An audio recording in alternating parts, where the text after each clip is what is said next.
Restream bit. Welcome to my channel. S.W.Frost is now live streaming the Rising Tide no art offers, please no more rain, thank you.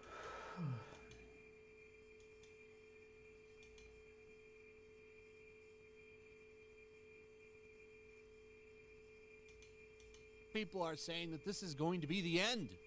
It was going to be the final season of The Witcher, which I kind of thought maybe that could happen. Though I thought season 4 would be the last. I think the Netflix executives are so stupid and dumb because look at the garbage that they've been putting out over the past 2 years when it comes to original programming.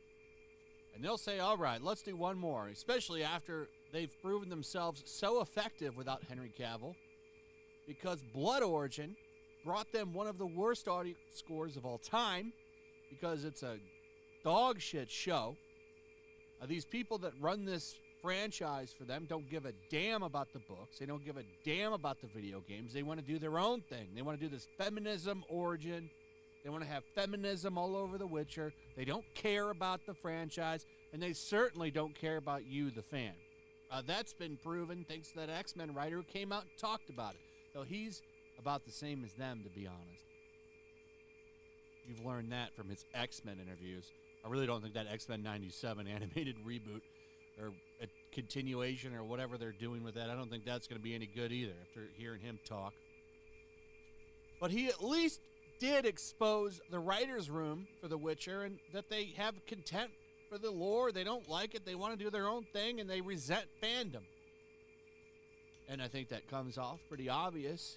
It's a pretty obvious thing when you look at what they've actually created. But surprise, surprise, Netflix has already renewed the 5th season. I was kind of shocked to see it. Wow. Okay. Well, I guess this gives me a lot of content because I'll be talking about how bad this show is because it is a bad show. The only good thing about the show was Henry Cavill. And the fandom seems to agree with me because they haven't been happy since he left. Henry Cavill wasn't happy either. That's why he left. It's funny, Deadline has a whole interview out with the casting director. And they ask her about Henry Cavill. Was it a surprise that Henry Cavill left? And she says, oh, I can't talk about that, but what I will talk about is how great Liam is in the role. I bet you don't want to talk about that because you know damn well the fans will come up and start getting mad again because it's all of your guys' fault that he left. The fans would rather get rid of you and keep him. Welcome to my channel. Alicidra. So, welcome to my channel. They're going to do back-to-back shooting for Season 4 and Season 5. That's what's going on right now with The Witcher. We're going to get 2 seasons shot back-to-back. I think the 4th season, people will tune in out of curiosity, and then they're going to dip again. Because Liam, and I don't have a problem with Liam Hemsworth, but he doesn't strike me as a super fan. I don't think he's going to fight when they want to make changes. One of the things that made The Witcher tolerable was Henry Cavill fighting for things when it came to Geralt and stuff in the show. He fought for it. Went over the showrunner's head, reportedly. I don't have any kind of confirmation of that, but there were plenty of reports that came out and talked about it and said one of the things that pissed off the showrunner was that he went over her head. Tried to get some changes done. Didn't like some of the things they were doing. I don't think Liam Hemsworth is going to do anything. I think he's just going to act and do whatever they want him to do. Okay? I think that's what's going to happen with him. So you're going to see this show go even more off the rails. It's going to go even more off the rails. That's bad. That's bad. The fandom seems to agree as well. The Witcher fandom stunned by Netflix's bold plans for more seasons. And yeah, I would expect them to be stunned because, well, nobody gives a shit about this show anymore now that he's gone. You know Netflix has to have some metrics on this. Season 3, I think all of the Cavill fans and stuff, they're still going to tune in for season 3, which will probably give it artificially high ratings because the only reason that they're watching it is because he's there. And then I think after that season is done and season 4 comes out, I think you'll see a high ranking of episode 1. I think the ratings will be really big on episode 1 of season 4. And then after that, I predict it falls off a cliff. It'll fall right off a cliff because I don't think without Henry Cavill, people aren't going to show. He has a large fan base, and a lot of them tuned in. A lot of the Witcher fans tuned in for him because they liked him, but they've used him as bait and switch for this show. So I think this is going to be a colossal failure. So they're going to start making it as soon as season 3 starts airing. What is this? Strider HD. Is this a deep faked thing? This can't be real. Yeah, it's deep faked. That's what I thought. So somebody deep faked Liam Hemsworth onto Henry Cavill. I wonder what the reaction is for this. Yeah, 1.2k dislikes. Not even a lot of likes anyway. Yeah, people don't like this. I mean, and then this guy didn't do anything wrong either. Don't take it out on this Strider guy. There's just a lot of people that are mad about this. He's just showing what he'll look like as the character. But it's funny, you know, people, they don't like this. They don't want a different...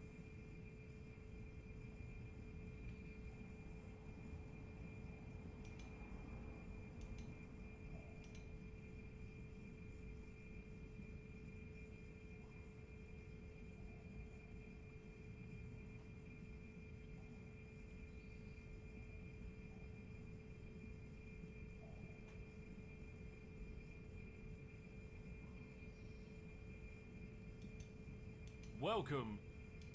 Can this replace this? Supposedly it can be used as a ball-peen hammer, a regular hammer, or a striking tool, but it also claims to be a square, a ruler, a bottle opener, a nail puller, a hex driver, and a mallet.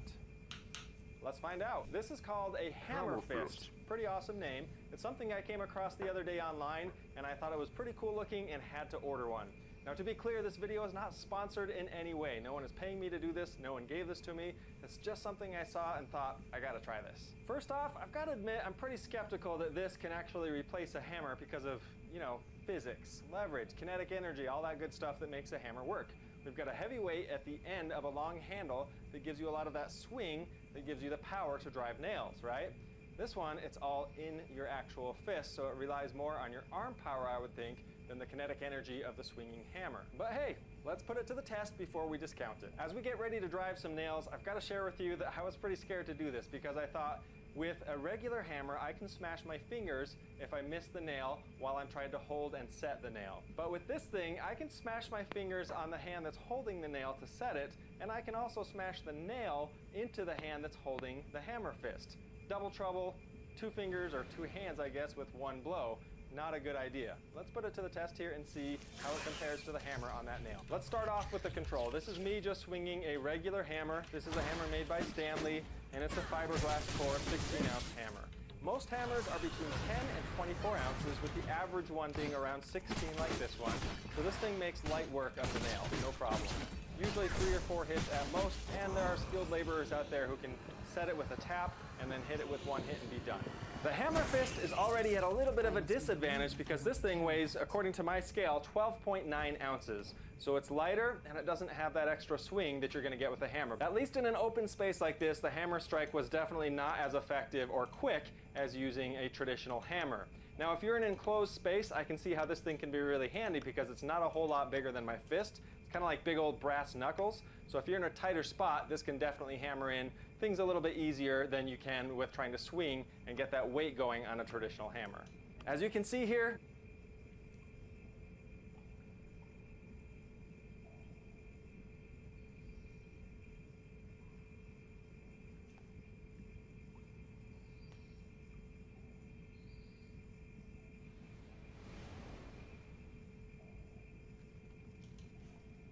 Helltide Zone to appear. Now, for those of you who don't know, Helltide Zones randomly appear throughout the map.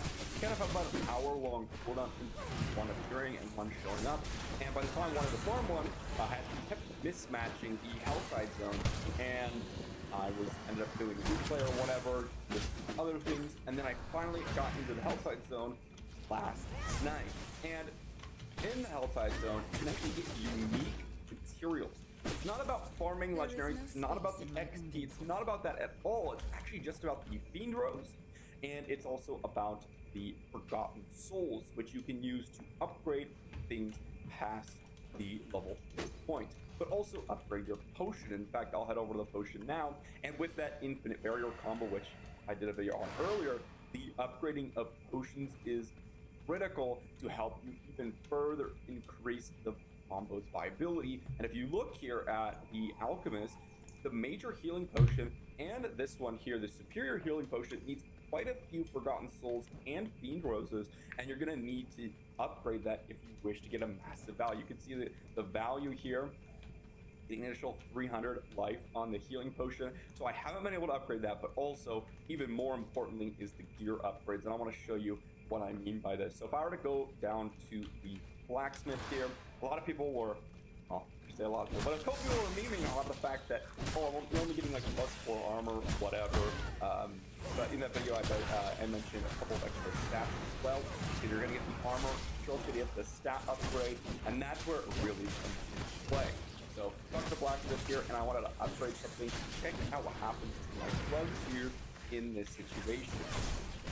I upgrade. You might notice that I have critical strike chance, attack speed, twisty blade dexterity.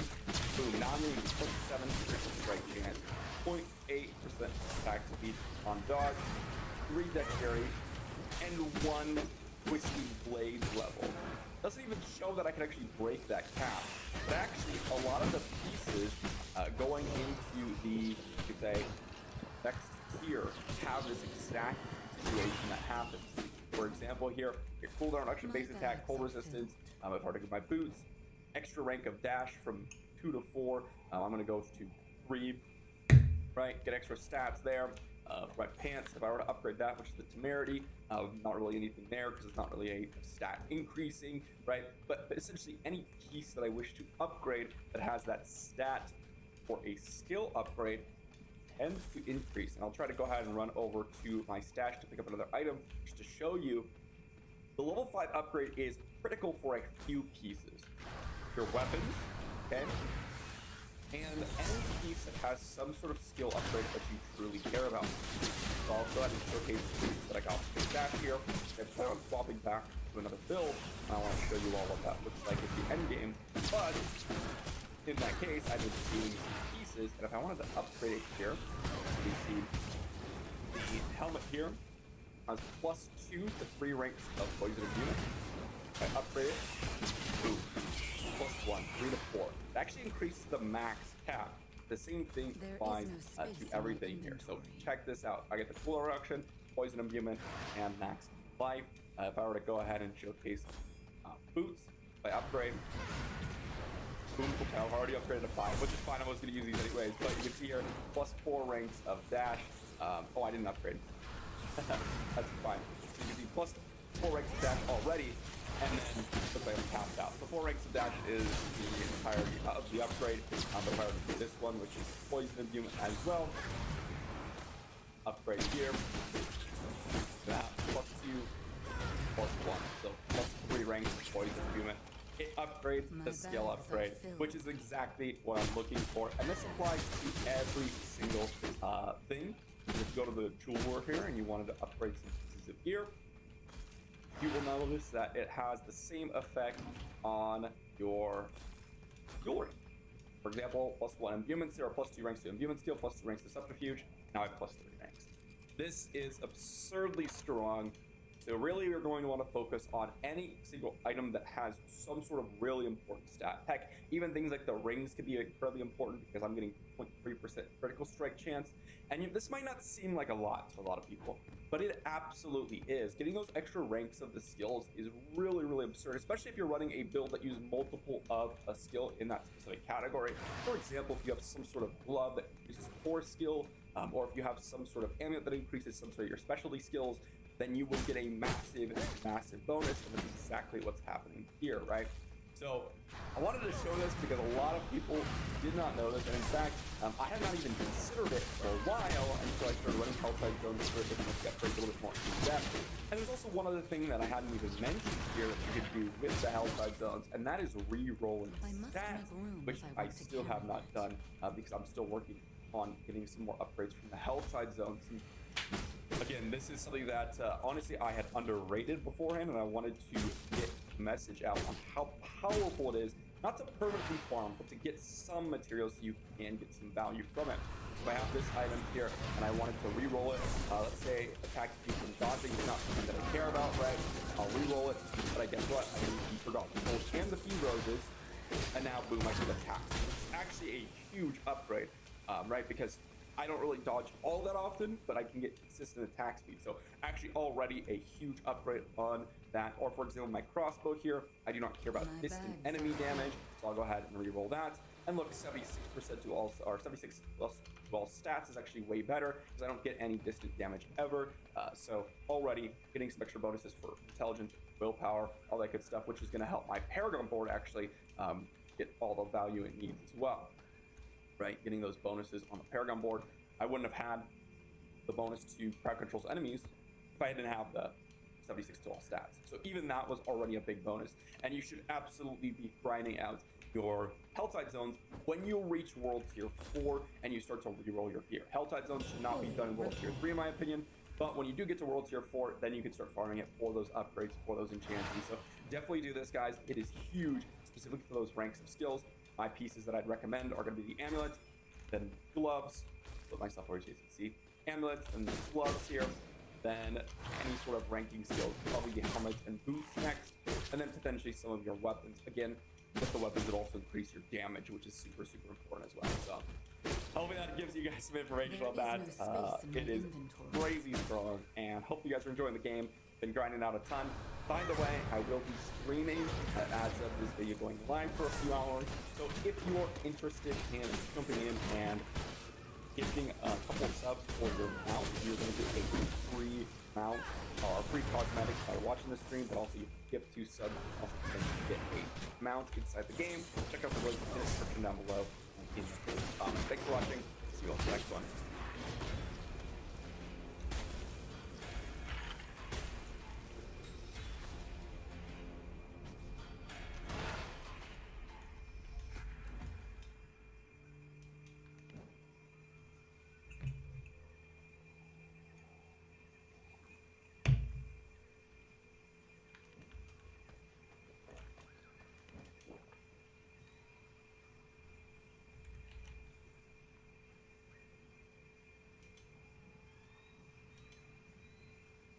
Goodbye for now.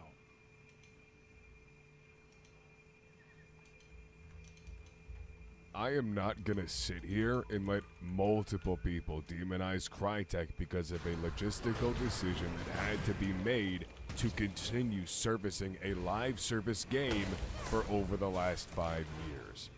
I'm not gonna hold back on this because I fucking love Hunt Showdown, and I understand the decision that had to be made and why it had to be made. I don't like it, but I understand. Now, let's quickly talk about the monetization changes that are happening in Hunt Showdown, and then I will give you my opinion. Firstly, we're going to do this very quickly. Several changes are being made across the game to make monetization much healthier for free-to-play players, to prevent the game from feeling pay to win. Every single gameplay involved cost associated with blood bonds is being nixed. This includes re-rolling perks, re-rolling hunters, re-rolling your black market, and so on. Quite literally, the only thing you can spend your blood bonds on now is cosmetic options. This is a fantastic change. And now we move on to the point of contention for everybody, especially the fuckers on Reddit. The monetization changes to the premium currency, blood bonds. You've been able to earn premium currency in Hunt Showdown for years by simply playing the game.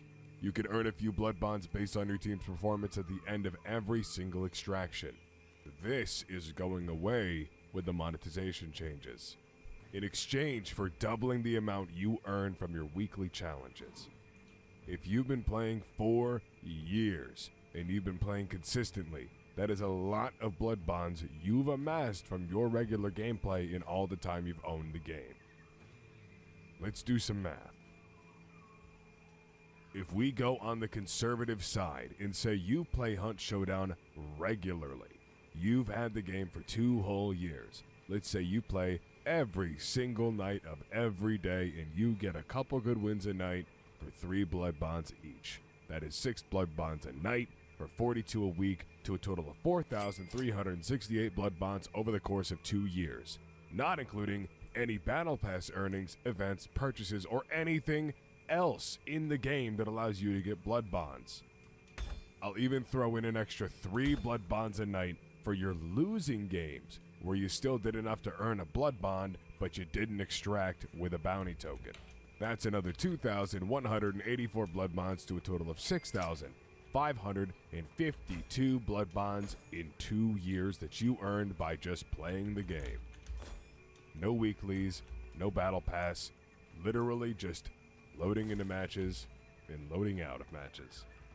Now, if we look at the $300 pack of blood bonds in Hunt Showdown, it is $3. So, quick maths here, obviously, 100 blood bonds is roughly $1 USD. Obviously, if you buy bigger packs, they discount, throw in a little bonus.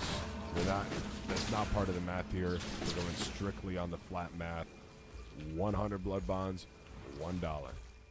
So, with your 6,552 blood bonds in 2 years, that's $65 roughly that you've earned worth of cosmetics in the last 2 years from strictly gameplay alone. No other sources of blood bonds, no weeklies, no battle pass, no purchases, just loading into matches and loading out of matches. That is honestly a lot for a game you could have paid $7 for. Now let's be honest, Hunt Showdown regularly goes on sale. Very, very often. So if you picked the game up for $7 2 years ago like I did, you got an insane value. In this scenario, if you paid $7 for Hunt Showdown, you would have earned almost 10 times the amount you spent on the game in premium currency alone through just playing matches. No other sources of blood bonds, of which there are many. Can you think of another game that has offered you this much of an opportunity to earn their premium currency? If we throw in your weekly challenge rewards of 25 blood bonds as well, you're earning in these parameters 88 blood bonds a week. As of today, the Mountain Man is in the shop for 427 blood bonds on sale. Reminder regarding sales, there's quite literally always legendary hunters and several weapons on sale in the shop every single day. So with absolutely nothing but just playing the game, you can earn a legendary hunter in a little less than 5 weeks. Now, let's compare this to the 8 fucking months it will take you to earn a legendary skin from Overwatch 1 and Overwatch 2. A skin from the first fucking game that was re-released in the second. The same exact skin.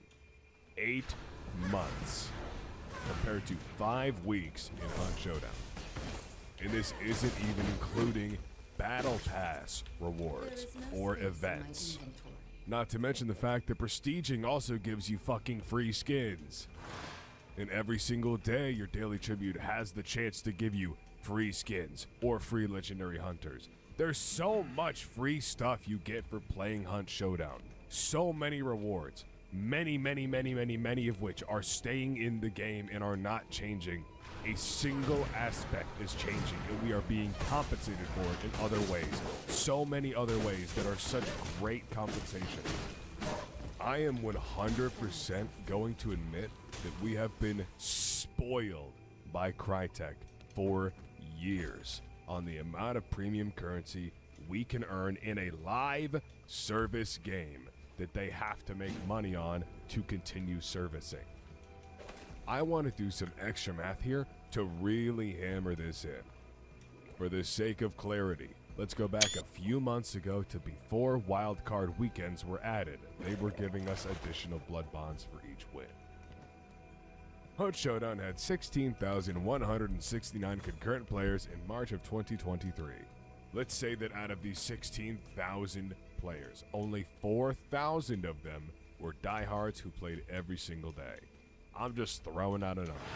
Using our previous parameters, these players earned 379 blood bonds each this whole month.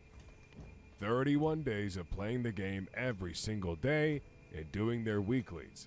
Now, how much is the cheapest pack of blood bonds again? 300 blood bonds, $3. So, assuming 100 blood bonds is roughly worth $1, Crytek was losing $3.79 for each of these 4,000 players. Multiply that by 4,000, and Crytek lost $15,160 from just 4,000 of the 16,000 players that month in 1 month. And again, we're lowballing a lot of these numbers. Now, obviously there's gonna be players who spent money on blood bonds in that month. I'm not gonna ignore obvious answers to complicated questions. I'm not gonna be that guy. But think about that. With just throwing out some rough lowball numbers, Crytek is losing $15,000 in 1 month from letting players grind out blood bonds for free just playing the game. Now multiply that by 2 years. Bearing in mind, the game's been out for 5 years, but we're only going to use 2 years for the math here with these rough parameters. That's around $363,840 that Crytek loses over those 2 years. We can't ignore this. No, we've been pampered for fucking years. I cannot think of another game that would allow you to earn premium currency endlessly with no cap by just playing the game you love. And to compensate for losing our blood bonds after each match, we are still getting compensation. We're getting an extra 25 blood bonds in our weekly challenges to a total of 50 earnable blood bonds from just weeklies alone each week. You can do everything gameplay related in the game entirely for free without needing to get any blood bonds for it. This is so much better for free-to-play players. With all of our logic here, it is now going to take you 9 weeks to earn the Mountain Man on sale from just your weeklies as opposed to the 5 weeks before. Does this feel bad? Oh, fucking course it does. I don't even want to lose the blood bonds myself. I'm not going to lie to you. I want to earn blood bonds after each match. But is this a hell of a lot better than Overwatch 2 taking you 8 months to earn a skin from 6 years ago? Yes, it does. I'm being realistic here. If we want Hunt Showdown to continue to get more content for years to come, the developers and publishers have to make enough money to justify it logistically. And if they're going to be still losing hundreds of thousands of dollars in premium currency over the course of years to come, they have to deal with the source of that. And frankly, they're still losing a lot of money in that scenario, because we could still earn blood bonds in the game by doing our weeklies. At least they were kind enough to compensate us by removing every single non-cosmetic cost for blood bonds in the game and doubling our weekly reward. Now stop demonizing Crytek. We, as players, had it too good for too long, and they were too generous with us. Now go buy some fucking blood bonds and keep Hunt Showdown thriving. I've got a gator to kill next week, and I'm excited for it.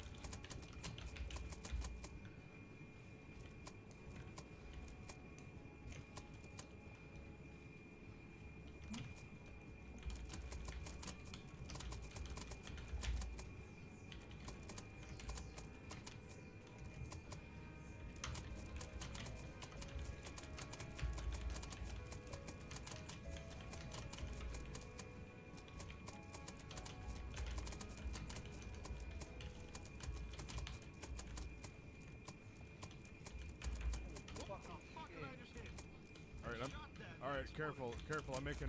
I mean, oh my God, there's a guy here.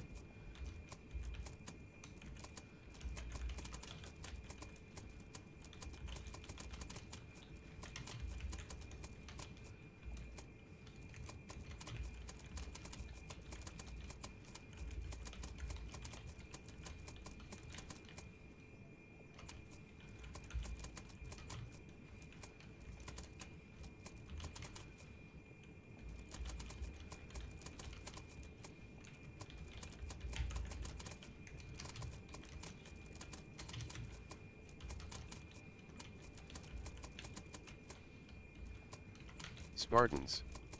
Welcome to my channel. Oli Ziavrabasu Ako Budamisa.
Brazilas motivik jai peja na obsuzados to je hand pokertan is amina.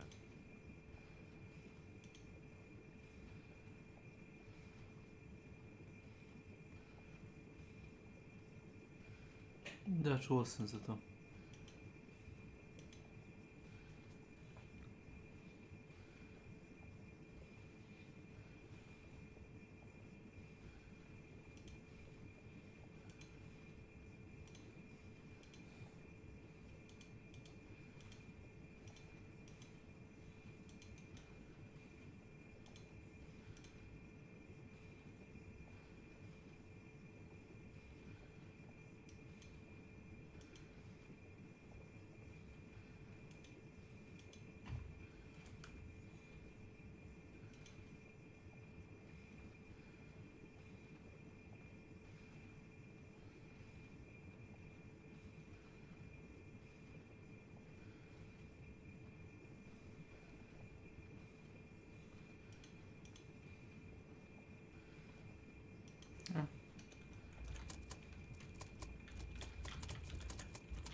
Zatoni dalo neti vices menjaj program to je ovo onu ne to je zatos to je hand pokertan is administratora idodelio sam scriptu hand to de koristi high priority modaveo igru.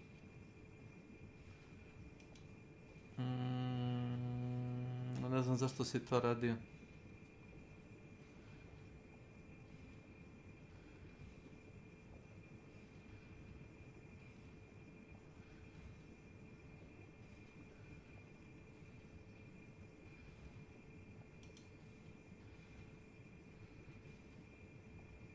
Bros. Welcome to my channel.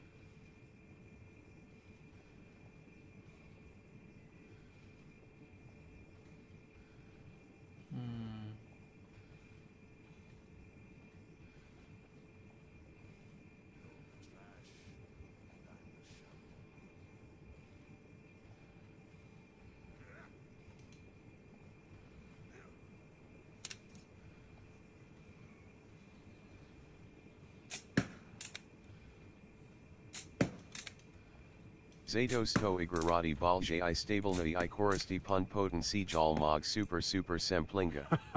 Do you hunt? Only my exes. Your laugh!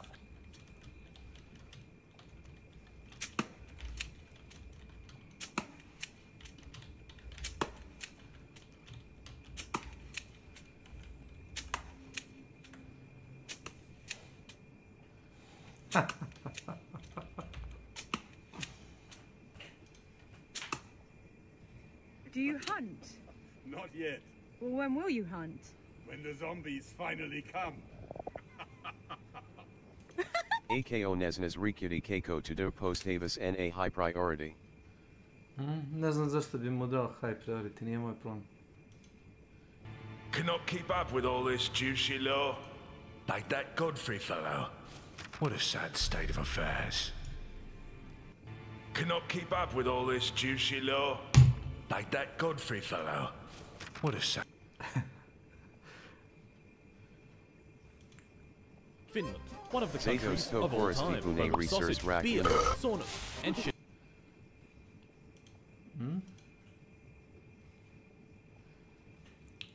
Zašto bi dao Hanč odano da koristi pune Any cow standard applicacija. Zašto? Ne dam.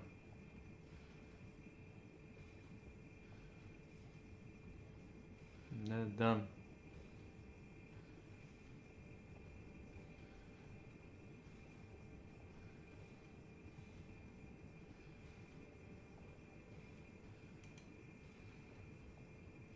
The only Zados point of to agreement with balje the I film that will stabilnati radi. emerge from this review. I accepted the charge, the terms, the conditions, the no refund policy, the ID check for my booze. We don't need to see his identification. And in doing so, I have given and repeated my affirmative consent, meaning the cinema and the studio and the writers responsible for this violation of a script are immune from legal ramifications. This is precisely the approach 2023's The Little Mermaid champions in all arrangements where the words "fuck me" are likely to be uttered. So here we are. Šta bolje i stabilnije radi, si li ti retardiran čovjek? Hanč odan igra stara 5 godina. 5 godina ta igra bila nova. 5 godina. Tek sad. Tek sad Hanč odan dobija engine update. Ali Nasis to Mosai is task me 5 godina stara igra čoveče, ej, alo, sa starim engine-om. I tad nije bio novi taj engine. Si ti lud. Igra stara 5 godina ti stabilno radi. Alo bre. Ne znam kad si ti kupio računar. Znam kad sam ja kupio. Šta nije s tobom u redu? AKO imas Jack Rackuner Moses de J.E. Shabis de Roddy Top. Kao što rekao, retardiran si. 90% ljudi koji imaju 90% ljudi koji igraju Hanč da imaju nov kompjuter. Čemu ti pričaš? Hermit i ostali streameri imaju 40-90 ili 30-80 Titanium. Si ti lud, to je overkill. 1989's The Little Mermaid, by contrast, didn't really feel bound by conventions like depth of meaning and interpretation, ironically enough for something set so very deep beneath the oceans. Though it holds up pretty well next to anything Disney puts out in the modern era, and certainly next to The Little Mermaid of today, the 1989 film falls much further short of its literary progenitor than the 53 adaptation of Peter Pan did. It had, and has, much less to say. As the acknowledged first of Disney's animated offerings to meet success, despite it being, or perhaps because it was, marketed as a girls' film, movies, like The Vote, are for women too, after all. It has rather less to say to boys. Its lessons, its insights, its characters, everything about it, save its catchy tunes, are Many much less igrarati balje universal I to the stabilnati I kardi garati na sad ki they FPS. Šta to znači da ti radi bolje? Znači hoćeš da kažeš da ti pre nije radila dobro. But for my part, I would wager the male-female divide as being by far the most interesting of the story's lessons. The 1989 film was known at the time to be a girls' film first and foremost, and if archetypes can be formed as recently as 1989, then Ariel and her story are the archetypes, or perhaps the prototypes, of modern female-centric storytelling.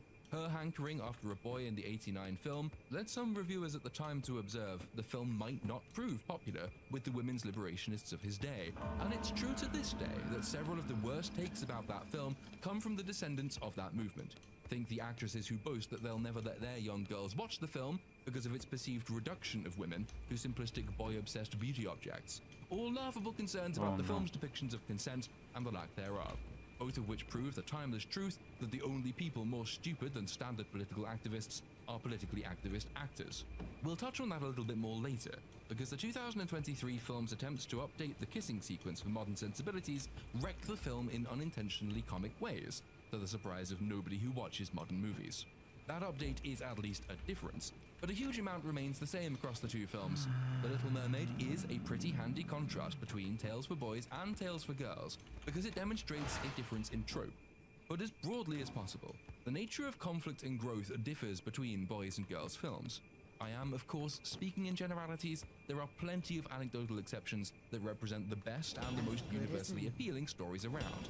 But generally speaking, Tales for Boys represent daunting challenges that require the acquisition of strength, skill, and will to overcome. Your basic war story is a conflict of visions between the oppressed and the oppressor, and the oppressed must grow to overcome the oppressor. The basic psychology at play is domineering. The want to be free of imposition so often amounts to the desire to impose your alternative. The boy hero is knocked back because he is inadequate. He trains and he learns, he crosses from inadequacy to adequacy and then to supremacy, and he wins. The girl hero, by contrast, and as well represented by The Little Mermaid, often remains static. Themes of oppression and imposition remain, but they must be outlasted more than overcome. Outlasted because they represent a natural injustice that is bested by forbearance. The girl doesn't need to change because she's already right. The world just doesn't recognize it yet, but it will eventually because the triumph of right is inevitable. Victory doesn't amount to besting and replacing an enemy, upending a society, taking down an evil empire, or overcoming a supervillain. That is boy hero telos, social domination, while the girl hero's telos is social acclamation. The boy views the world as an object, and the girl is the object of the world. Ariel is a brilliant example of this type, because she does try to change herself in a bid to win the boy.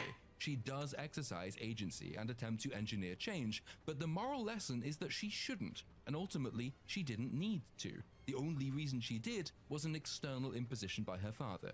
What she needed was social acceptance of her wants and of her nature, and acclamation for its consequences, which are just natural to her. Her moral lesson is that she's lovely and beautiful and right. The moral development is on the part of her father, who learns that she's lovely and beautiful and right, and accepts that he must let her go, to be herself.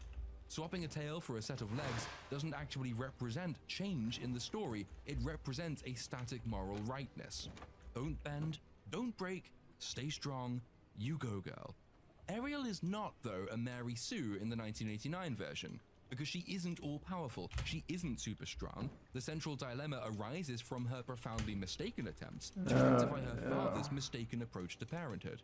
But she is, in her essence, perfectly right. The essential differentness is that the boy wants improvement through change, while the girl wants the freedom to be entirely herself.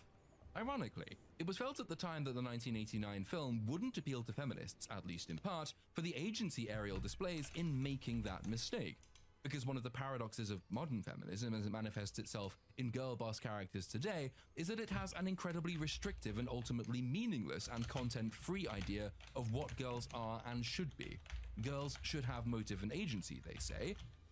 But not like that. And we'll be seeing a lot of that as we move on to the 2023 remake. But it wants saying that the '89 film also shares a lot of the traits we commonly scoff at when we look at modern girl stories generally. Hans Christian Andersen's original is a brilliant contrast because it shows a middle ground between Tales for Boys and Tales for Girls that doesn't lapse into the cliches and navel-gazing that both genres so often fall for, and we'll probably touch on that again later as well.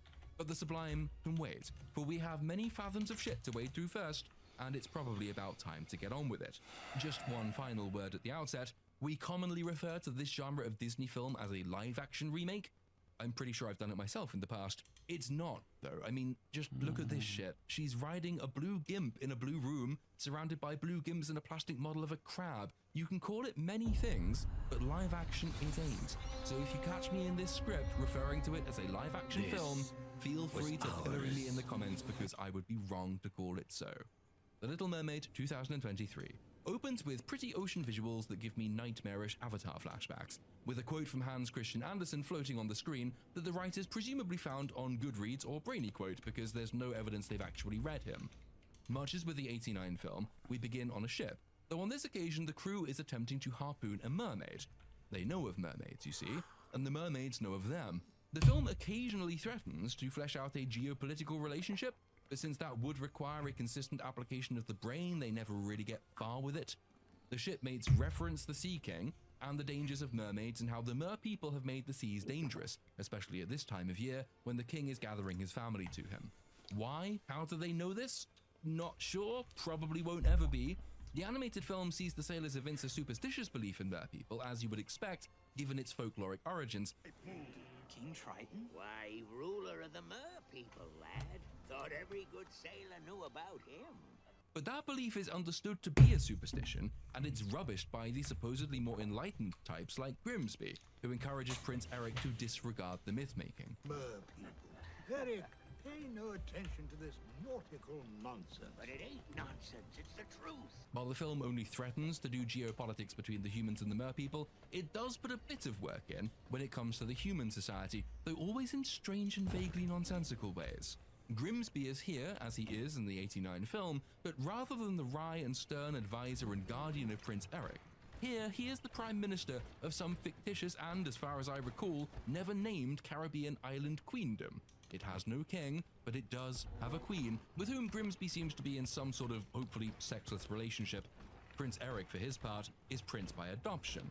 The film seems rather unclear on the point, but it seems he was adopted by the royal family when a shipwreck killed his biological parents, though the king who adopted him is also dead, meaning the very occasional references Eric makes to his father beg qualifications that are seldom forthcoming.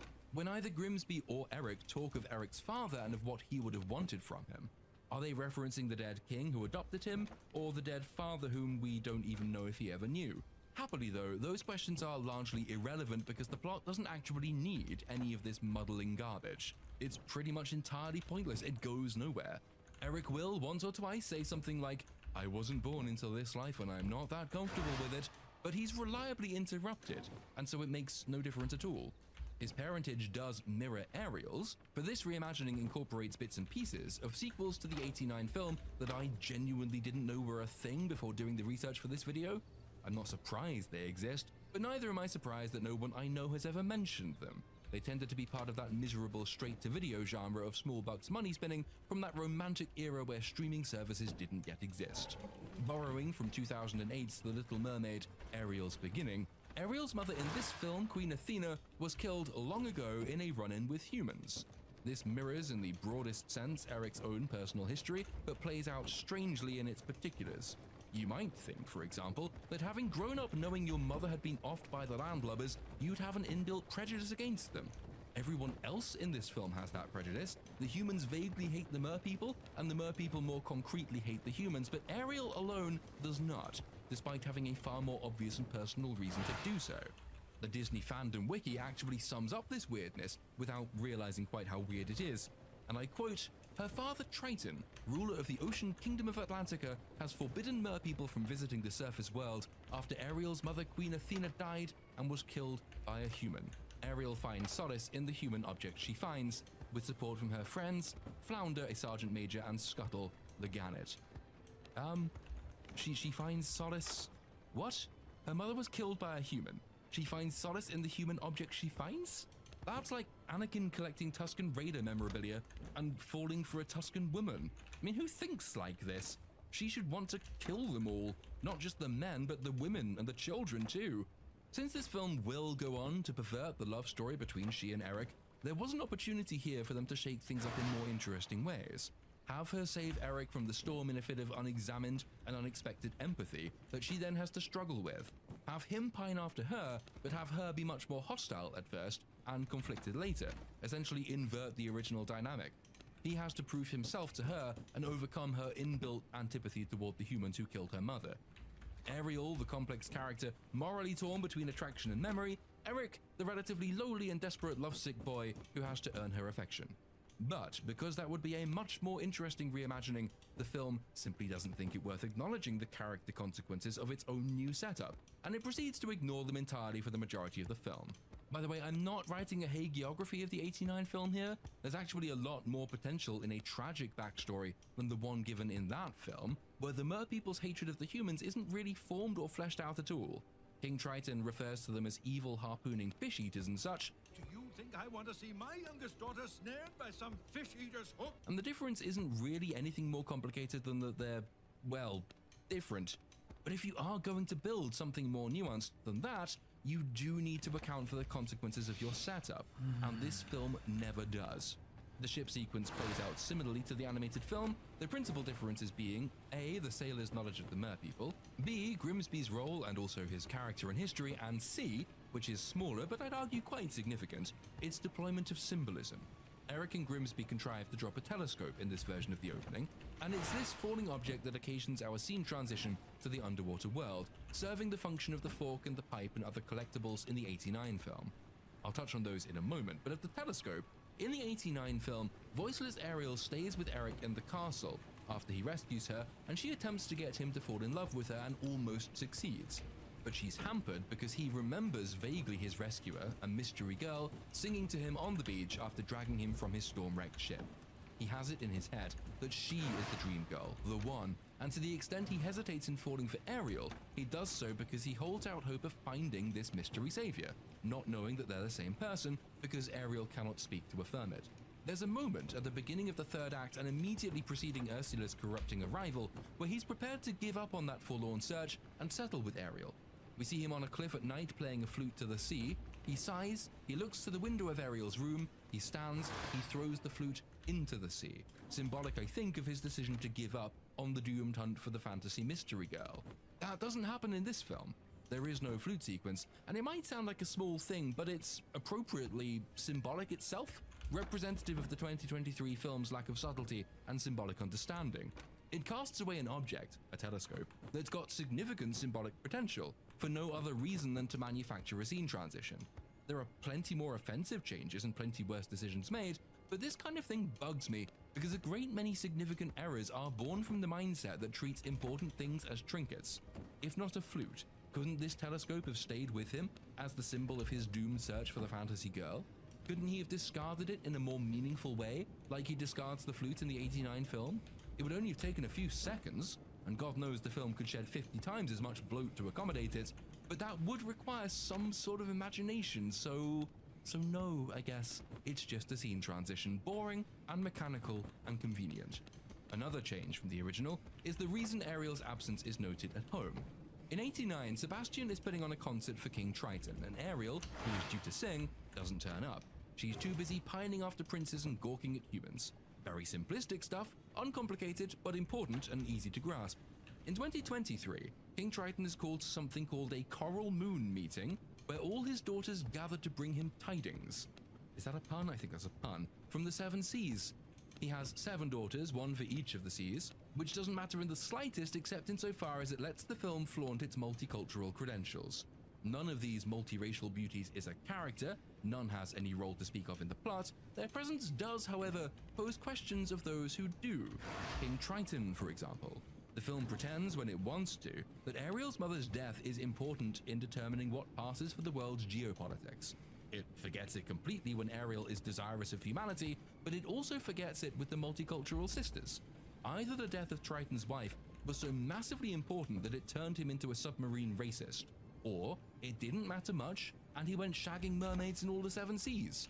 You can't easily have that both ways, can you? Either he's embittered to the point of xenophobia by the loss of his wife, or he's a mer player. Which is it, film? By the way, you could have made them impactful to the story. Hans Christian Andersen's fairy tale has it that they are not allowed to visit the surface until they reach the age of 15, and each of them is born 1 year apart. The Little Mermaid is the youngest of 6, so she has the longest time to wait. The promise made is that each of the sisters visits the surface when they are of age and brings back stories, tales of what they saw and the wonders of the world above the sea. The Little Mermaid is portrayed as most fascinated by these tales, but she'll have to make do with her grandmother's account until her eldest sister makes the journey, and then the tales of the 5 sisters in turn, which are never sufficient. Though it's also worth mentioning that as they grow and become familiar with the world above the sea, each of the sisters becomes disenchanted by it. They eventually come home, believing home to be more beautiful than the surface world after all, making them less romantic and so conveying less romance and less satisfaction to the youngest daughter who still yearns after the sky. There are plenty more details to the original that impart nuance lacking from the '89 film and certainly from this one. As a rite of passage, for example, the girls must have oysters affixed to their tails before they make the upward journey, and this is painful. But when she complains, the Little Mermaid's grandmother informs her that pride must suffer pain, which sets up her ultimate sacrifice at the close of the tale. But the most pertinent bit is the role of the sisters. Because the Little Mermaid is forbidden from reaching the surface, they are her only source of inspiration.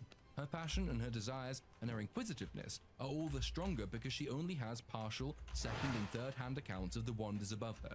While in both 1989 and 2023, she frequently breaks the rules and visits the surface of her own accord, which pretty well ensures the sisters play no substantive role in either film.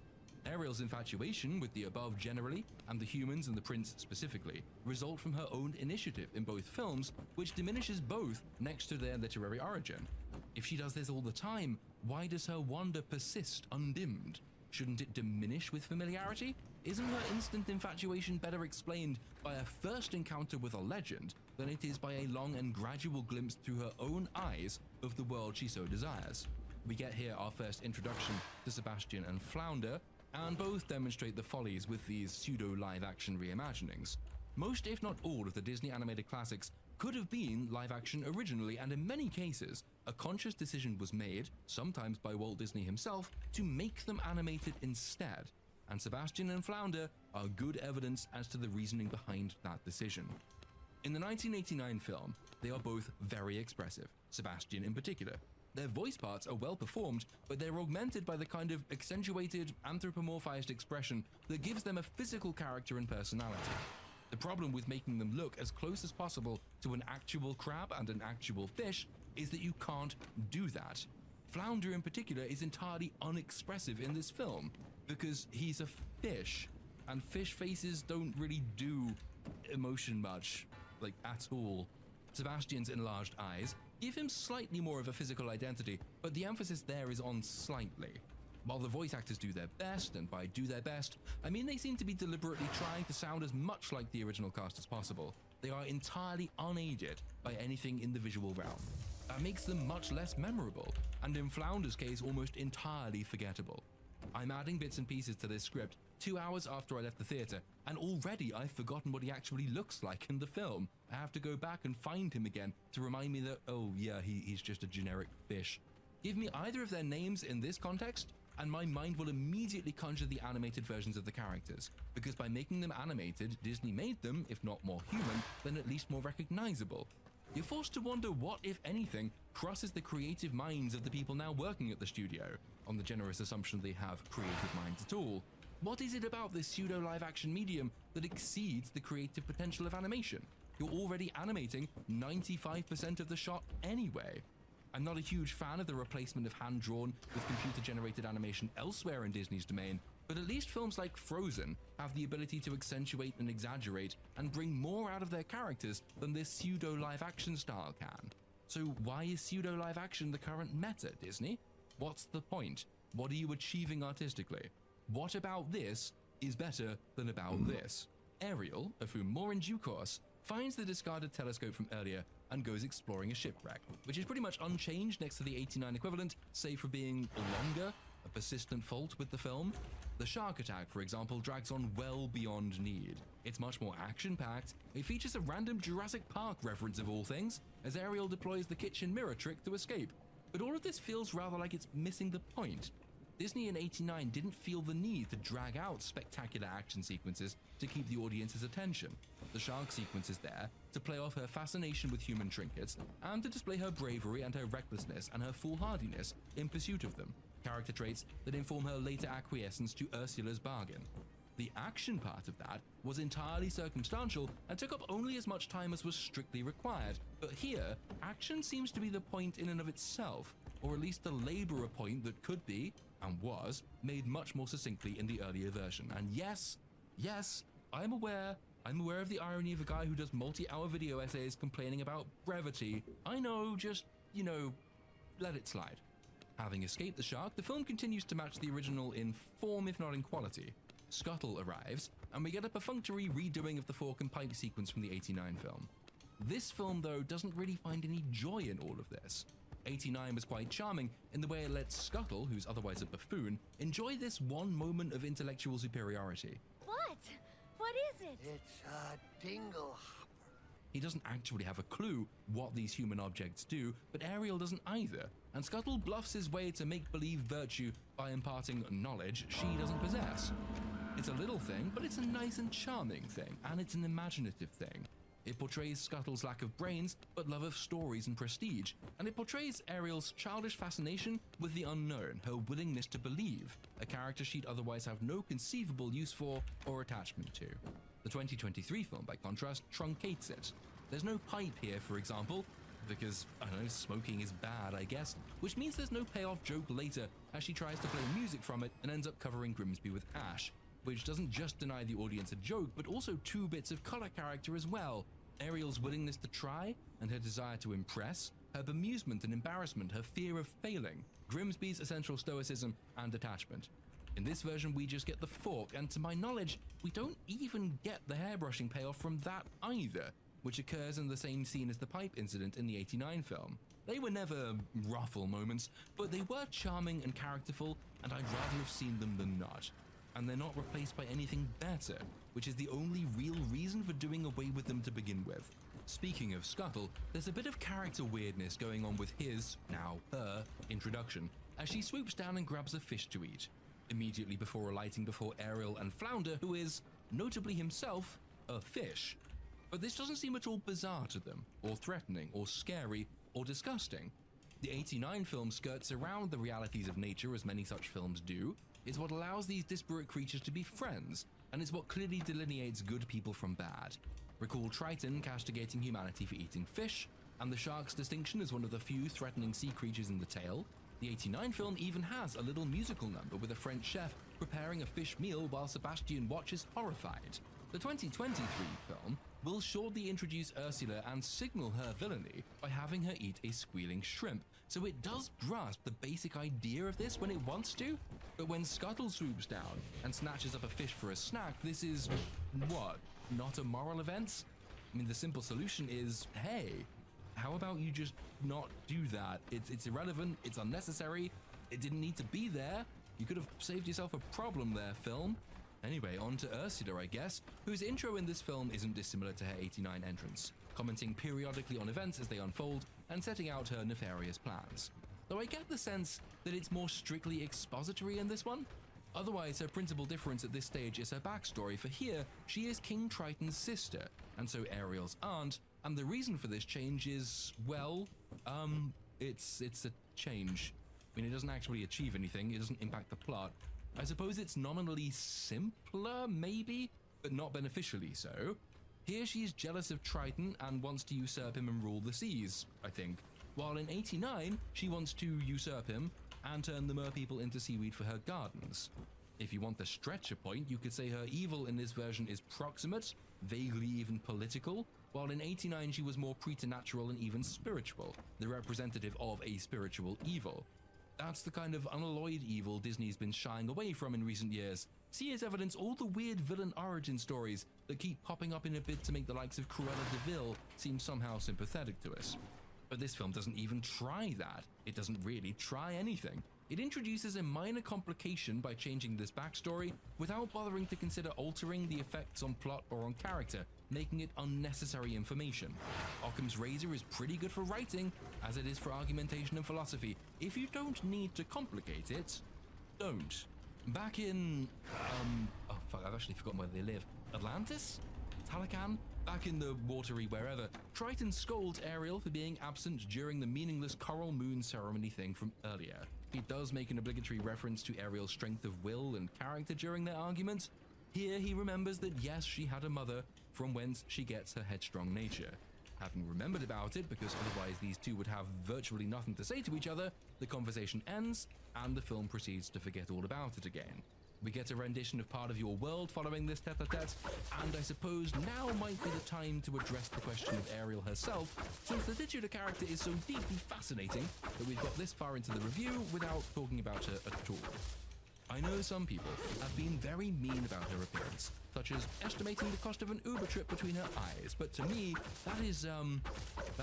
that's just really very wide of the mark, guys. If you're the kind of person who goes in for cheap jibes like that, then I'm afraid there's just a vast gulf between us.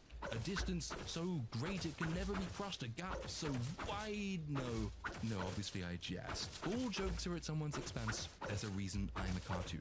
I happen to think, I keep calling her Hailey Bailey, so fuck it, that's what we'll go with. I happen to think Hailey Bailey is very pretty indeed, for whatever that's worth coming from someone with my proclivities.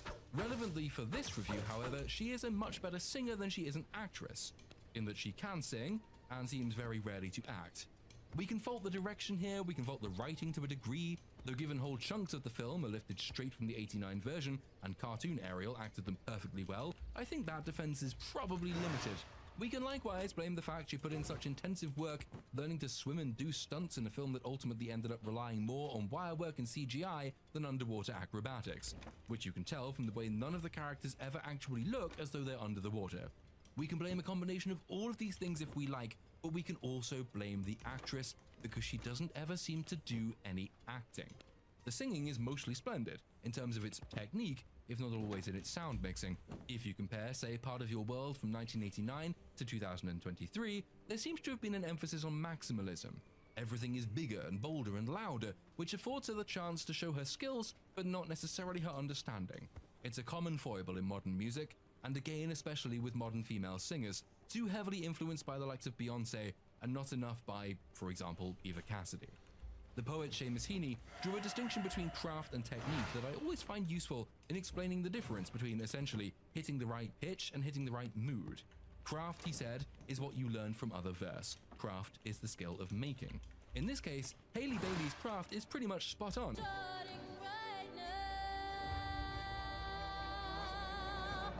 That's a lovely, lovely voice. Technique, by contrast, is, to use Heaney's words, not only a poet's way with words, his management of meter, rhythm, and verbal texture, it involves also a definition of his stance towards life, a definition of his own reality.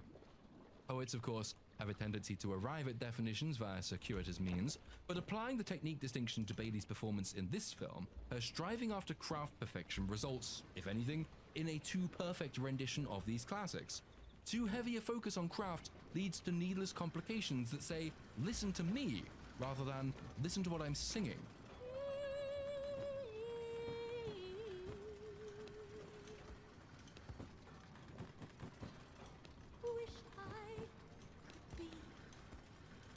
They're not overly present in the earliest part of your world. They do sneak in later on in the film, allied with a slight over-reliance on belting, which is a technique really meant to convey power and not a huge amount else. And you get a more soulless version compared to the original. Soulless precisely because it strives for too much soul as a genre.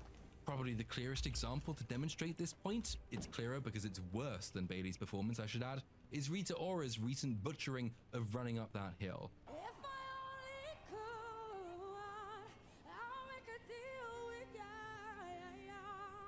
I butchered it myself months ago on my second channel, link in the description if you fancy a cringe. Everything about these musical performances strives for bigness, for grandness. A more conventionally powerful rendition that sacrifices nuance, flaws, and subtlety for perfection, and so, paradoxically, results in a less perfect performance.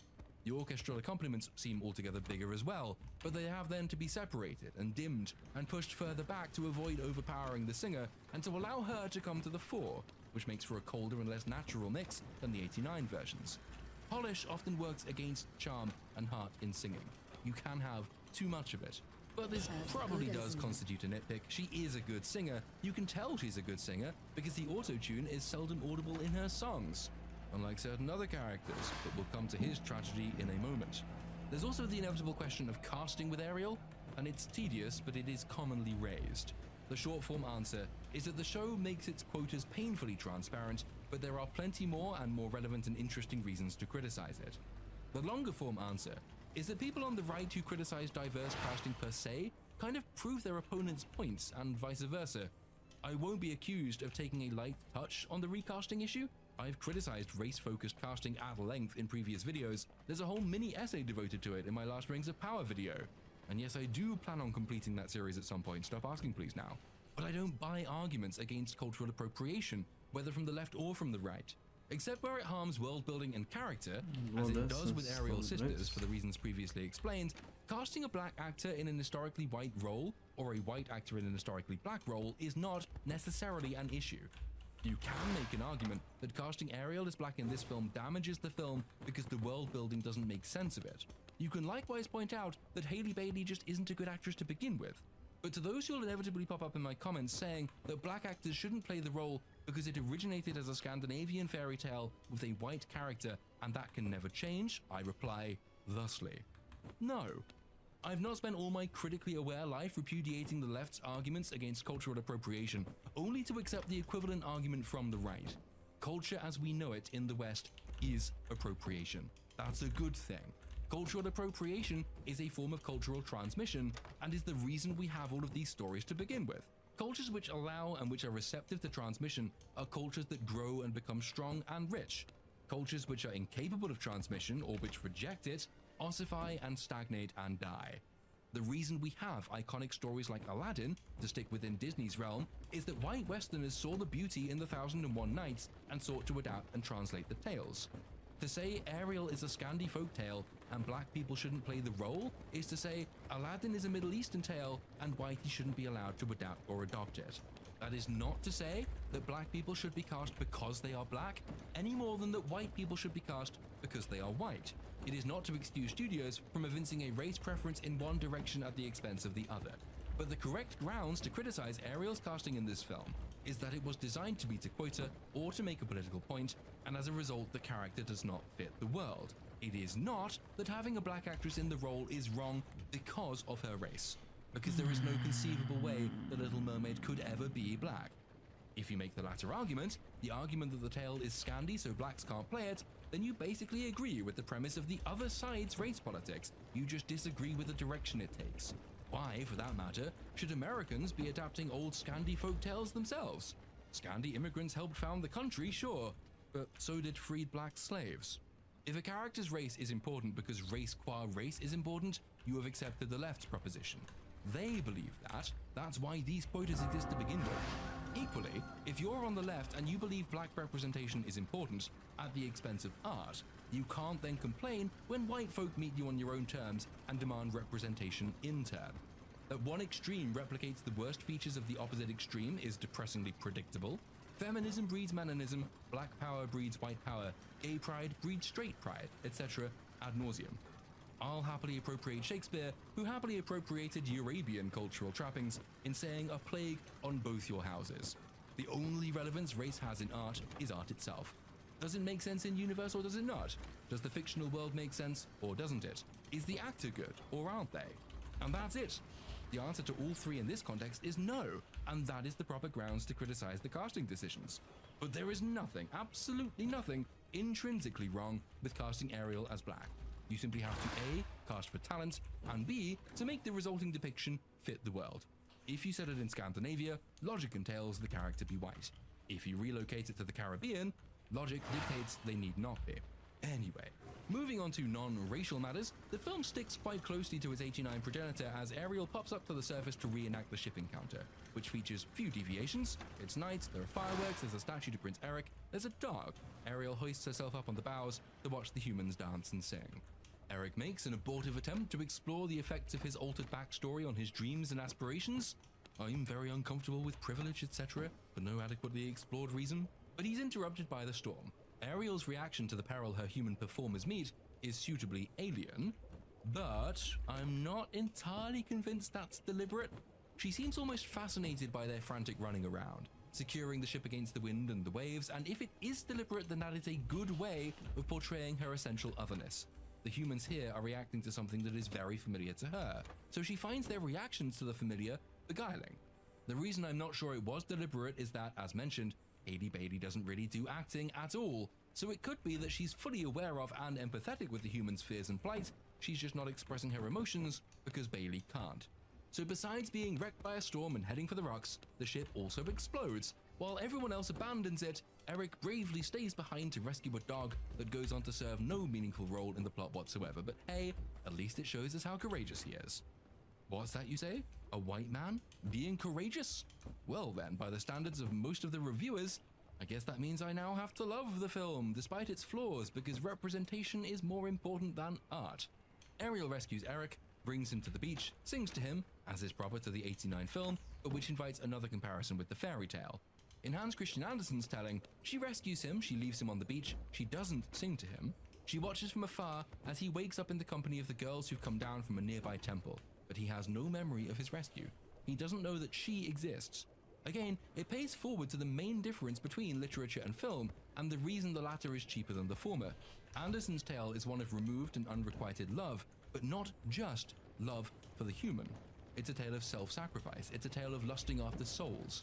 And its message is that there are higher rewards than love and happy relationships. The Little Mermaid loves a man who doesn't know she exists, always from afar, and the nobility of her love is precisely that she never gets the boy. But we will come to the close of that story at the end. Of the 2023 film, we get the same dramatic, romantic, triumphant, yearning shot from the '89 film as Ariel rises from the rock at the end of Part of Your World. But this seems just lazy, badly shot next to the animated version. The camera isn't low enough, she doesn't have as much elevation. And this shot pretty well sums up the tonal difference between the two. This one is just less colorful, less soulful. It's a less feeling version of the film that spawned it. It still mirrors the basic structure of the original.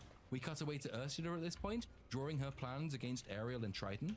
And credit where it's due, Melissa McCarthy is not as shit in this role as I thought she would be. She's captured Pat Carroll's voice from the original pretty well. She actually excels in her singing performance later on. Compare that with David Diggs' turn as Sebastian in the rendition of Under the Sea that follows. As mentioned, these pseudo-live caricatures suffer for a lack of physical expression. That places a lot more importance in the voice acting. And in his spoken parts, Diggs isn't terrible, which is to say he's only a little bit flatter than Samuel Wright was in the original. But it's the singing that accentuates the difference in quality. The lovely Altiori cottoned onto this back when the last trailers were released, so I'll let her explain the issue here. What do they got? A lot of sand? We got a hot crustacean band. Under the sea. Under the sea. What the music say? You gotta kiss the girl. Music say you gotta kiss the girl. And what is clear more than anything, especially when you hold the two side by side, is that this lacks any trace of emotion or passion that was fully present in the previous, or should I say the legitimate version. And the wonderful Vex Electronica, who's recently launched her own channel, picked up on something that I completely missed about the accompanying visuals. Disney animated classics have the freedom to animate scenes that perfectly match the lyrics, thus giving the songs not only more weight, but more impact, as now we have a sense-based memory to tie it all together. This rendition was so poorly orchestrated, I genuinely wanted to cry in the theater. They upped the color visually compared to the rest of the movie, but what we see on screen doesn't match up with any of the lyrics. And as a result, you end up experiencing a complete disconnect. For example, the verse where Sebastian sings, the newt play the flute, the carp play the harp, the place play the bass and the sounding sharp, the bass play the brass, the chub play the tub, the flute is the Duke of Soul. This has no visual lineup to make the purpose of the song hit even harder for not only Ariel, but for the audience. Links to both videos are in the description. The only thing I'd add to that is that I'm surprised they didn't change the down where it's where to take it from me line, given the film's fondness for affirmative consent. Shouldn't Sebastian need Ariel's permission? Shouldn't she have to say yes please every 10 seconds until his crabby completion? Actually, no, that's not the only thing I'll add. In the 23 version, Under the Sea is a duet between Sebastian and Ariel,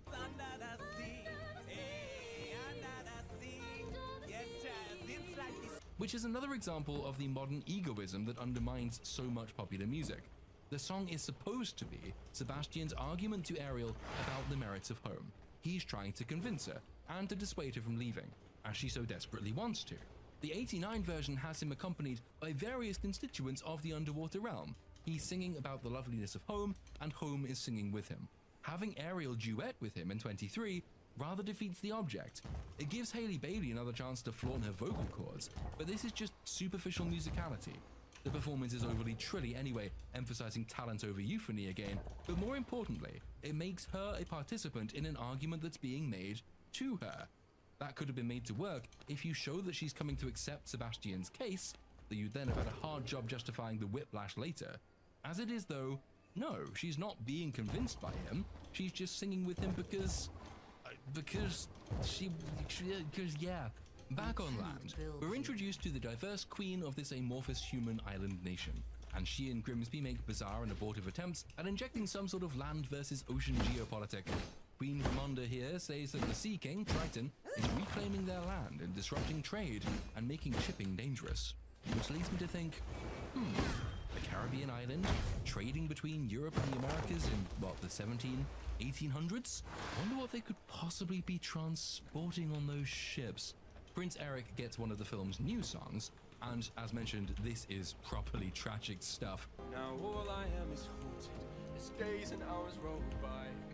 All I ever think about is you. He's a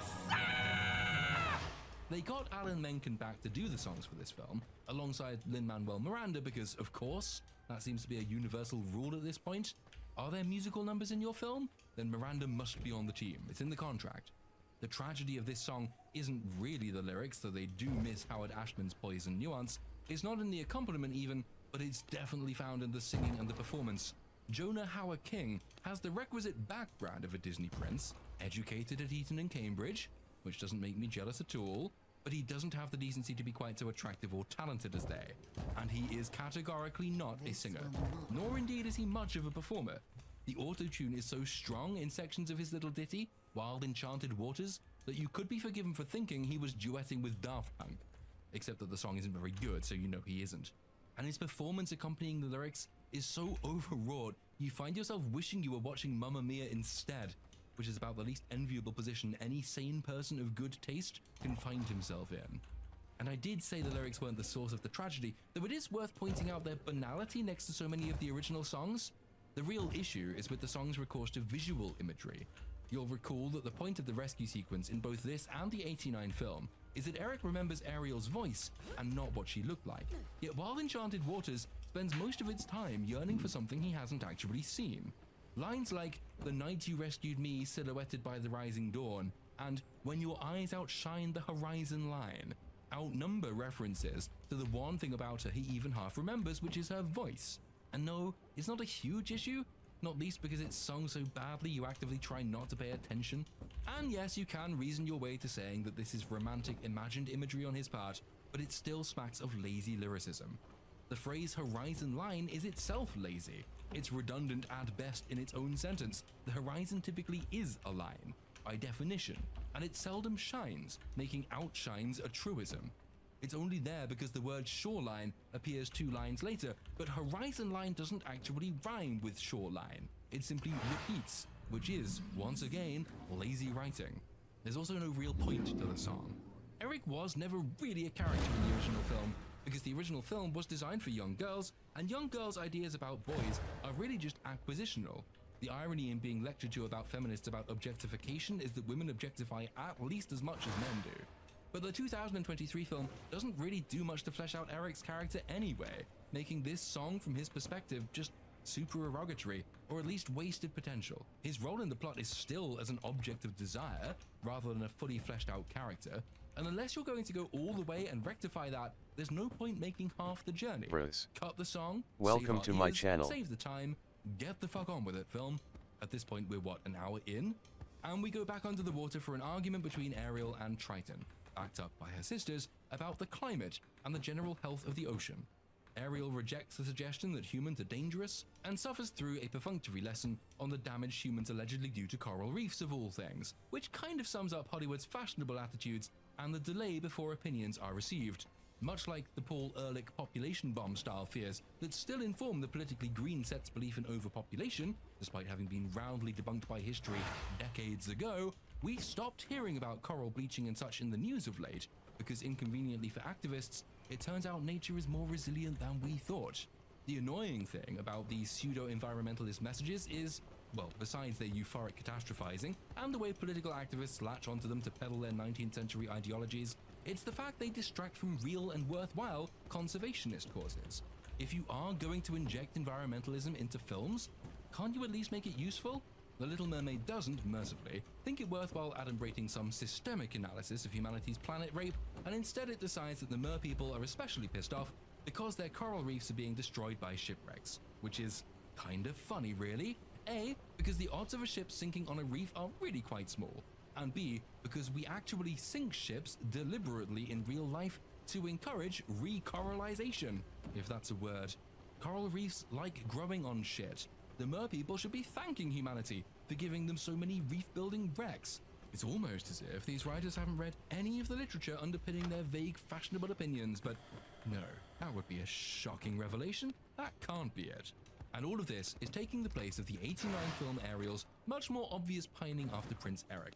Because if anything, this film wants to underplay this aspect of her character, and this poses issues, as when Triton asks Sebastian whether he's noticed Ariel being abnormally distant and distracted of late, Sebastian says no. And really, we have no reason to disagree. She was absent from the Coral Moon meeting earlier, but this hasn't been reinforced by her underlying wants anything like so strongly as the 89 film did. We haven't been shown her being increasingly distracted.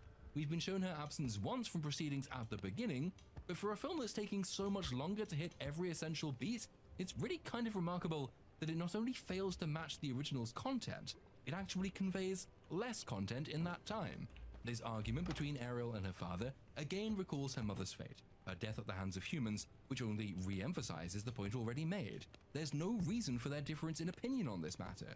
Triton gets mad and destroys Ariel's room full of human trinkets, but we are left wondering why the fuck she gathered them to begin with. Ursula seizes the post-argument haze to tempt Ariel down into her nether regions. I now really regret that choice of words. And once again, comical ineptitude is on display, though not so much from Melissa McCarthy herself, to whom we'll come shortly. In the first place, Ariel's journey to Ursula's underworld should positively terrify her. One of the first things she sees en route is the complete skeleton of a dead merman. And if that weren't enough, she then gets attacked by the fauna. And if that weren't enough, she has to swim through a literal tunnel of fucking skulls to reach her nefarious aunt. And you might well be thinking, hey, this isn't really tempting, is it? I mean, this ought to scare the shit out of her. This is, put as mildly as possible, off-putting? Surely Ariel will at least raise the question, say, auntie dear, I know you're pretending to be my friend, but you sure seem to have killed a lot of people. That tunnel full of skulls is a bit weird. Not really sure I should trust you. In the event, what does she say? You're not at all like my father described you. And she means this positively. As in, Ursula doesn't seem to be as evil as Triton made her out to be. Based on what film? She uses skulls as fucking wallpaper. And the film can't even remember its own setup here. Ursula asks Ariel what Triton said about her. Ariel responds, and I quote, that you like to cause trouble between humans and merpeople. That's an actual line in the film. That's the thing that Ariel remembers, having just swum through a tunnel of skulls. Say, remember how in the preceding scene, Triton trashed Ariel's room full of human trinkets and said humans are horrible and evil because humans killed her mother and deserve to be destroyed? You would think causing trouble between humans and merpeople would be a point in Ursula's favor, based on everything the film has said so far.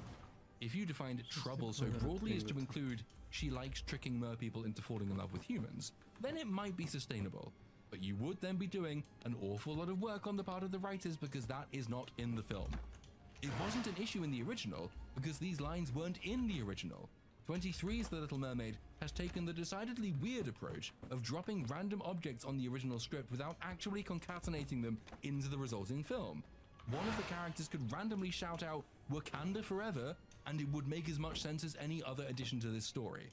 The temptation aspect of the original film works because you know Ursula is dark and sinister, but you don't yet know the extent of her evil.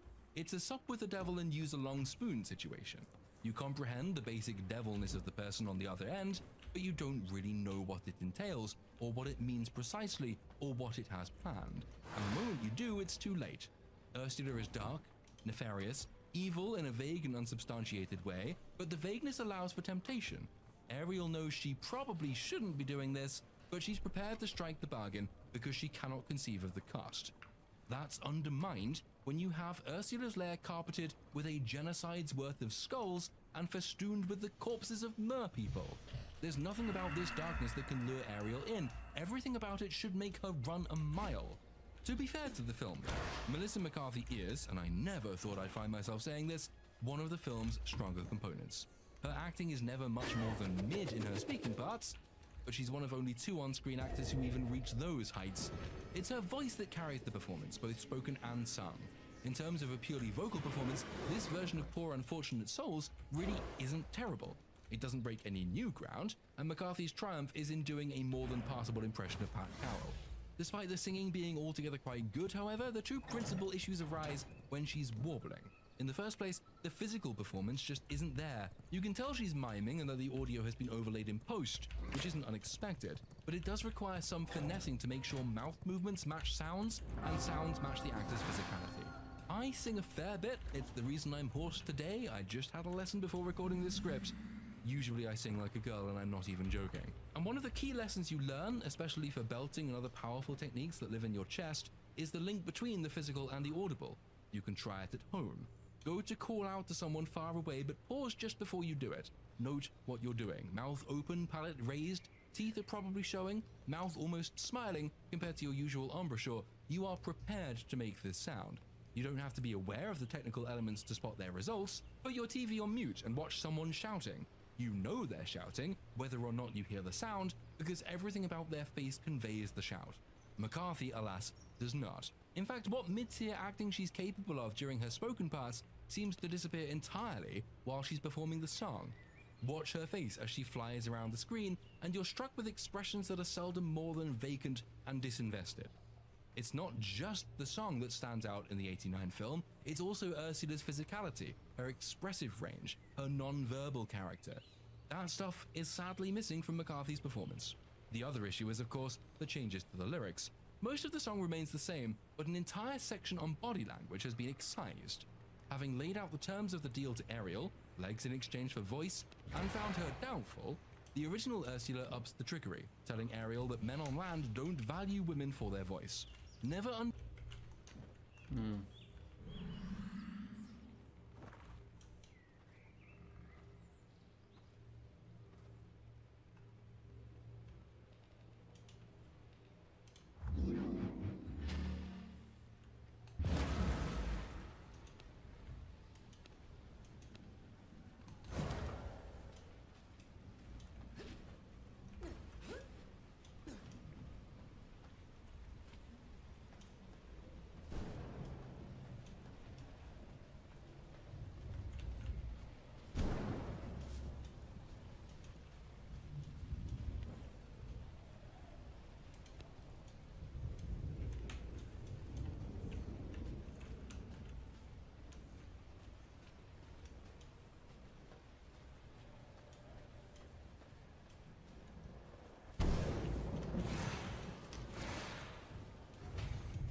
you do?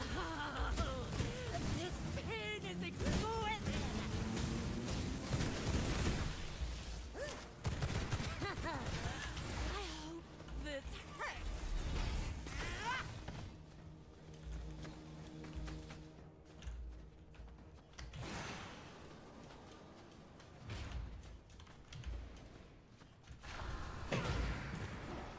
Oh, you're good, pet.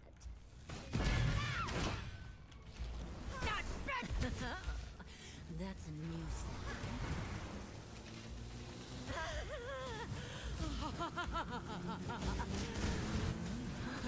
Where have you been all my life?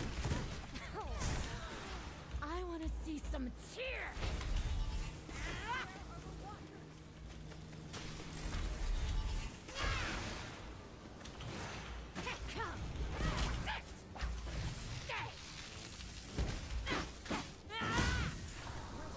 On your knees!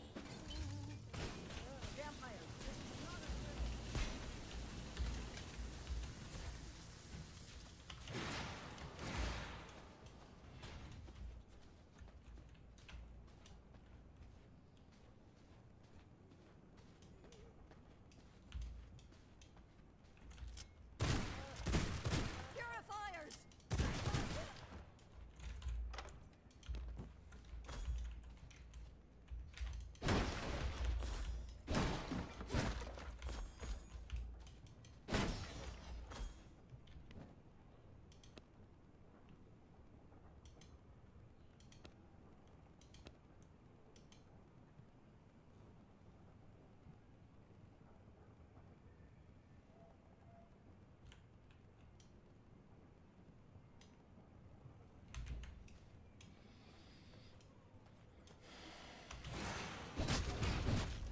Where's my soul?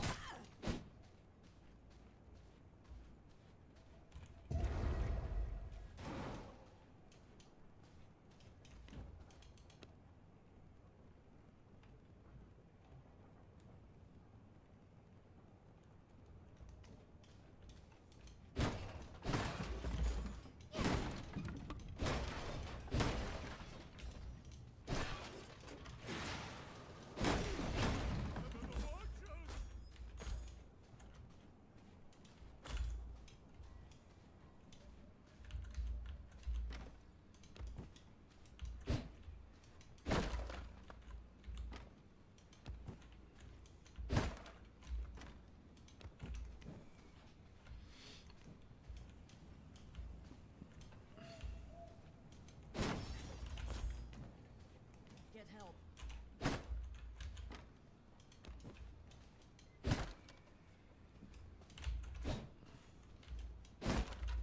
Shelter! Get to shelter!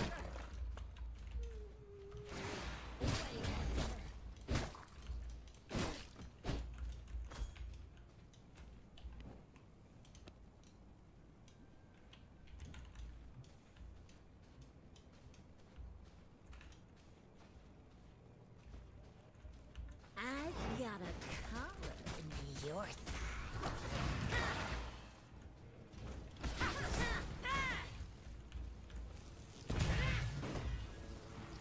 It's playtime!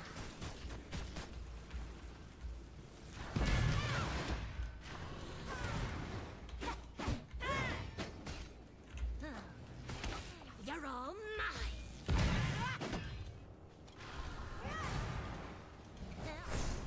You're all mine!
Wow.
underestimate the importance of body language, Ursula says. The men up there don't like a lot of blabber. They think a girl who gossips is a bore, she sings. Come on, they're not all that impressed with conversation. True gentlemen avoid it where they can. But they dote and swoon and fawn on a lady who's withdrawn. It's she who holds her tongue who gets a man. That verse is entirely gone from the 23 version, expunged, wiped out of the song. Mencken himself explained that the lyrics had to be changed because, and I quote, they might make young girls somehow feel that they shouldn't speak out of turn. And this is just so fucking asinine. If the 23 film feels soulless, it's in part because everything it does is designed to be ultra-safe, even to the point of denuding characters of spice and of wit. Mencken has no excuse not to know this. Ursula is a villain. She is tricking Ariel. The sentient audience knows that's what's happening, because Ursula has already told us that's what's happening, twice by this point in the film. You are supposed to hear that line and think, no, Ariel, don't fall for that. But you're also supposed to think, quietly to yourself, but I can kind of see why she might, because that's quite a spicy line. Spicy because this characterization of men is not completely unfair. The line is partly satirical. It's a veiled barb against a part of its real-world audience. A barb that stings more sharply than the blathering equivalent of modern feminism, that stings with all the sharpness of a brick. And so, in this scene, misses its target completely. You don't even have to agree that Ursula's slight contains a degree of truth to it to recognize that it's more potent as an attack and more appealing as a line in its own right than the nothingness that has here replaced it. Young girls somehow feeling that they shouldn't speak out of turn is the point of the trick, Jolly Green Jizzface. The moral resolution is in Ariel realizing that she doesn't have to give up her voice to be accepted and loved. That message actually remains in this film. We'll encounter it toward the end, but here it's not going to refute anything. It's not disproving or rebuking Ursula. It's not even subtly rebuking men in the real world anymore. There was no reason to remove this line. There was every reason to keep it. The payoff remains. The setup is gone. That's just shit writing overall. Wow. There's another slight change to this scene and its setup that precedes a major and hilariously bad one. The slight change is that in the 89 film, having accepted the devil's bargain and lost her tail, Ariel has to be helped to the surface by Sebastian and Flounder. Yo, what is it? Let's go for a spin! Posle podnes, ili? Yes. Ja za majku. Znači, vidiš, ima da radi neki imanobrat. Ti manje pouča. Dobro.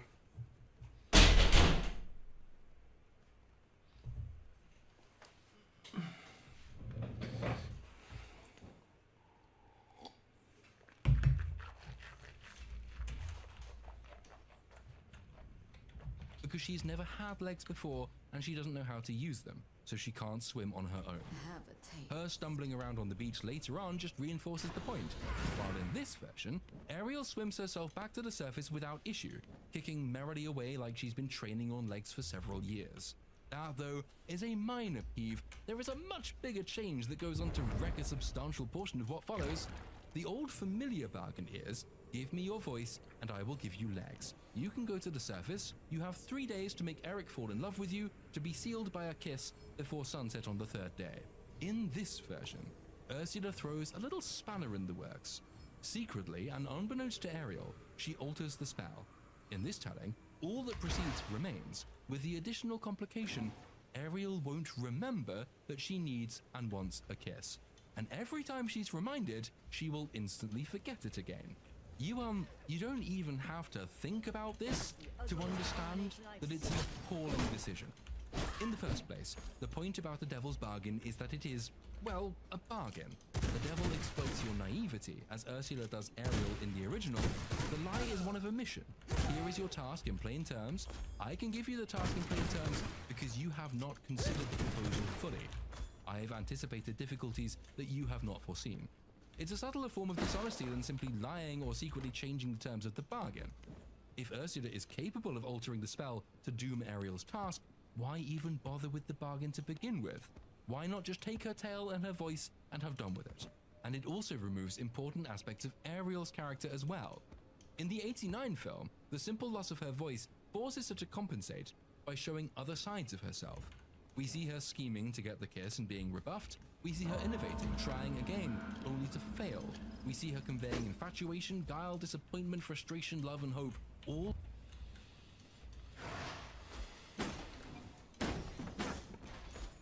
Do you want to play rough? Come! Sit! Stay!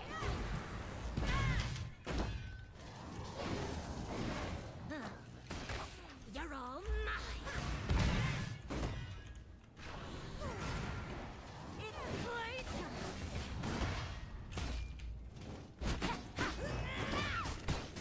What was the safe word again?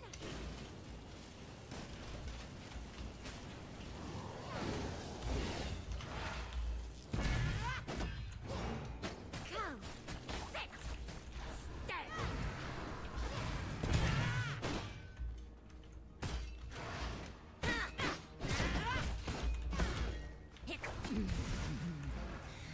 Look what you do to me.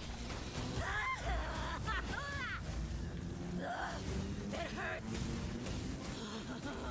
Give me more. Scream!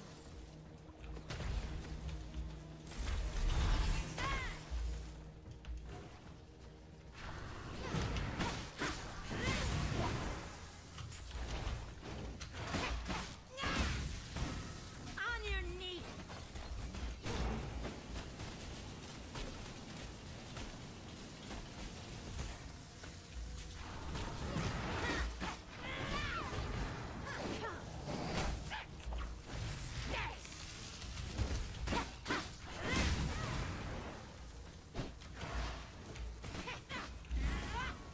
Scream!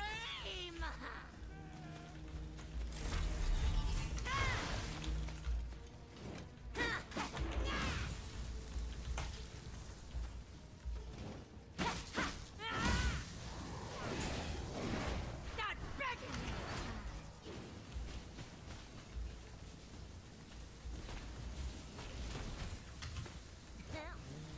You're mine.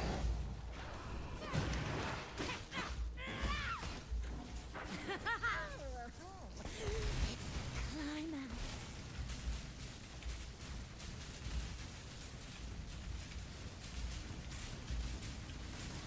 It's playtime.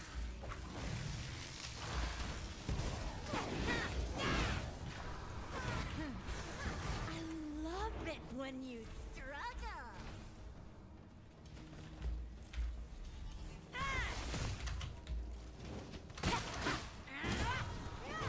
Come, sit, stay.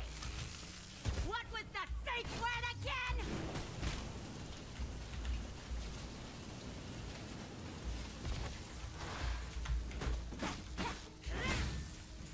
It's playtime.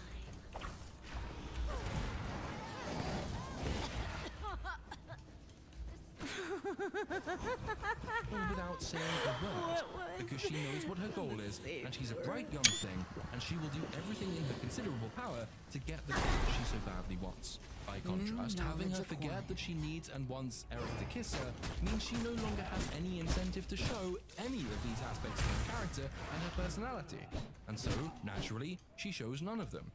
It probably makes for a less cringe-making performance, because Hailey Bailey cannot act and couldn't have captured a tenth of her animated ancestors' physical charm and dexterity. But on a story level, it leaves you asking, just what the fuck are you doing? Why should I give a shit now? What am I learning about Ariel? What is she going to show me that I don't already know about her? And the answer to all of these questions is nothing. There's no point. Her character doesn't develop again from this point to the end of the film. She is done. This was almost certainly chosen because these absolute brainlet writers didn't like the idea of the Little Mermaid, the little fucking mermaid of all characters, fawning over some man, which is just hilarious. Of all the Disney characters, the one character who cannot possibly say or convey, "I don't need no man," is Ariel. It's pretty much her entire reason for being. Without a man, she has no business striking a deal with Ursula. Without a man, any such bargain can only lead to her doom. She does need a man, mechanically. It's vital to the plot. But the writers seem to think that this detracts from her character and her agency as a strong and independent woman. Because these writers are idiots. The clever aspect of Ariel's character in 89 is that, for all her goals are simple and conventional, she knows what she wants, and she is the one who leads the story, who pursues the goal, who tries everything to achieve it, the one who shows great flexibility and ingenuity in the attempt. It's what makes her, ironically enough, a strong, independent woman. And by removing that, in the name of feminism and freedom, these writers have turned her into a ditzy, forgetful girl who has no initiative, because she has literally forgotten what she wants, and so she makes no concerted attempt to achieve it. Ain't progress wonderful? Having risen to the surface, she's then rescued by a fisherman and taken through a village, which is really just an excuse for another new song, which in turn, according to the director himself, is an excuse for a travel montage. Even Rocky had one, I guess. But not only is this not productive, it is counterproductive.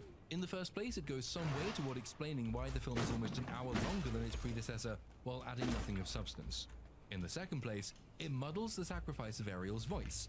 She will not infrequently narrate in song between now and the time she gets her voice back, which might be forgivable were she to make any meaningful observations, she doesn't of course, but which would still work against the dramatic realization of her mutants.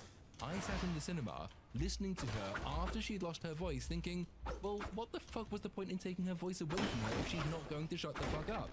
The montage simply longs out what the original accomplished more efficiently, her re-meeting with Eric. And if I'm complaining about a lack of brevity, you know things are pretty fucking bad.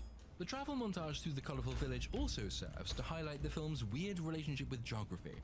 The 89 film kept this as vague as possible in a bid to universalize the story and avoid getting bogged down in particulars, because if you start getting bogged down about your world, you invite questions that need answers. We're told that this weird little island nation, which is a monarchy led by a black queen with an adopted white prince son advised by a Pakistani prime minister, that it trades with Europe and also with Brazil, which means I am forced to point out that one of the largest trades between Europe and Brazil in this time period was slaves. The Empire of Brazil imported around half of all slaves taken from Africa to the New World, and continued doing so until the British Navy imposed a military blockade to end the trade. The very diverse population of the Little Mermaid's island kingdom could, in a charitable interpretation, be freed slaves, or in a less charitable interpretation, they've all been given a red day off from the plantation in order to dress colourfully and bang steel drums because, you know, stereotypes are racist, except where they aren't. And it's not as though I'm looking especially hard for these geographic connotations. The film isn't shy about placing itself in time or place. We'll even get a map sequence later where Prince Eric points to various countries on a map and explains geography to Ariel. The film seems to want to replace the mutual fawning and lovesickness of the original with a more organically developing relationship, which completely misses the point, but oh well, I guess. Ariel is reintroduced to Eric in the castle, which I guess is where you take all random civilians you rescue from the sea, and we don't get an especially ebullient reaction from either of them. Ariel because she's forgotten who he is, and Eric because he doesn't know who she is. You have to forgive the incongruity of this arrangement in the original as well, but at least you're invited to do that, because it's a harmless story of star-crossed lovers, and fate makes accommodations for such little things. But in this version, the same basic mechanic is in play, but in service of a completely countervailing motive. The writers seem to want to portray a naturally forming affection between the two, rather than something powerful brought in at first meeting. But as is so often the case, it carelessly plonks the new idea on an old script and doesn't do anything to make it fit. Ariel cannot speak, except where we're made to suffer her internal monologue through song. She is forced to try and converse with body language. She doesn't convey much at all for the reasons previously explained, but what little she does try to convey seems far too much for Hailey Bailey to muster. Eric isn't especially disappointed by her inability to speak, which is more a crushing realization in the 89 film. He sympathizes and says most people around here use too many words and have nothing to say, which is kind of ironic, since Prince Eric says this in a speech that is not in the original, that goes on to talk about, among other things, fossilized sea stones, him guiding her around a plot-convenient museum of items, and it achieves very little in double the time. There is something of an inversion here as well. In the 89 film, Ariel attempts to impress Eric by using the false knowledge given her by Scuttle to use human objects, combing her hair with a fork, blowing a smoking pipe like a musical instrument, and covering Grimsby with ash, and so on. In this film's museum, though, it's Ariel who shows Eric what various of these undersea collectibles do, which does accomplish something. The film is making a bad attempt, but an attempt nonetheless, to create a more naturally and mutually forming relationship than the directed simping of the 89 film, this scene does a good enough job of establishing a shared interest and, more particularly, of making Ariel interesting to Eric. It's just a shame that the scene is taking the place of one of the original film's funnier and more charming little skits, and without really changing the result. The destiny of both films is for these two characters to grow closer together anyway. The principal difference is one of intent. Another key change between the two films is in the impression of time. Both establish the 3-day ticking clock mechanic, but while the 89 film proceeds at quite a pace and manages to make the ticking clock really tick, drumming up a bit more tension as we see Ariel get ever more desperate at her voicelessness, this film does the precise opposite. The first film condenses 3 days into what feels like a few minutes, while this one drags the 3 days out to feel like, well, yeah, 3 days. It's a nigh on interminable film, and that's largely a result of having Ariel forget her reason for being here. The need for a kiss and her desperate need and even existential want to get one keeps the 89 film motoring along, and is never out of the audience's mind. But here, because Ariel forgets it, it serves no purpose. It adds no real sense of urgency, because our protagonist is not aware of the urgency of her situation to begin with. On top of which, because the film is trying to have the relationship form naturally, it has to take the time out to manufacture situations that allow them to learn more about each other. Again, not necessarily a bad thing, except that it just doesn't work for this story or in this film. Here, there is no French chef, so no rendition of Le Poisson. I assume this was to avoid pissing off the French for the crude stereotype, because it's been a while since the French blew up and tried to conquer Europe in a fit of pique, and they are probably overdue another attempt. But then, if this was about avoiding stereotypes, how do we explain all the happy diverse villagers on this weird little island who smile and dance and play kettle drums every hour of every day? This is all part of the film's dating sequence, which returns to more familiar grounds as Eric and Ariel go out into the Blue Lagoon. Which brings us on to Kiss the Girl, laughably undermined by a combination of a lyric alteration and by Ariel's established forgetfulness. For a couple of lines being inserted into the song, meaning Sebastian's injunction to kiss the girl, make a gesture toward fanatical bores who push for affirmative consent in all romantic relations. Use your words, boy, and ask her, Sebastian says. But as is so often the case, this new invention hasn't actually been made to match the scene over which it's been superimposed. Eric doesn't use his words and ask her at all. Ariel, of course, forgets that she wants to be kissed. She forgets it every time they come close. It's Eric who's simping in this version, not her. So whenever he leans in to kiss her, she forgets that that's what she wants, and she leans away from him. Which, far from expressing affirmative consent, she can't because she can't speak, it seems to suggest tacit rejection. Yet Sebastian carries on singing Kiss the Girl, which I think means by the bizarre logic of the film that Sebastian is perpetuating rape culture. It's clunky, it's awkward, and it didn't need to be this way. In the original, it's Ariel who makes the moves, and Sebastian's song is intended to aid her concerted attempt to be kissed.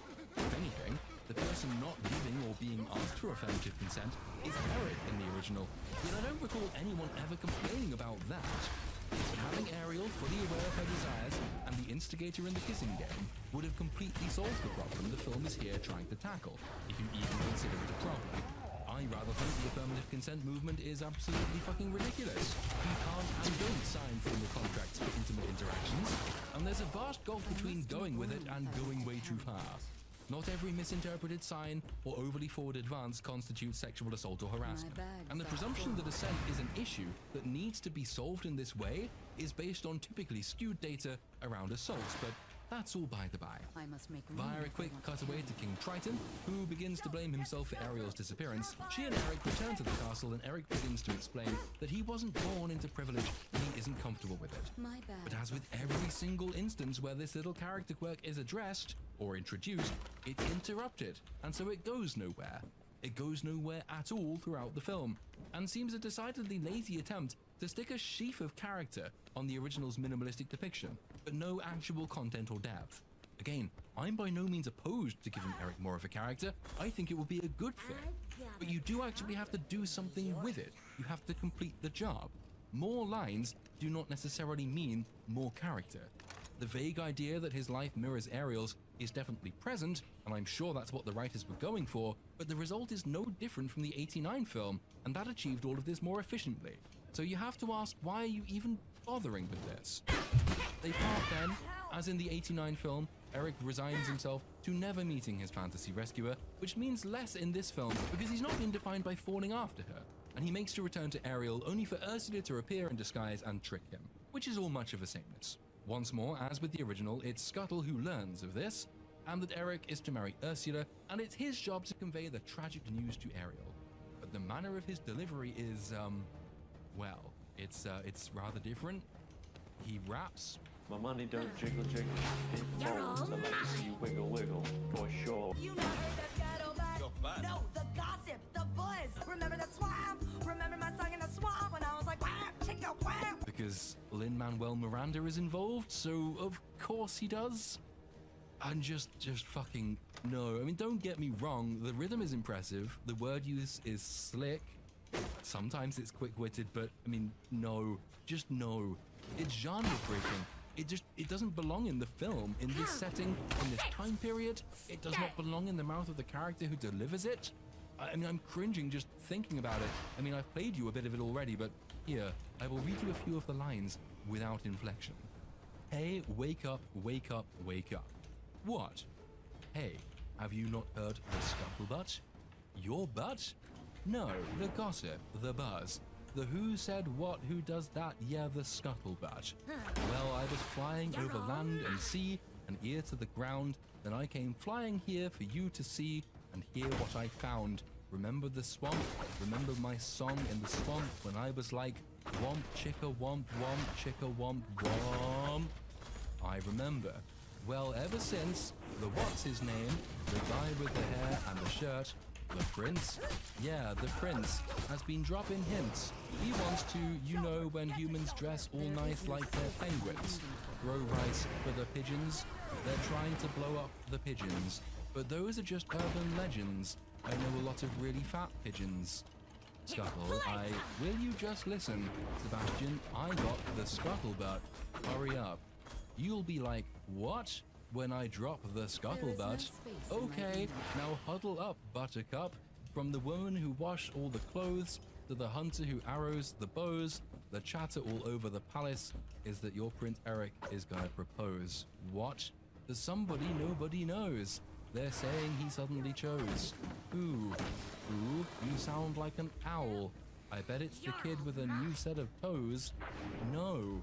Oh yes, anything goes. Who'd ever guess?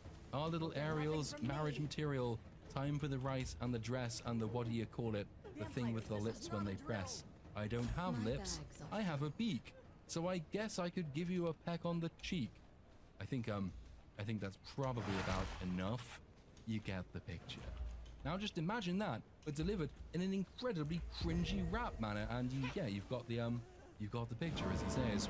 So Scuttle raps the news that sexy Ursula has turned up and Eric is to get married, which seems rather to recreate the problem the film made an abortive attempt to solve by giving Eric a backstory, because he's actually no more of a character in this. He's no less a depersonalized object than he was in the original, which, as is so often the case in girl stories, was alien to the thoughts of man, unless, of course, those thoughts were about the heroine.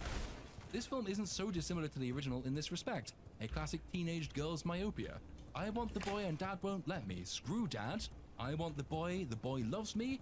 Oh no, an attractive stranger. I'm losing the boy. Lol, attractive stranger gets mobbed and bullied by animals and torn to shreds and no one helps her because she's a bitch. Yay, the boy loves me. I win. There's really not a huge amount that diverges between this penultimate sequence and that of the original film. Eric seems slightly less sure he's making the right decision, but that only throws up a host of problems resulting from the botched setup and the partial implementation of character and a diminution of the symbolism of Ariel's voice. It's the voice, you see, that symbolizes her, which is the tragedy of her loss of it, the threat of Ursula's possession of it, and the triumph of Ariel's regaining it. This film seems to want to muddy this up a bit by having Eric doubt the possessor of the voice. I assume in a bit to prove that Ariel has value beyond the beauty of her voice.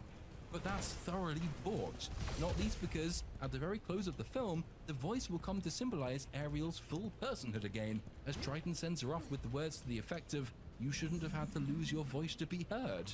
The wedding scuffle has the added complication of a wedding ring, where previously the seashell, the voice, and the kiss were basically it. This film seems to think that the ring, symbolizing marriage, will fulfill Ursula's win criteria rather than a mere kiss. This is never made clear, nobody in the film has explained it or seems at all aware of it right up until the moment the writers decide that everyone, and I mean everyone, knows and understands the stakes. Scuttle dive bombs sexy Ursula and knocks the ring away, rather than the voice shell, which he thought was more important. The ring lands on the floor and fucking Grimsby, of all people, who has absolutely no part in the backstory or any knowledge of the bargain, kicks the ring away. Which from his perspective is motivated by what, exactly? Being a dick? I mean, from whence did his bitchy dislike of sexy Ursula arise? The film seems to think he's in on the story, but as best I could make out, no. He's not at all. So what the fuck is going on here, film? Ariel eventually retrieves the shell and gets her voice back, which for reasons that don't exist, so I'll not try and explain them, means she remembers now that she has to kiss Eric. But because she spent so long fannying about, the sun goes down, her tail comes back, Ursula kidnaps her and whisks her away, which prompts Queenie, who just occasionally pops up in the plot, to remind us she exists, but never for long enough to tell us why, to observe that all of this proves the sea gods are evil and men and merpeople cannot get on. Remember this because she will forget it shortly. Triton appears to rescue Ariel, who attempts to escape, only to be captured again by Ursula's electric eels, and it's impossible to tell whether she's supposed to be being tortured here because Hailey Bailey cannot act. Speak up, girl, because what you say matters. I think the implication is yes, she is being tortured. We see the electrical sparks and Triton voluntarily gives up his trident to save her. This means the same eels that were just now vaguely tickling Ariel grab him and zap him into dust, which poses at least a few questions. I mean, are we to assume the only reason they couldn't have done this at any time is that Triton's trident confers him immortality or immunity from damage? Maybe, I guess, but then Ursula is about to be stabbed by a boat, and the trident doesn't protect her from that. But then, does anyone care? No, I don't think we do. Eric dives down at this moment to distract Ursula, who at least solves the problem of the eel's power levels by accidentally exploding them with the trident, which enrages her. And Melissa McCarthy assumes her Melissa McCracken form, growing even larger and more tentacly and recreating the final battle from the '89 film, Whirlpool and all. Now, you will recall that to the extent we know anything at all about Eric is that he's an explorer. He loves exploring, he's a sailor, he's very good at sailing, he knows his way around a ship, spends a lot of time on them. Imagine the fear of knowing you have a gay man on board a boat. When you retire at night, you think to yourself, God, will I wake up and find everybody dead? To the extent we know anything at all about Ariel, is that the human world is alien to her. It's the source of her fascination. She's bemused and perplexed and titillated by it, because she really doesn't know anything about it. This bare bones, but nevertheless solid and uncomplicated characterization is what dictates the battle's resolution. In the '89 film, Ursula traps Ariel in a whirlpool and tries to zap her with the trident, but brave Eric boards a shipwreck and steers it through the storm so that its prow stabs Ursula and she dies. Basic, simple stuff. Set up, payoff. Brave Eric rescues Ariel just as Ariel once rescued him. Evil bitch queen is vanquished, they sail off and live happily ever after. The end. That is almost what happens in this film. But for no reason beyond its current year, the roles are reversed. Brave Eric, noted sailor, is the one trapped by Ursula, though Ursula really doesn't give a shit about him and has no reason to be focusing her efforts on his destruction. Ariel, in her mermaid form, who has never been on a ship, never mind piloted one, and who has no legs at this point, flops her way across the desk of the floating wreck, Then drop on the deck and flop like a fish! and she steers it through the storm to stab Melissa McCracken.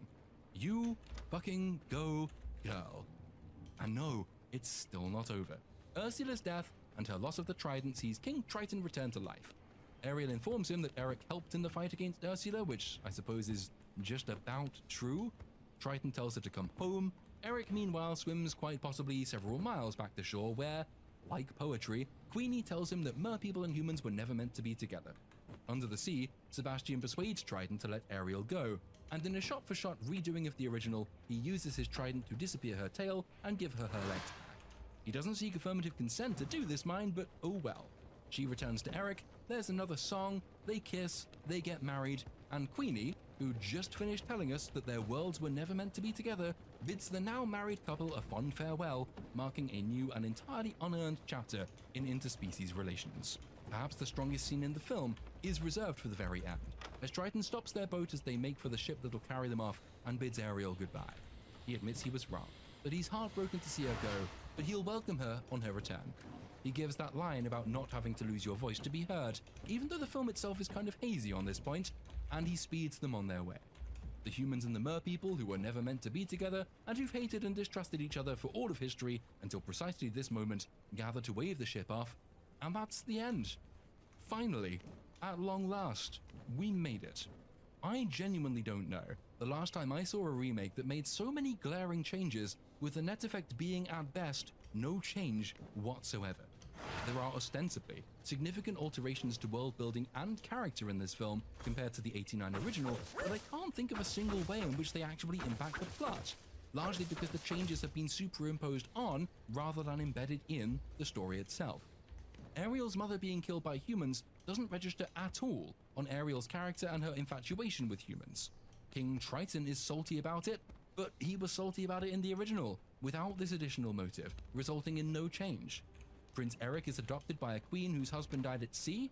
This doesn't register at all on his attitude to the sea generally, or Ariel in particular. The mirroring parental misfortunes are used to explain an ever-present antipathy between the humans and the merpeople that A, is not well substantiated or consistent, because it doesn't seem to have bled into the populations at large, and B, is only filling a gap opened by this film to begin with, by having the humans aware of the merpeople at the start. That's an awful lot of work, and an awful lot more time expended to simply recreate what the original established with less. Ursula is Triton's sister this time. So what? What does that change? Nothing, as far as I can tell. Ursula tweaks the bargain with Ariel to induce her amnesia, something that doesn't impact the overall tale, and that only makes the intervening character beats appear confused and half-formed, the film not really grappling with what that should mean or why it should be. Supposedly, this places a greater emphasis on naturalism in the bond that forms between Ariel and Eric, which the actress herself seems to think gives Ariel more freedom. But again, it doesn't change the story one jot, and if anything it deprives Ariel of agency and ingenuity in the pursuit of this nebulous idea of womanly freedom. She still wants the prince, she still gets the prince. Rather than working for and earning his affection though, it is fortuitously bestowed upon her. The plot mirrors the original in every particular, it deviates only to elongate and diminish its force. The flaws mirror the original in every particular as well, with a few more thrown in for good measure. A huge amount of additional confusion is generated by this pursuit of nebulous and ill-defined freedom, achieved as mentioned at the ironic expense of agency. Girl strains against the strictures of her father, girl is frustrated at being held back and stunted in her development, takes matters unwisely into her own hands, rectifies that mechanical mistake, and earns the much more important recognition from her father, and from society at large, that she was right to begin with. Beautiful, smart, blossoming inevitably into maturity with her eyes on the object of a man. She gains the object by her forbearance, without changing, and the acclamation she deserved from the off. So in short, the story was always a shallow one, because that's a description of the '89 film as well, but it's been made shallower and stretched out beyond means or need in 2023. The latter is a problem generic to modern Disney remakes, the former was an issue even back in the 80s. So I think then this might be my excuse to close with a contrast. In Hans Christian Andersen's fairy tale, the prince never sees the Little Mermaid. Her love is always not only unrequited, but in every way one-sided. She goes to extreme measures in her pursuit of personal fulfillment and suffers immense pain in the doing of it. The attaching of clams to her tail as a mark of passage, the walking on glass shards pain that is the trade-off for being given her legs by the sea witch. But she is not just in love with the prince generally. Her story cannot be satisfied in the generic Disney princess gets the prince form, because she's in love not just with the handsome boy, but with the dream of humanity itself, the experiences she cannot know, the life she cannot have, and in particular, the eternal soul that is uniquely man's gift. Mermaids don't have them. When they die, they turn into sea foam and they disappear into the ether, and that's it. Man, who lives a shorter life on Earth, lives eternally after death. The bargain she strikes with the sea witch is not just made in pursuit of love, but in pursuit of a soul. The beauty she's conferred, her voice is traded for the ability not only to walk on land, but to dance as no human could possibly dance, comes at the cost of great and unending pain. She meets the prince, who loves to see her dance, not knowing that dancing causes her agony. And she dances for him because she loves him, and because she loves his soul. But he never falls in love with her. He believes he can only marry the woman he loves, and the woman he loves is the woman from the temple who he believes rescued him from the sea. He meets her again, they get married, and it breaks Ariel's heart. She left home for him, she danced for him, she suffered for him, and all of it was for nothing. She believes she'll die, only for the Sea Witch to propose another bargain. The Little Mermaid sisters bring her a dagger that they gained from the Sea Witch in trade for their hair, and so a large part of their own beauty. They are prepared to sacrifice to bring Ariel home. The terms of the bargain are that if Ariel stabs the prince and lets his blood touch her feet, she'll regain her tail and be able to return home to live out her life as a mermaid. But she doesn't do it. She can't kill him. She is prepared to die eternally rather than have him die, though she knows what that entails, because she has no soul, so she won't live on. There can't be a happily ever after for her. It's her life or his, and she chooses his. However, she doesn't die. Because she sought a soul, and yet she was prepared to sacrifice that search and herself for the soul of another, she's lifted up among others who distinguish themselves by this same moral selflessness and purity. She's not given a soul as a reward, but she is given the chance to earn one. If she does good deeds for mankind for 300 years, she will ascend to heaven in the end, and that is how the fairy tale closes. Keep in mind, that's a story intended for children. Hans Christian Andersen did suspect at the time, and wrote to this effect, that children might not grasp the fullness of it, but he hoped their parents might. And after all, who is going to be reading to the children to begin with? There are a couple of things to note about that. Perhaps the most important is that it stands as a refutation to those, and I know they'll be in my comment section already, who will dismiss criticism of quote-unquote kids movies because they are just kids movies. No, fuck off. Children are too important to be left to shitty media. This was once fairly well understood. The anti-woke crowd still do understand this when they complain about nefarious agendas being pushed to children in media. You shouldn't just be concerned that your children be shielded from politics you don't like. You should want more for them, more than safety from the negative. If children can be negatively impacted by what they consume, they can be positively changed as well. Secondly, and relatedly, it harks back to the problem I raised at the beginning, which I raised specifically in relation to girl stories, but which does infect certain boy stories as well, albeit in different ways. One of the reasons I dislike the '89 film is precisely that it is a girls' film. Which isn't to say stories shouldn't appeal to girls, but rather that playing on girls' cheap wants and shallow emotionalism denies them, as well as boys, stories that teach them things they don't already know. I'm smart, you're dumb. I'm big, you're little. I'm right, you're wrong. Kids' films generally do have this problem, because they can appeal to children directly. Parents don't need to interpret, or to explain, and inform around the story the child consumes, assuming a story exists to begin with, which frequently they don't. In fact, in too many instances, parents are able to use film and other visual media as an excuse not to do this sort of thing. They can turn children over to mass media to satisfy the basest need for their entertainment. And sure, I understand why. You're busy, you have...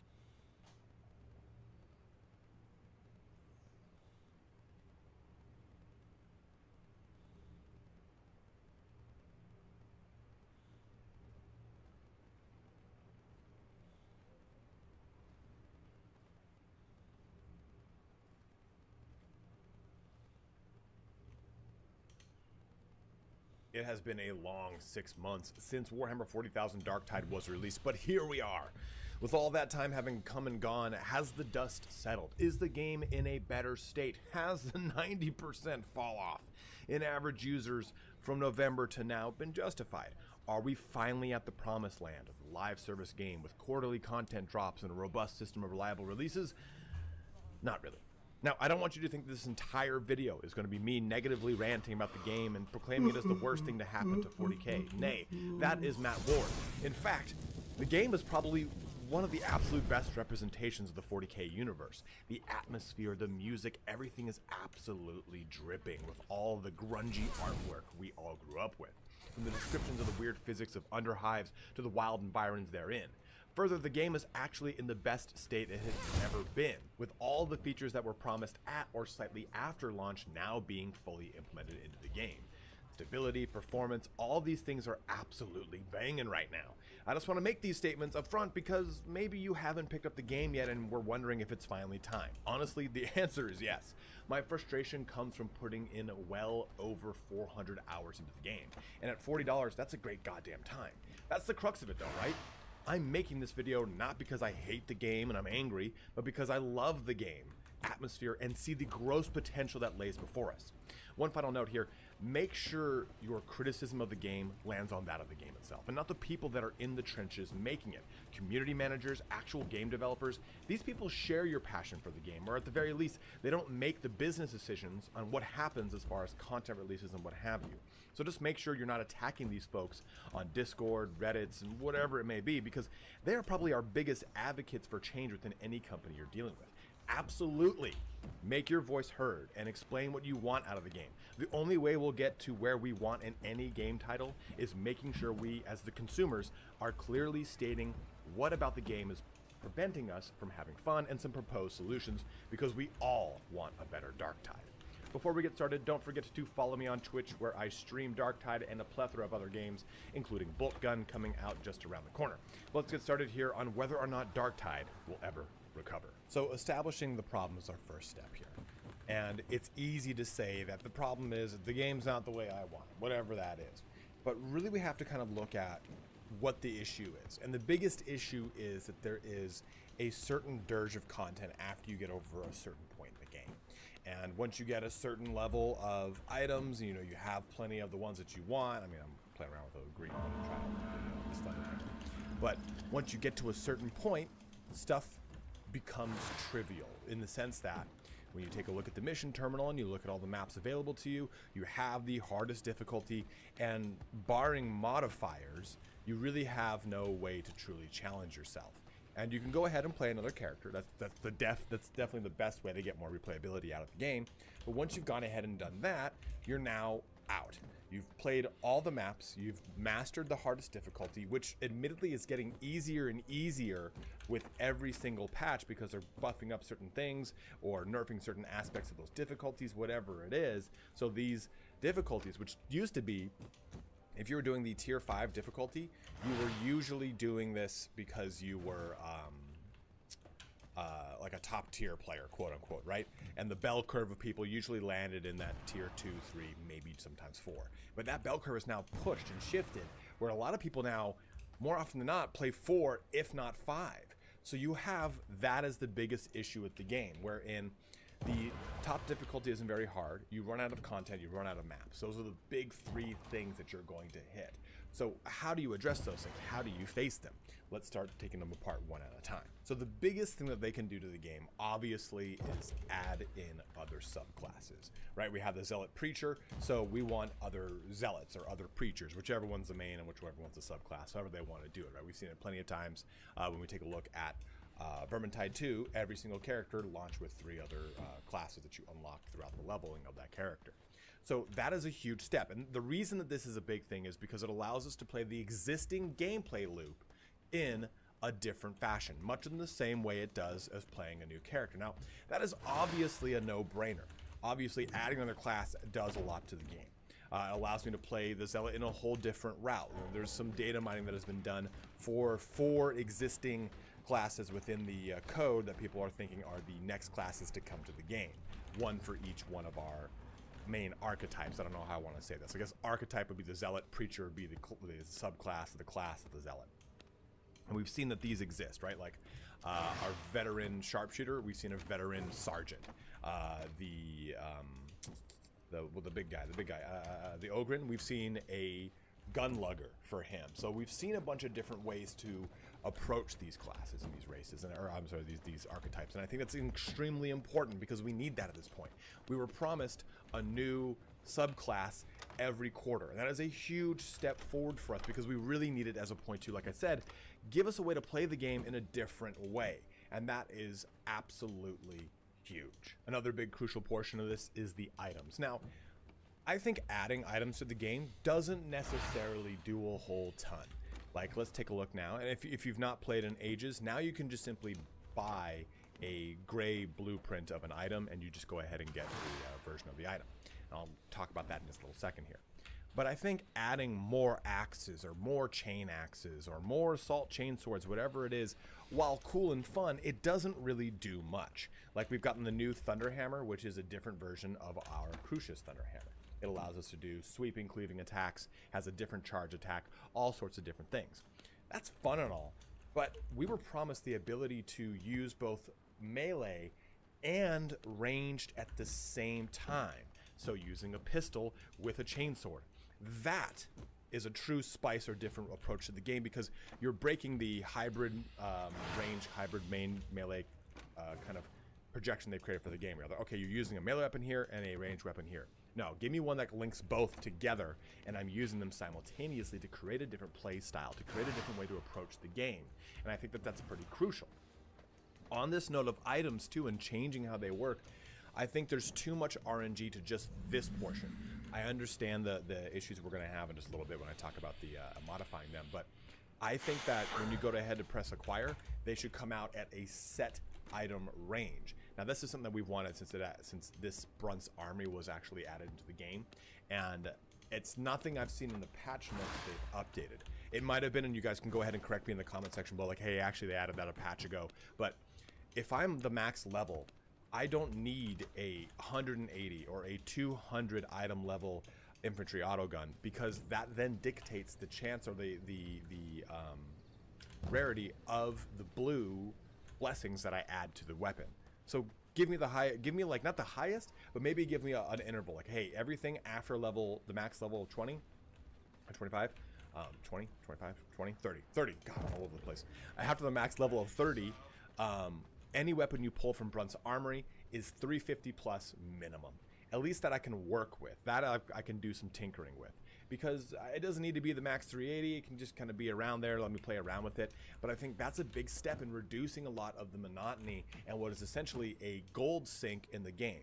It's an artificial way to just kind of deplete people's gold without actually contributing anything to their replayability by just saying, yeah, go gamble on this and hope you get something that you work with. Because then it brings us to our next issue within this existing system, is that once you come over here to the Shrine of the Omnissiah, we can do cool things now.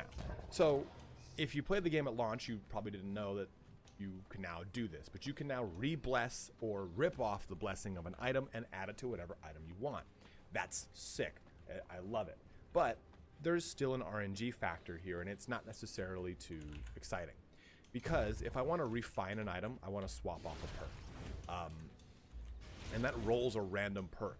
And that's just not necessary. Why make me refine this until I get to the point where I can get it for free? By the way, they swapped these on opposite ends for whatever reason. I'm going to refine this for free because I've spent the resources, and now I'm just going to press RNG until I get the actual perk that I want.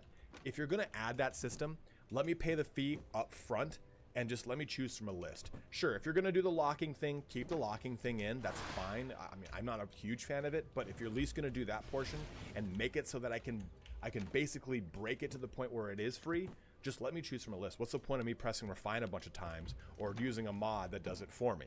Like, just make it easier for the end user to accomplish the exact weapon that they want while working within the constraints of the system you have in mind. I think that changing these little things about items makes the game a lot more approachable to someone who maybe is jumping in for the first time and sees, oh, this is an exciting thing to kind of build out the weapon I want with the perks and the blessings I want. But once you really dig into the system, you're like, man, this is tedious, and now I'm annoyed that I got a perfect 380, but I got a terrible set of terrible set of perks here. Like +1 stamina just happens to be decent enough on a heavy eviscerator, but maybe you get something that's absolutely god-awful here, and now the weapon feels completely subpar because you're choosing between rolling for something that you want and locking something you hate. And even then, into blessings, you hope that you get at least a solid blessing because you're rolling one off of the ones you want. So it gets to be a little bit of too much gambling in RNG because there's too many stages that create almost this great filter. Fermi paradox over here. It creates a filter that prevents you from actually having the weapon you want because you're artificially having your, oh, well, that scrapped my entire weapon because that perk is trash. My blessing is trash. And unfortunately, in a game like this, it does encourage min-maxing to approach the maximum difficulties with at least some modicum of ease because it's already stacked up against you. Which brings me to my next point. Let's talk about some maps. So as it stands in the game right now, we have more maps that are populated every handful of maps. And as you can see, they're on their own little timers, these little bars right here. So in 17 minutes and 34 seconds, this map will swap off. And that's great. I think that, and it's not great. I'm sorry, I do not like it.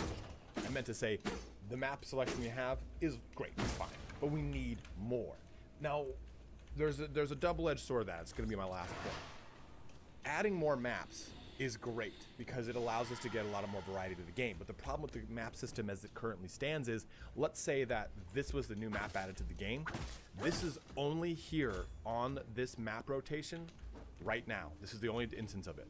And hopefully in 6 minutes or 7 minutes, in 8 minutes, or in 16 minutes, or in 4 minutes, one of these rotates off and it generates complex throne side, which is in a difficulty I want, because I sure as shit don't want to play it on the lowest difficulty. And that's the biggest problem with our map system. Yeah, sure, add more maps. I'm stoked on it, but the problem is we're going to hit this situation where I can play the map if I'm lucky enough to find it on the actual map board and the difficulty area. That is the biggest issue with adding more maps. I think it's great. I think it adds nice spice to the game, but it's not a reliable spice to the game. It's not an ability for me to just simply log on, play the map I want, log off. I cannot do that like I could in Vermintide 1 or 2. I'm stuck here waiting to hope that the map actually populates. And when you remember when this map actually came out, it did not populate for a handful of hours, let alone on a difficulty that was worthy really trying to see how the map really performed. It was populating on difficulties. Oh, we just got lucky and it populated on a 5. Man, this whole entire video is invalid. But still, my point remains that you have to wait for this thing to pop up in the rotation, and it makes it very frustrating. I understand there's probably some sort of development limitations behind this that I have no idea how they work. It's not as simple as flipping a switch. But still, my point remains outside Successfully of that. lost. This creates, while Welcome maps to being a my really channel. cool, fun thing to add to the game, it doesn't really do much to bring a whole Thanks for dropping by. ability since you are limited in the chance to actually play the map. Which brings me to my final fact, and the thing I think we need first and foremost amongst anything else in this list of things that we talked about. Yes, I think we need subclasses ASAP because it brings a bunch of spice to the game. Revamped a little bit of things to the item system to make it a little bit more spicy. Give me some new maps.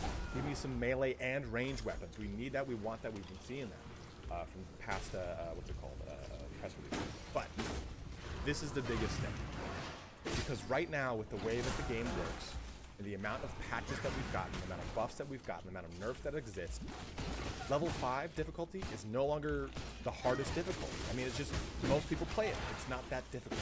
Level 5 on high intensity with another modifier is truly probably, and all grimoires. That's your hardest difficulty, probably. But the problem is it's just going to keep getting weaker. So the real, true, actual addition to content in this game is a 6th difficulty, is our whatever the hell it was in Vermintide 2, right? Champion or whatever. Because that takes all the existing gameplay and makes it valid again, and makes it harder, and makes it so that every single thing here, all the existing maps, all the existing items, all the existing classes now have different spice to approach them. Because now that I have a whole new difficulty, I maybe need to min-max a weapon differently. Maybe because the way that difficulty approaches things, I need to change the way I approach a map entirely. Maybe I'm now going to have to change my talent setup for my classes.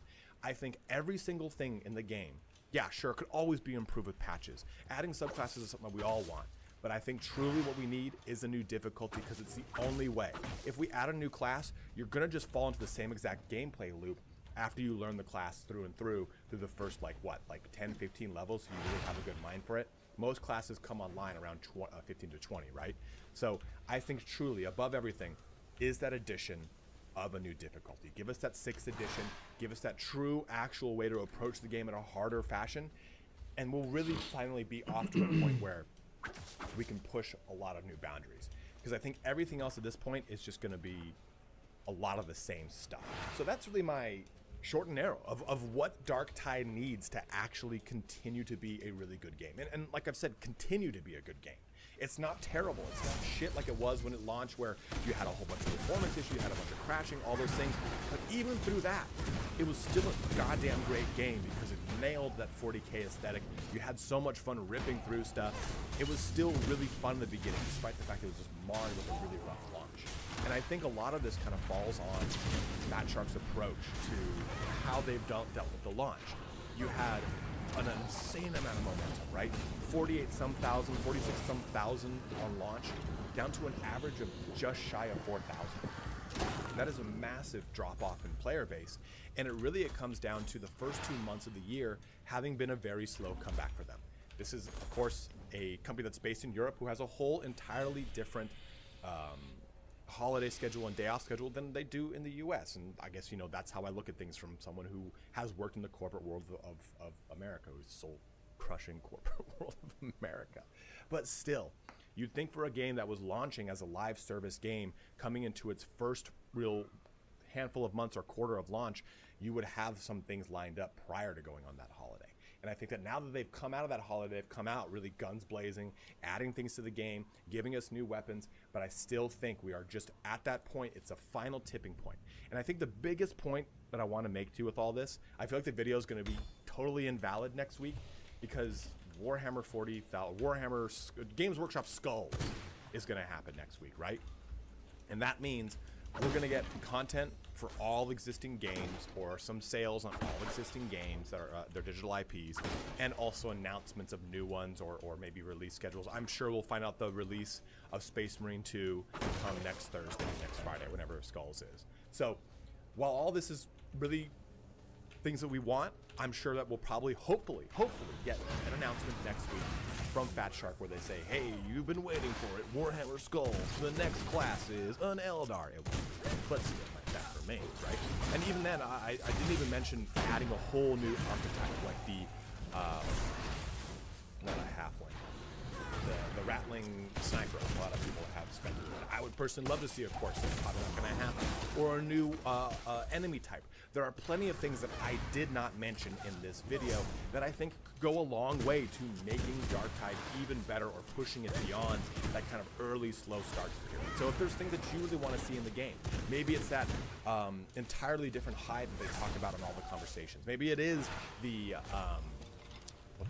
Gene Stealer cults that we have kind of heard mentioning of this, and maybe finally the Chaos Bonds, whatever it is, let it be known in the comment section below, because there are tons of things that we have heard about in press releases and the things that have yet to make their way into the game. And I'd love to get an idea of how you feel the game, or what you feel the game truly needs to continue to actually be the game that you want. I know for me, like I've said, you need that way to kind of replay the game in a new, better, harder, faster light. Go ahead and let me know in the comment section below. As always, guys, keep in mind that this is just my opinion. If you don't agree with the opinion, that's totally fine. You might think the game is in an amazing place. Like I said, we cannot attack each other. We have to simply communicate what we want with the game to hopefully make it be the game that we want Darktide to be. But as always, have a good one. Thanks so much for watching here today. Take care.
Okay, testing, check, 1 1 1 2 3 4. I think we're live. Hello.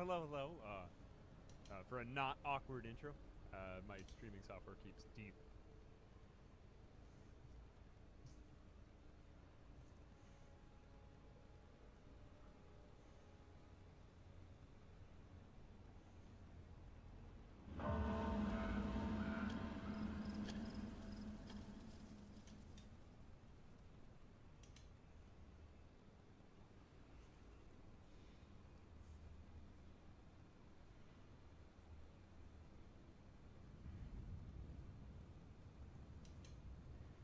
In a gaming landscape littered with high-budget blockbusters and AAA titles of varying levels of overall quality, the amount of cash it takes to produce today's top titles have reached the hundreds of millions of dollars, and even then, tragically, more and more still leading to a product that limps into the limelight. But all the way back in 2006, near enough down the road from where I live, a man would sit down with the mind to achieve the seemingly impossible, to develop a game single-handedly that would, as its development progressed, go on to become one of the most highly praised RPG experiences ever made, shoving aside Goliath Studios and publishers to sit at a review score that remains even till this day as literally overwhelmingly positive. But how exactly did developer Chris Holt pull off this mind-blowing feat? What exactly makes up this rough-looking game to make it so unbelievably beloved to its thousands of active players? Well, today, my friends, we set out to find out, diving straight into its sandbox world, gearing up supplies for our adventure across the desert, and uncovering the magic that defied all odds. My name's Mitch Mannix, and this is Kenshi.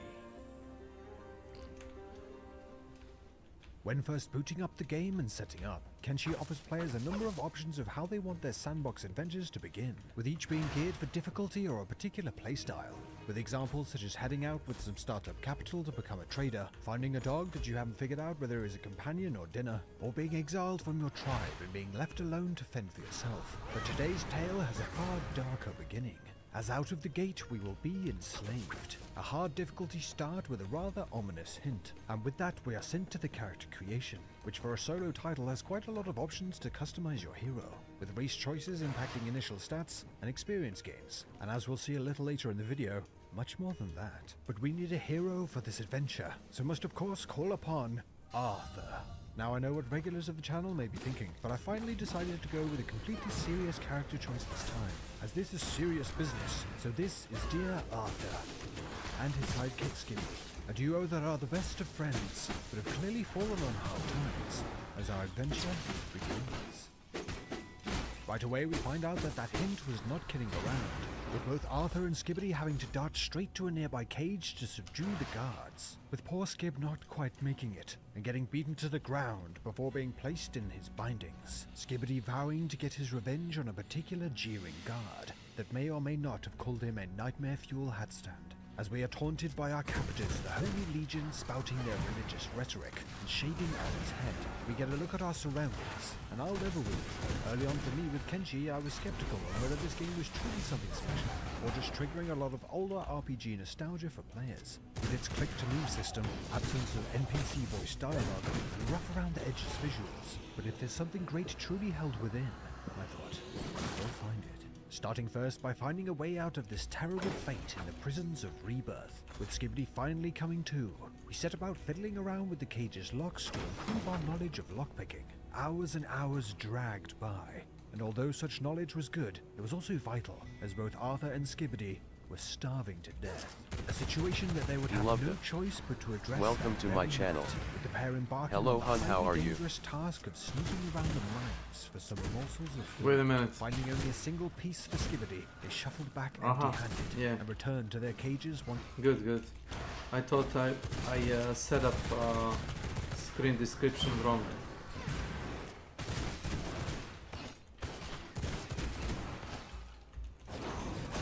Oh no. Oh no. Good.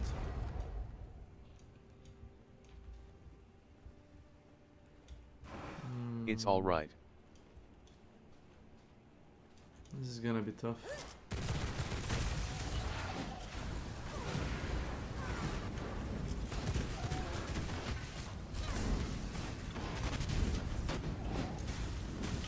Yep. Having fun with the game. Yeah, I'm having fun. My ass getting kicked. Lol.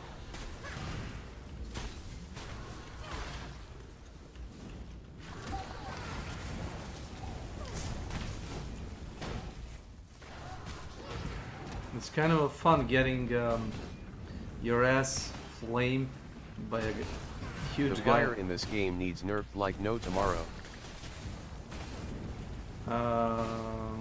Look at this piece of shit.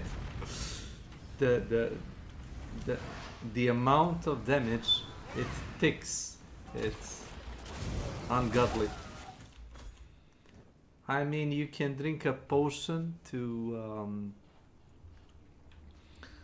I guess limit the damage you're taking, but still, you know, it takes. A lot of the times you would like kill something or, you know, take it out and you would die because the DPS is too strong.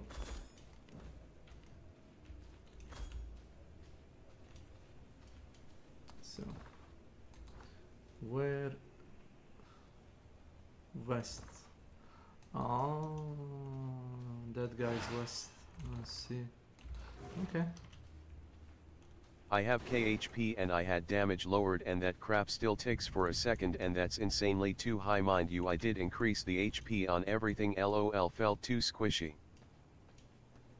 How did you even get the 5,000 hit points? 5k hit points. Oh, you increased the hit points modifier. Oh, I get it. Well, I'm max level as well, and yup. So I'm gonna guess you are upgrading the Dawnthorn legging, and there is probably another armor set after that one. Oh, whoa, whoa, whoa, whoa, whoa.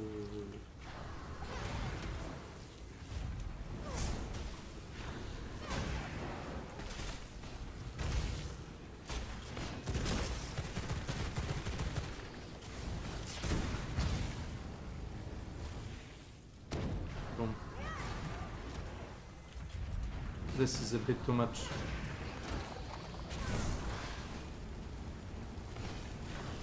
You're actually near one of the bosses that actually drops legendary shattered weapons. Well, I already made almost all of them, so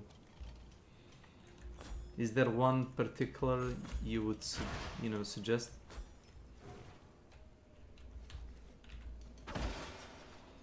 Well, I guess I didn't It's level legendary.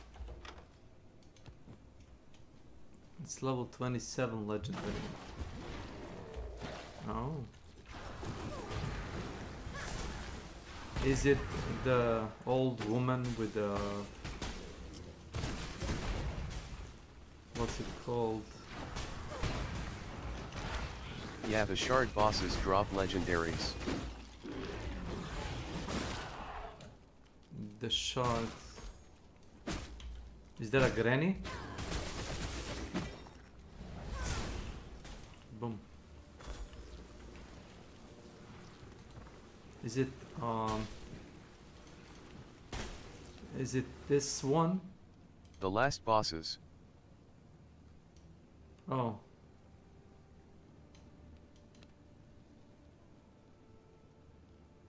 The fuck is this guy? 3 well 4 TBH.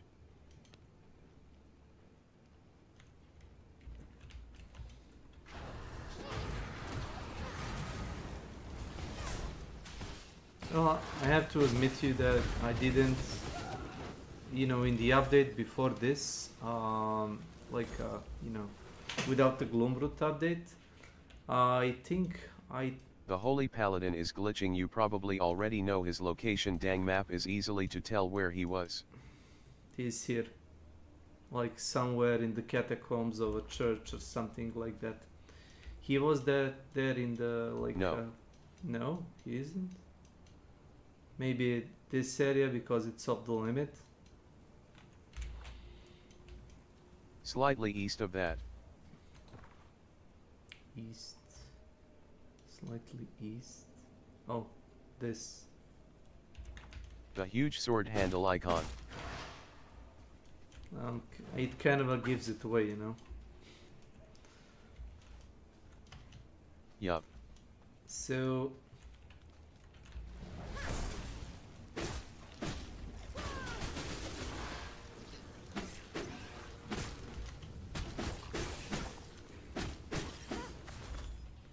the lightning output on a, if you manage to launch this thing and then hit like a multi-attack like this one, I think it imbues your That guy drops the shard of holy whatever the heck it's called, but it's glitched. I have never been able to get his shard since this new update.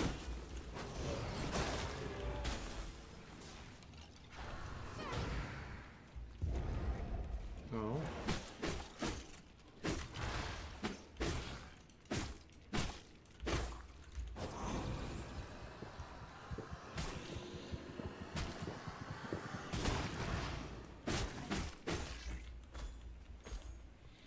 I'm really interested into last effect. It says 40. They need to fix crossbows, they're insanely too weak. The crossbows need to remove completely from the game. Because I don't know what was their, you know, like a logic behind the designing that thing. But from my standpoint, you are basically rooted in place while you're trying to pull a single shot, a single fucking shot. And imagine chasing a deer, which doesn't get one-shotted by the way, with a crossbow. And every time you try to shoot, he either outpace you, you know, he goes out of your range, or you know they need to like give like 3 times normal range or something stupid like that on the crossbow, so you can actually snipe stuff. Which makes no sense because bolts are heavier than normal arrows and they fly, you know, slower and, you know, at a short range. And the long bow gives you the superior range at the, you know, I'm not gonna say like a weaker damage, but you know, you should be able to shoot. It depends on a bow draw, I guess.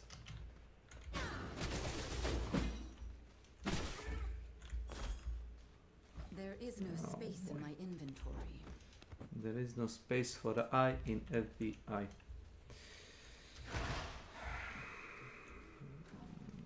The holy location is best location for blood, or the crossbows have fire rate or have the range increased, since crossbows do have much tighter strings.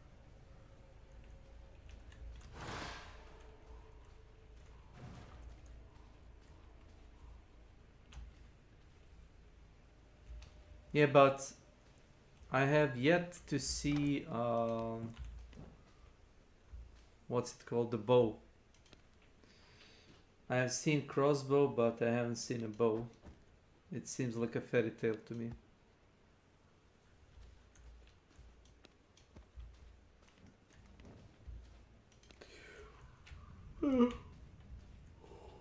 I'm completely wrong side. I went east instead of going west. A bow in RL doesn't have much range, but a crossbow has insane range due to the titan of the strings of design.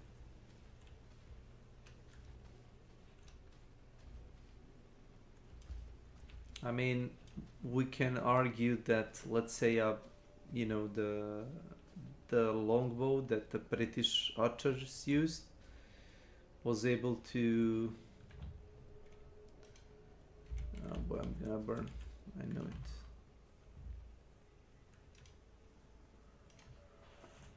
it. English longbow max range. But basically you're shooting in the air and, you know, calculating trajectory. It has a force of draw from 150 to 180 pounds or kilos, and it shoots at effective range of 140 to 300 meters, and that's, I think, top range that you could do with an old longbow, you know, without using, you know, modern materials. There's also ballistic crossbows that honestly required a guy who hits the gym non-stop to even pull back. Yeah, but the, you know, the crossbow. The crossbows, they use the pulley systems usually. So yeah, depending on how tight the string is, you should be able to, you know, crank the string back with a handle easier than to pull it with your hands.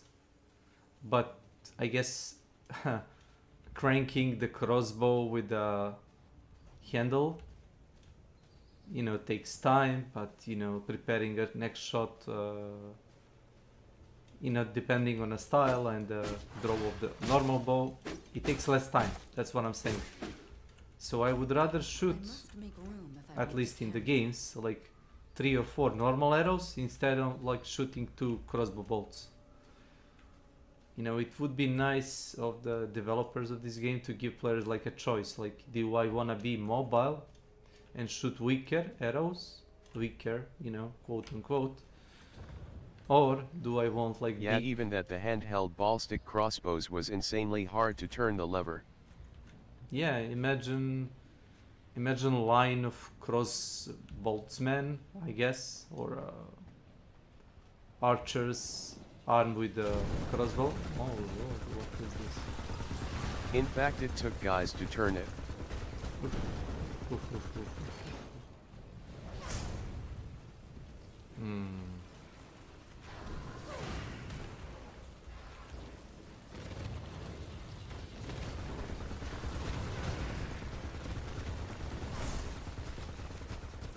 Even get tired, bro.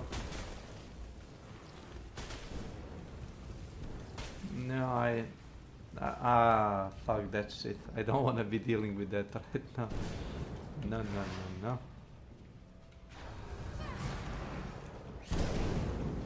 Wow.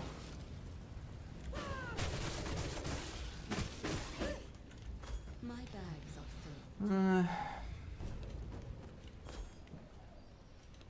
I love the Easter egg of this game though. Which one?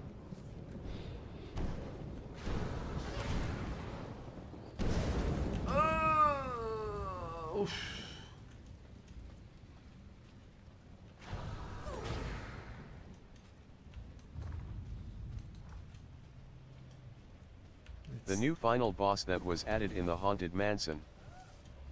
The scientist.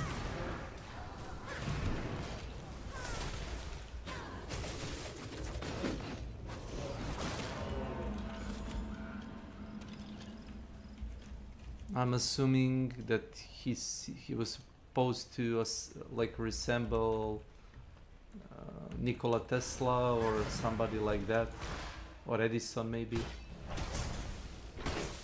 I haven't been yet. I've seen like a couple of images, but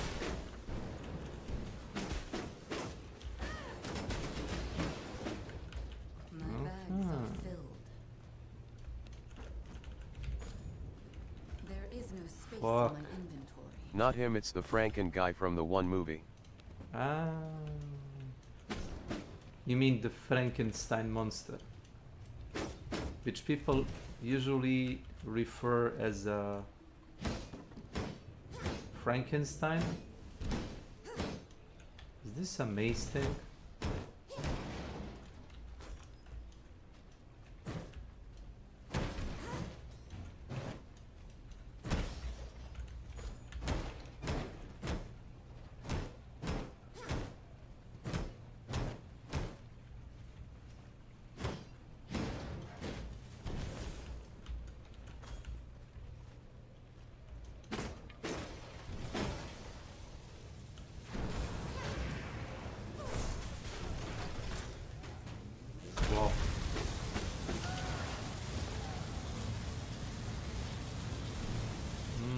Yup, and be very clearful with him. That boss is insanely too hard to kill vs the other bosses XX. That guy could kill every other boss by himself LMAO.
Well, it's the amount of lightning damage he does. Almost full room coverage. I had to use the sword axes against him because for such a big guy he attacks fast.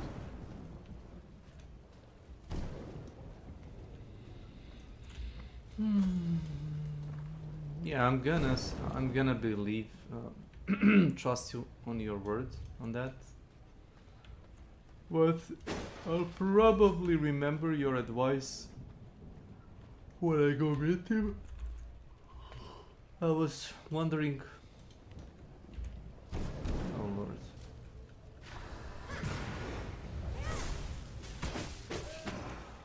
I was wondering where. I'm gonna die. I'm gonna die. This is like the worst spot I can pick to do this. This guy. Wish they made it more clear how to unlock his door XD. Need to make an EMP, not just bud. Oh yeah, I saw that you can create in that what's it called? Thank you. Fabricator. Oh wow. This is annoying. I'm getting that it should be random, but I went over there with just thinking that's all I needed. oh boy, I think you were wrong.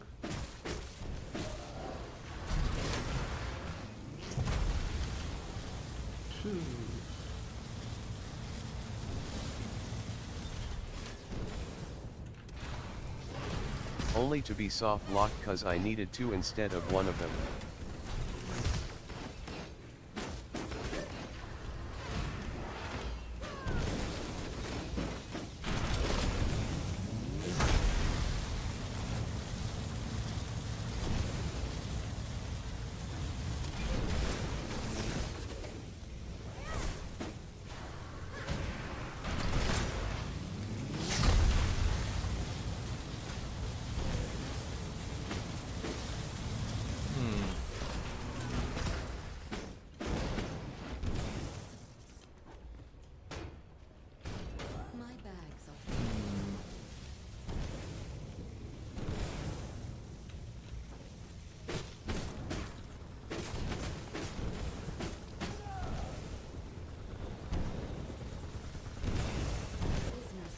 They need a way for traveling with shard only. Walking is BS.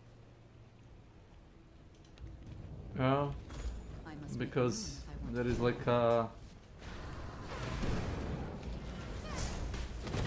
So you need batteries for EMP, I'm gonna guess.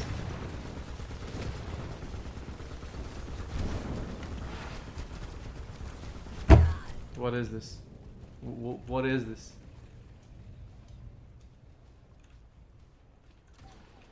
In public servers people will attack you non-stop, and yes, plus power cores.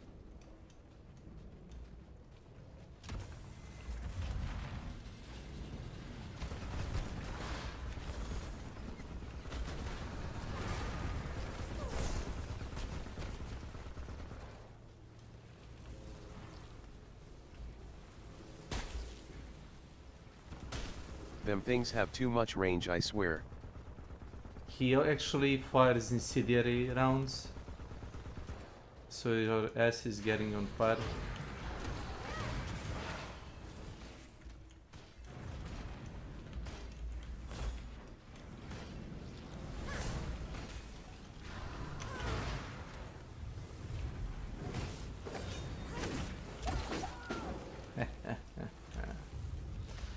It's kind of a funny how the elevation works. Sometimes you'll get you can avoid like getting damaged just by running up the hill and downwards. Right. But sometimes, yeah, the Spider Queen here. The Spider Queen actually fucked me up because she put poison clouds, you know, that deal like damage over time on the whole set of stairs on all elevations randomly, and that fucking destroyed me.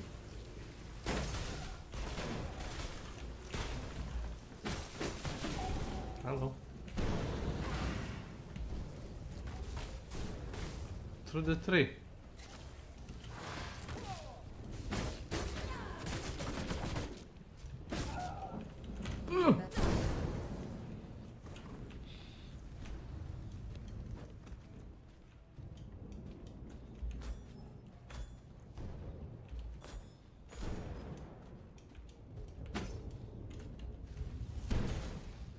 Oh yeah, like the only real issue the paladin guy has as far as damage goes is the holy aura.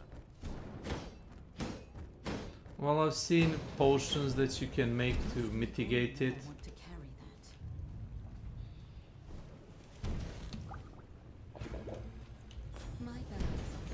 So it doesn't really strike me as like a difficult.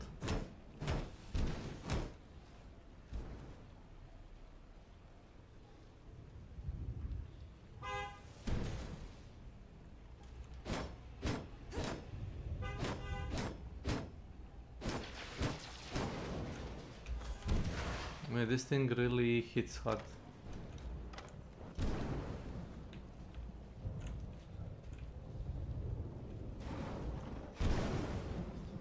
Once you resist that plus killing the angel once after that stop Sorry. attacking is just a baby. I'm gonna be back in like 30 seconds unless I die. Oh! Yup.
Am I alive?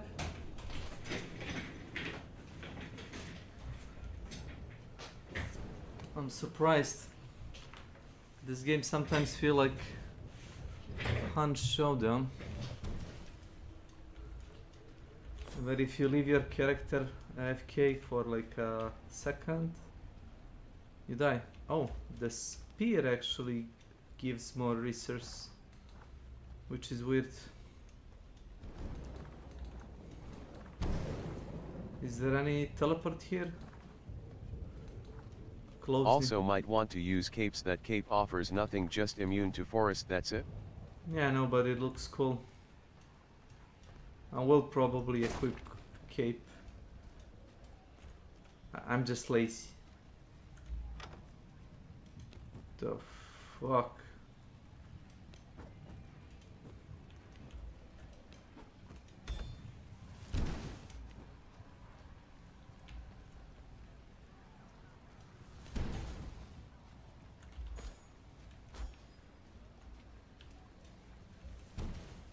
Oh, lucky find. That's a kinda, you know, out of nowhere.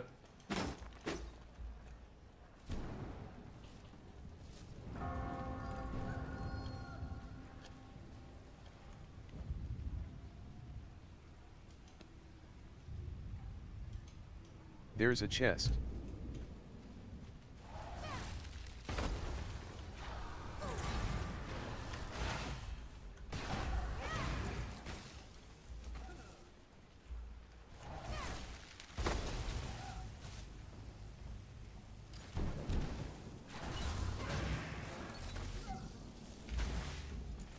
Pull my cock.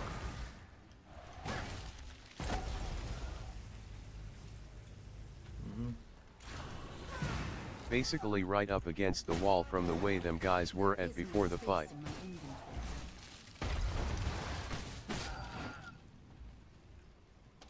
There is no space in my inventory.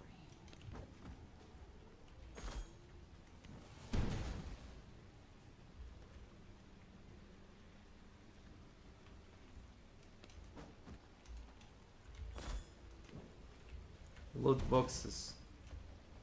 Okay.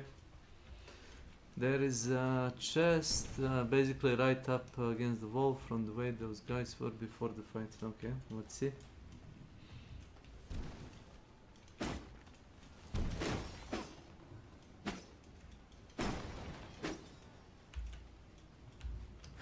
You passed it?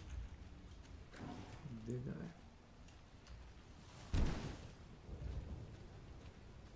I? Oh.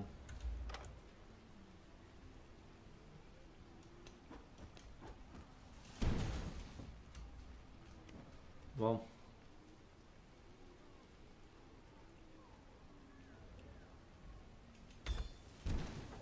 They hid that really well. Well, they did.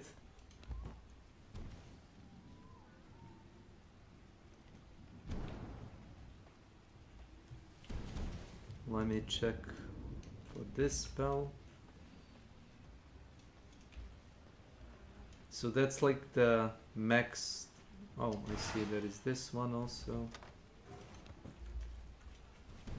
And kinda increased fire right.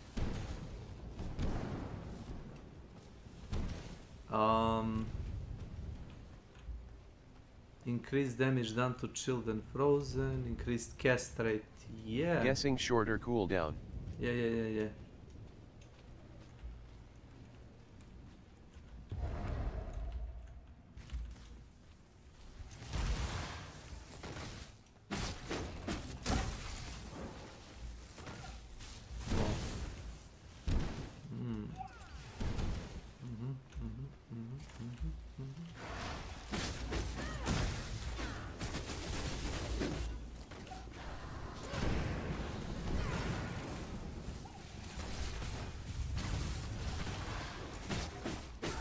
Oh, actually shields you.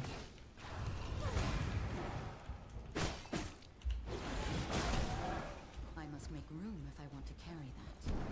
Oh, nice. It actually shields you.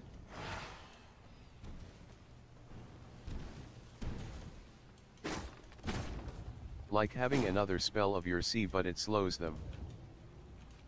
Yeah. The best use for the corrupted skull would be, you know, the summoning of skellies.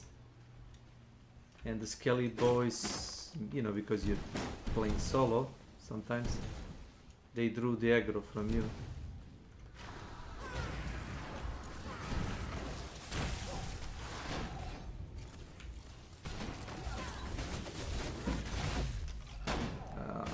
Mother.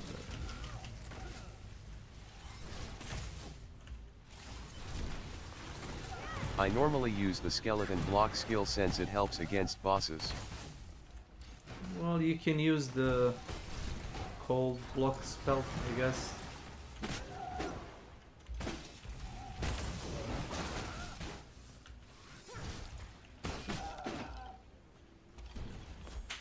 I noticed like a trend when you are aiming with a spell on the AI. They tend to run away in a different direction. Oof.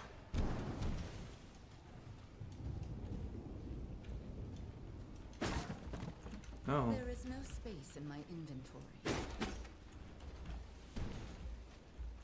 Pure block and gives the boss something other than me to attack LMAO.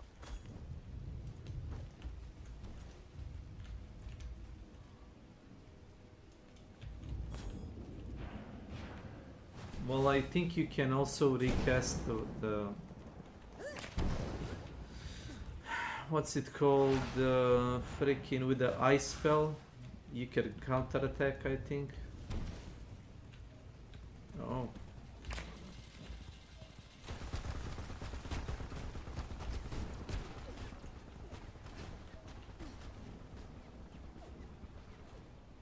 Both horses kinda sucked. I mean, mine isn't better.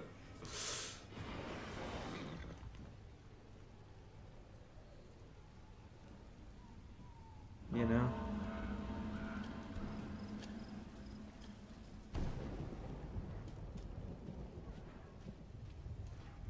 Speed is probably best you can get with the +1. speed. Oh. Well, sometimes the spells will still hit you.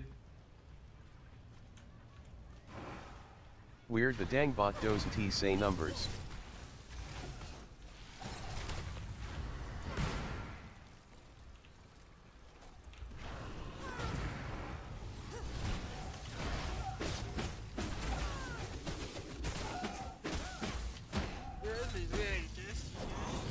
LMAO does T is does TXD. Gdje si, prepoštimo? Yeah, that's probably right. Idem Fla 2, nova sezona, onaj Deep Blue Z, Community mapa koji su ukrali. A? Community mapa koji su drpili. A verovatno. Onu mapu sa labirintom je onaj modern napravi iz Hrvatske, znaš. Onu sa onim katugom. We're discussing Killing Floor 2, which is a game that I played for 3,000 hours, but you know, no new content. Oh yeah.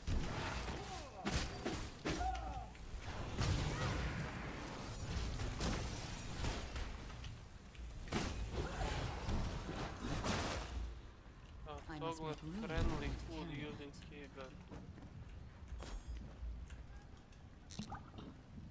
You like Call of Duty Zombies BTW? I mean, I don't hate it. It's kind of a stale because they keep pumping like new game like every year. So it's kind of a like, okay, let's just pick one game and play it. Let's not play like new game every year. That's kind of a money sink for me. I don't have that much money to burn. Thank you. Well. There's a game called Scare Ritual that is COD Zombies and Killing Floor had a baby. Scare Ritual. Scare Ritual. Šta je Scare Ritual?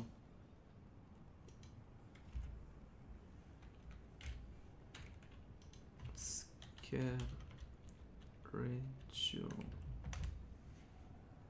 Scare Ritual on Steam.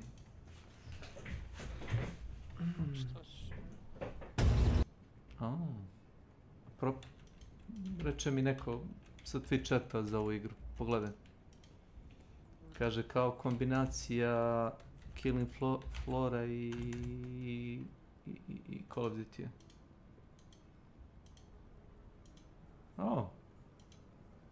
Vidio sam o Hermici igre. Ozbiljno, kad? Pre neki dan. Jeste, ovo kao kombinacije. Dobro izgleda igra, bet. Kad je izašao? Peggy 18. Skoro čini mi se. Release date 6. oktobar 2022, ne znam.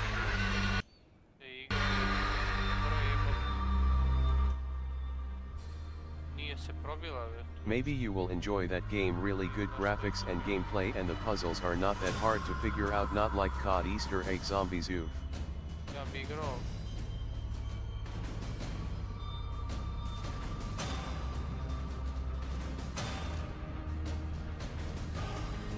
Pa nađi pošto koštaju ključevi za ovo.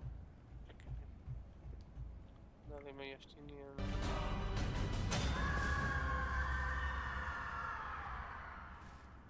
Once you die. Ista cena, samo postoji Steam cena i ne postoji nigdje na nikakvom sajtu da se prodaje.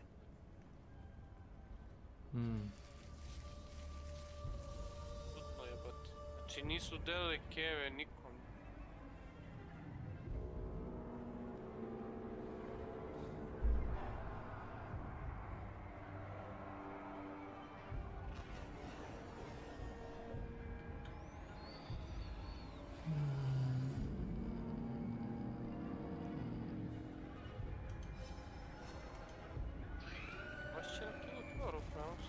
Hermit je napisao, imaš Hermitovu recenziju.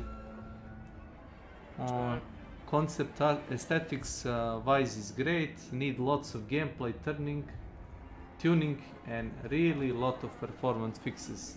Generally fun and cool.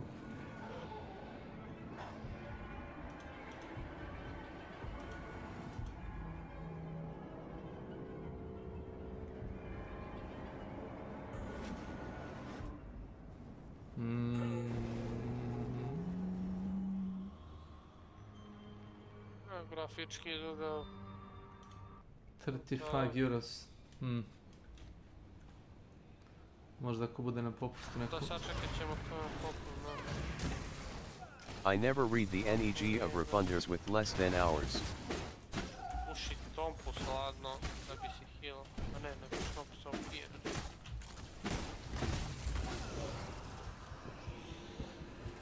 Reviewers sorry not refunders. Yeah.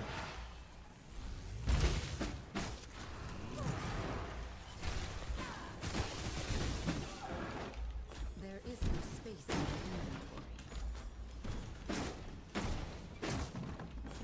I must make room if I want to carry that. Because people in this world complain about anything because of skill issues. There is no space in my inventory. Can I interest you into Hunt Showdown? But don't play it. You should not play that.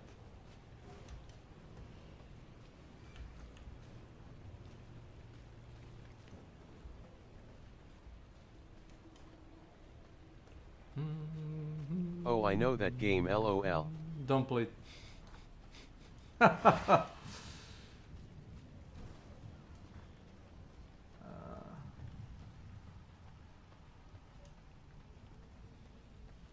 Oh, I would say the same LMAO.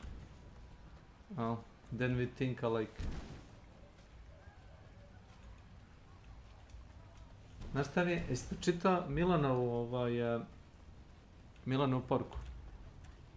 Što ste, na Twitch. mini igra radi bolje, stabilnije i kasnije radi 8% sad kida FPS. Sad kida FPS.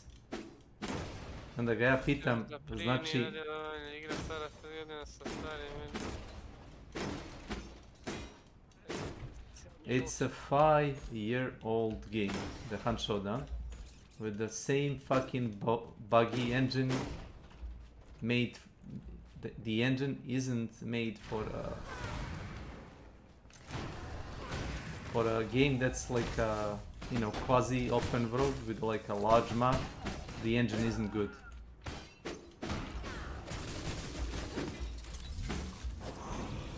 You're fine.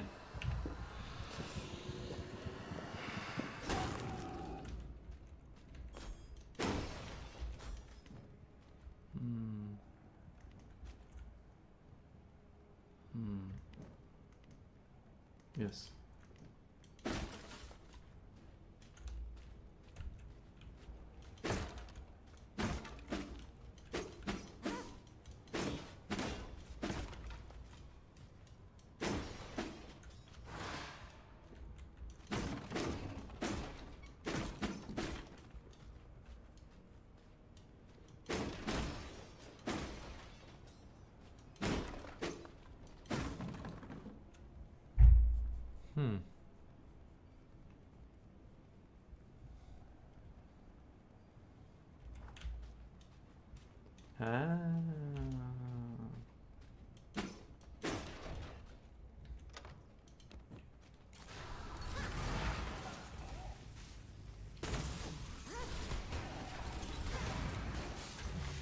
Because Hunt Showdown, if you want to play everything, it costs $250 right now, which is BS, and that's on sell. Off sell it's $400.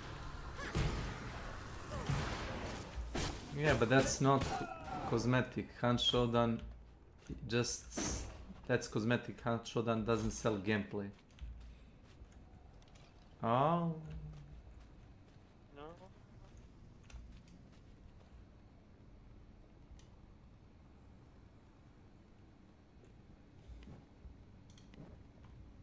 Oh, I know I meant want to play with everything. No, don't play with everything.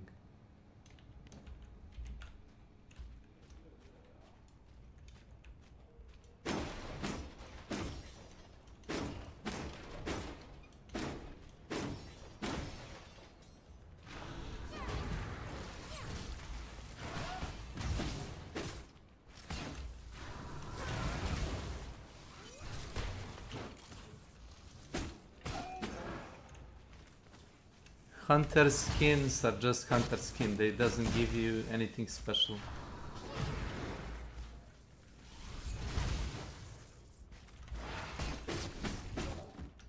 Ha ha ha ha. And this is coming from somebody that gave a lot of money to Crytek.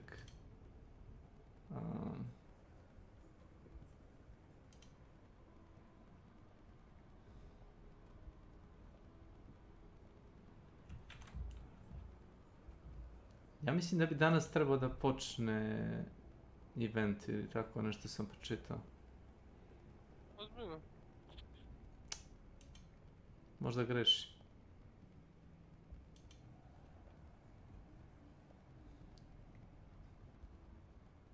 The fuck?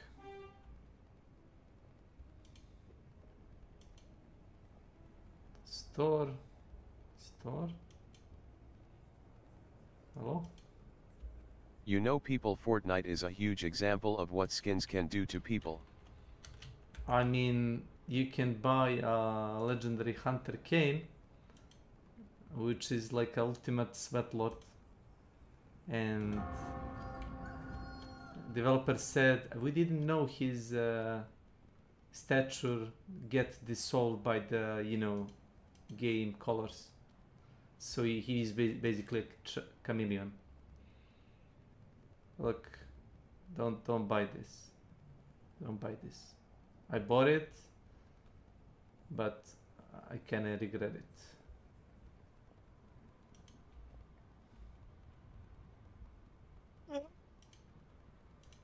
Whatever.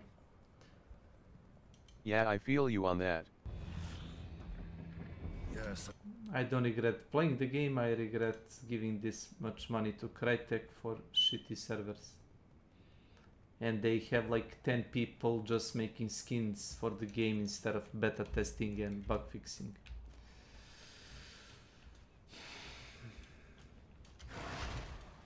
They literally said it, we have a... 30.000 igrača trenutno ima Warzone. Ne Warzone, čini Modern Warfare, eto. A usine, ali su oni propali u skupštini. Aha. Spala im je baza igrača na manje od Hunta, da? Hunt ima, znaš koliko ima? 15 do 20.000 prosjek. Obrneš sad njihovu... I got bored one day and found tons of unique games.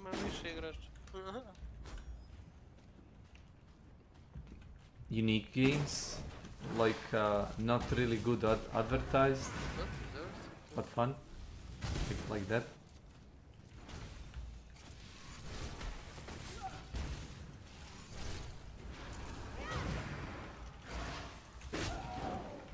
I must make room if I want to do that.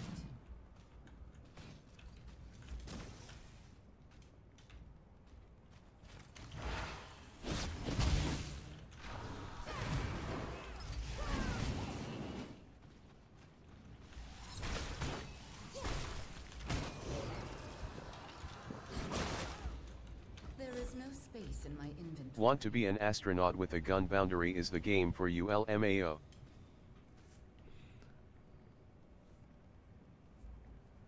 Want to be an astronaut with a gun? Boundary.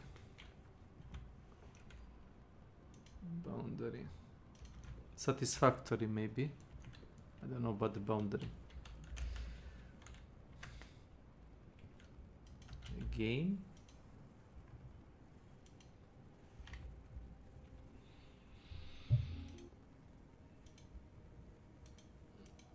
I see. Oh. I see who you are. You are my enemy. LMAO, I died when I found this game. What? What the fuck?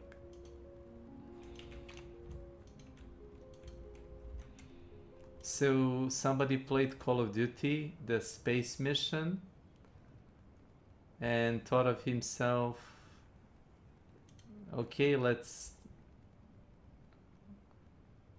make shooting in space a thing.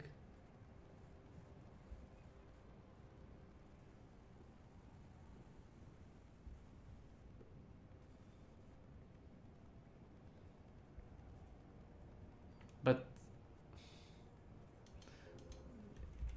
the space is like the space. The space doesn't have oxygen, not natively. So any puncture in a spacesuit would result you in you dying. So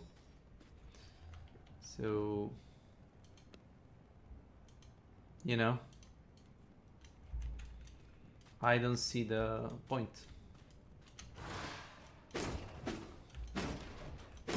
So you don't need... Oh yeah. Where is this guy? But it's funny to see. Yeah, but that it is. Oh, that guy is right here. Correct?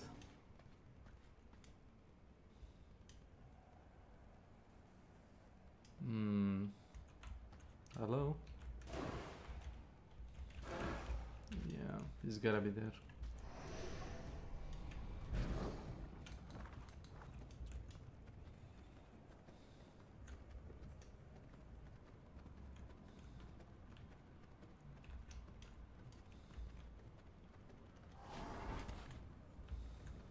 Found an actual survival game that's open world without the dang lockouts to a point.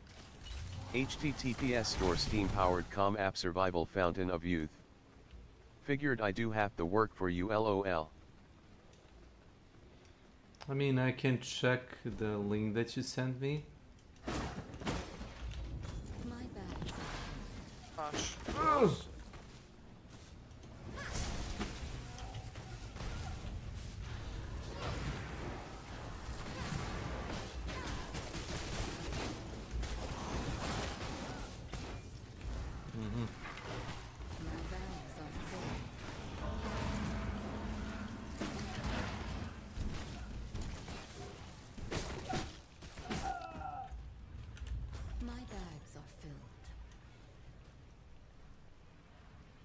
Survival fountain of youth.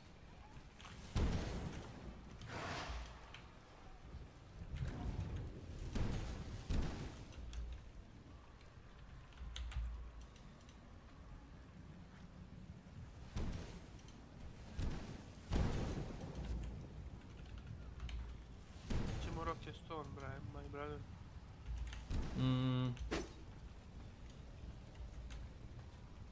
Wow. Možeš, pošto ti nisi igrao sezonu, možeš. HTTPS store Steam powered com app satisfactory. Check that. Idem na posao za 2 sata. Ako hoćeš, možemo uveče. Igre to uživaj, malo uveče.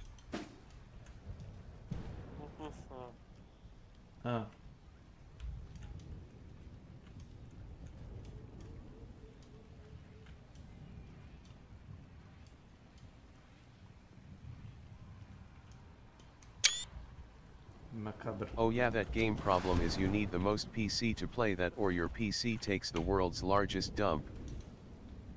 Yeah, that game. Oh.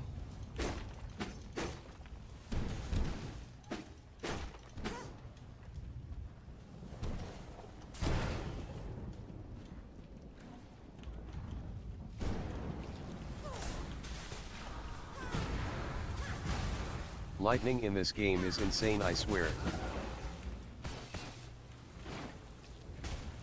There is no space.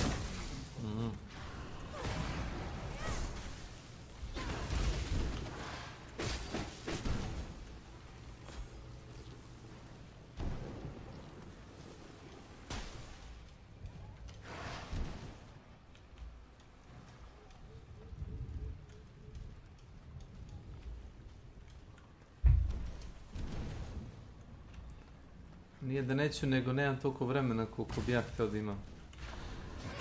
To mebe. A pošto ti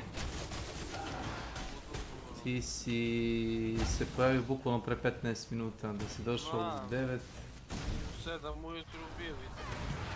Da. Ma i u 9. Nije to kasno, nego trenutno nemaš nekih većih obaveza. I am waiting for this game to release HTTPS store Steam-powered com app Blight Survival.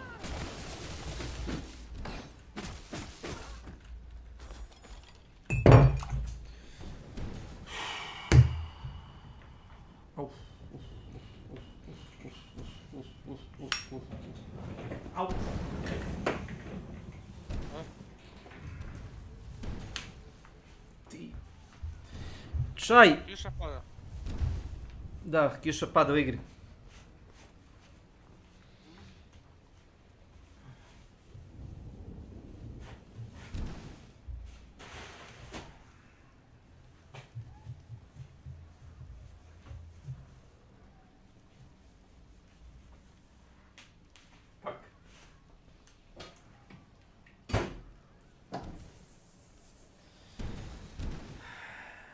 Da, kiša pada u Han Showdownu.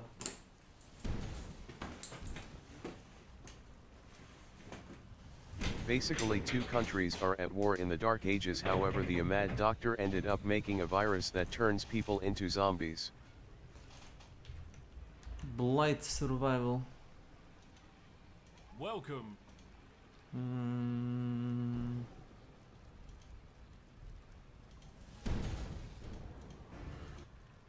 Yeah, I've seen this one. Goodbye for now. It was like early development something, I think, and some kind of a plague is hitting the village or something. Yeah, a lot of people are waiting for it. Yep.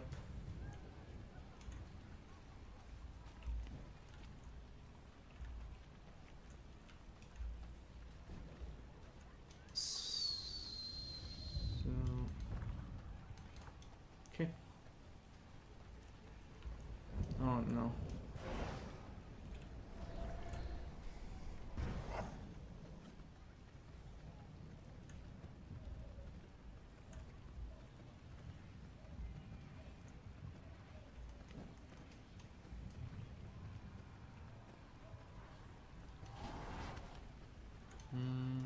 Like Pokemon wish they had guns. Well, hey, race a game for you. XD HTTPS store Steam powered com app pal world.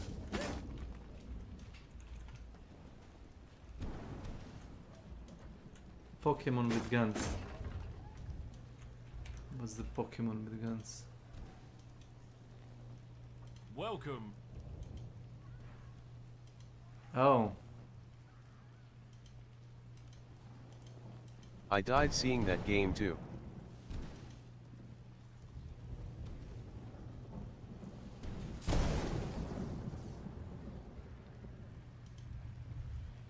Yeah, I see. It looks cheap. Sviđalo?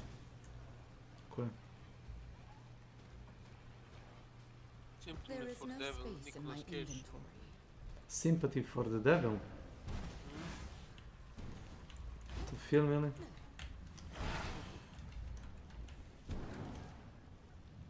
Ah.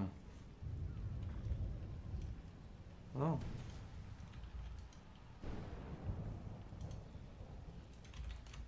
HTTPS UDB mean J Hertz S. Oh. Didn't know.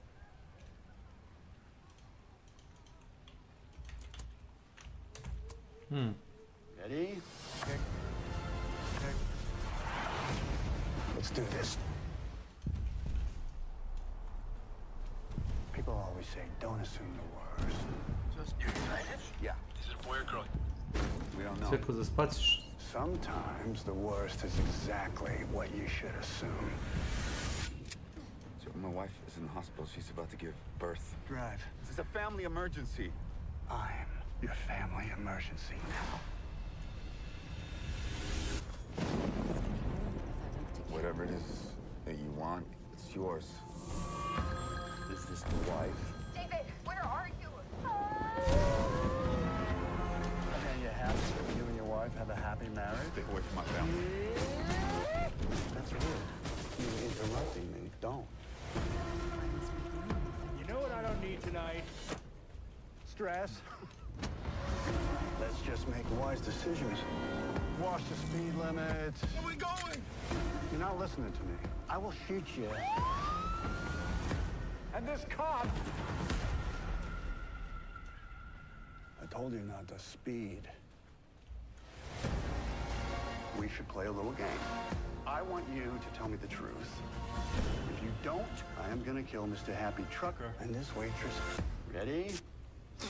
Tick, tick. You got me confused with someone else. Really? I'm not who you think I am. I never even told you who I think you are, so how could you know you're not who I think you are? Tick, tick, tick, tick, tick.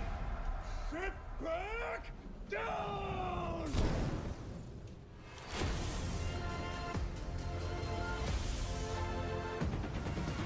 It's getting good. Oh. I'm not gonna die tonight. Dressed up for this. I wanted to be 100% sex tonight. And you cut that in half. I'm now 50% sex. People tend to think the more violent the death, the higher to heaven you go. Better to rain in hell. Wouldn't you agree?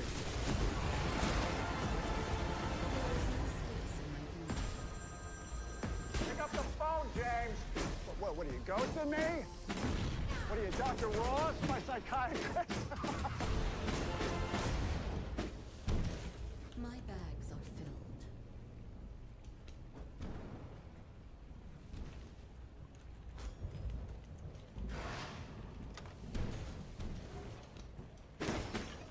There is no space Fuck. in my inventory.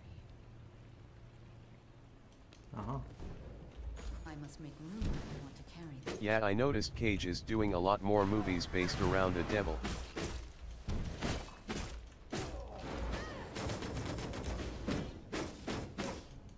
Is he a devil? Or just power hungry?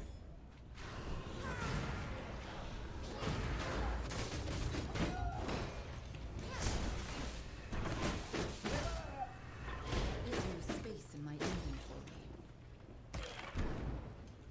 I think he likes money. That's... Ghost Riders this movie, and then there's the vampire movie. Well, they said that he nailed it. Oh look. Oh!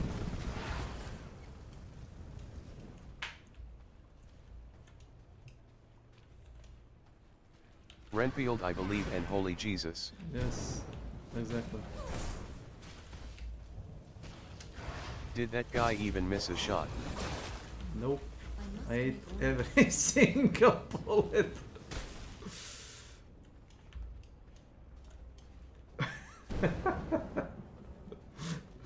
They say that lightning doesn't strike twice. What?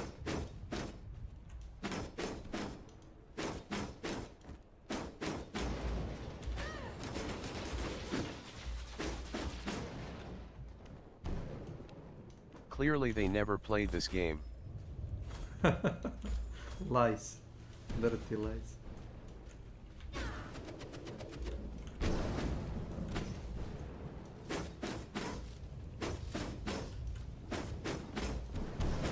Whoa. My bags are filled.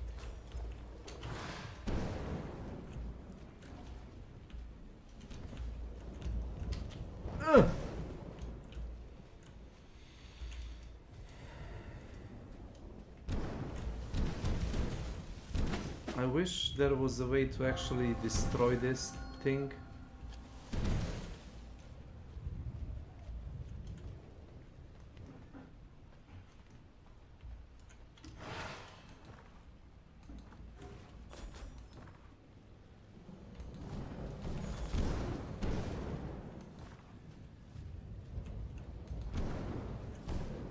I mean it keeps the lightning away, why destroy LOL? It keeps the lightning away? I don't feel like it's keeping anything away. I feel it's actually attracting more lightning.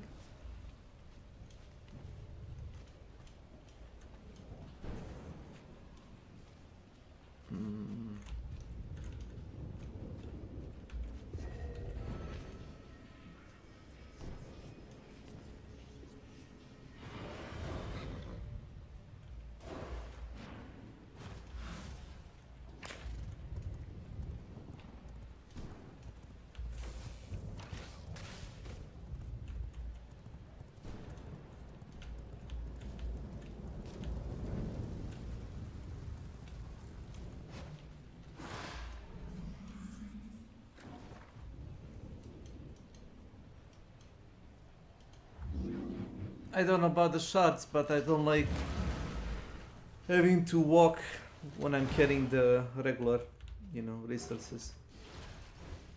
Not this one. This one.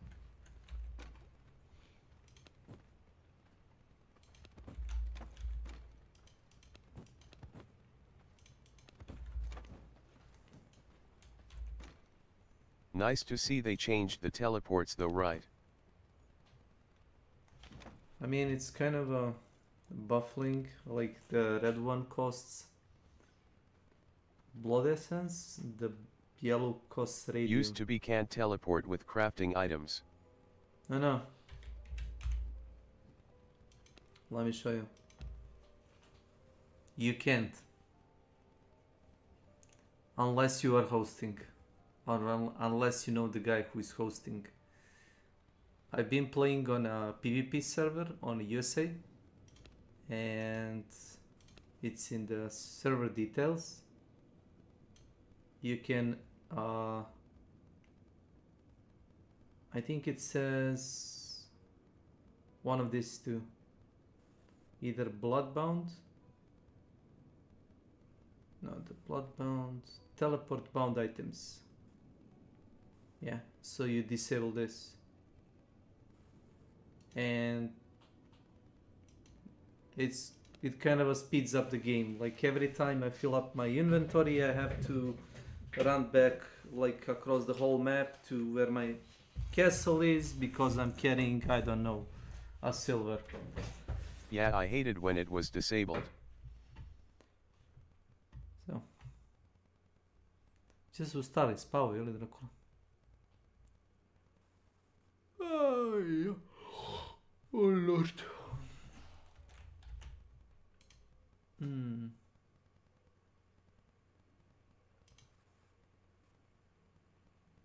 Shards, however, I wish you can ride horses. No, if We're it's now just super 7 days rare. away from the Xbox and Bethesda 2023 Summer Showcase, and we basically know at this point that we are going to be seeing some pretty HTTPS incredible game reveals at this. UDBEUQRMM. There's big things like Starfield already being concretely Bethesda new game. confirmed, but also as we approach big events like this one, there's also just a I am not ton of hyped. leaks dropping. So in this video, I want to take you through some of the absolutely outlandish, but also some incredibly plausible leaks around Xbox and Bethesda to pop up over the past couple of weeks, and even some in just the past few days. We're looking at leaks ranging from new Starfield details, Fallout New Vegas 2 being a reality and being revealed at this showcase, Because or perhaps walking even from the Xbox Frank guy to teasing your one of the actual most house, you could end up being attacked at RPGs least making times a the big whole time of appearance traveling. here. But who I do have some beef with is Yeah, I all of get these it, big but leakers, misleading fans just if weeks it's before like the big reveal. And while I would like to roast them like an Ohio server chicken, I oriented just on, don't you see know, them getting into the ring actual with me. So PvP. instead, let's face Yeah, I off get to it. the best tower defense game in the world right now. But thanks if to the today's video PvP sponsor, isn't Rush that, you know, Royale. Rush Royale is dominant, this incredibly fun combo of tower defense where you're going to defend against what's the waves point? of incoming enemies, but also select from a full deck of units that can be merged together strategically to outwit your opponents. And there are even powerful heroes with certain abilities that will absolutely save you on the battlefield. It's that familiar tower defense genre, but with skill components added in to really make things interesting. You'll be able to put your skills to the test in both PvP and PvE modes, as you're gonna have to defend the damn tower. But Rush Royale can get challenging. You'll see the enemies drawing in and feel your back up against the fence. You'll know you'll have to do something quick as to not get knocked out. But that's the moment you can start to punch back, as Jake Paul is there to help you protect this damn tower. And believe me, Jake Paul in this game is no joke. I spent most of my recent holiday playing Rush Royale, and while I may have gotten sloppy with my strategy, Jake Paul was consistently there to help me defend the damn tower. The Jake Paul hero has some insane abilities, like super punk time. But if you want this power, you're gonna have to act fat. Please.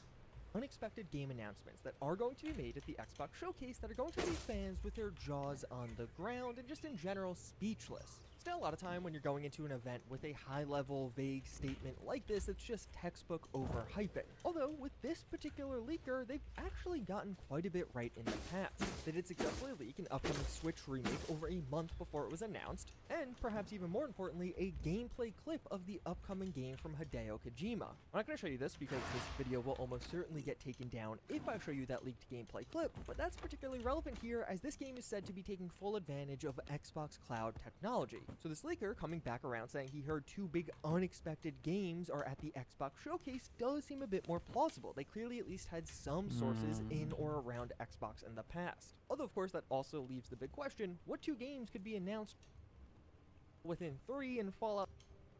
According to this leak, facade and a cool cover by the CEO.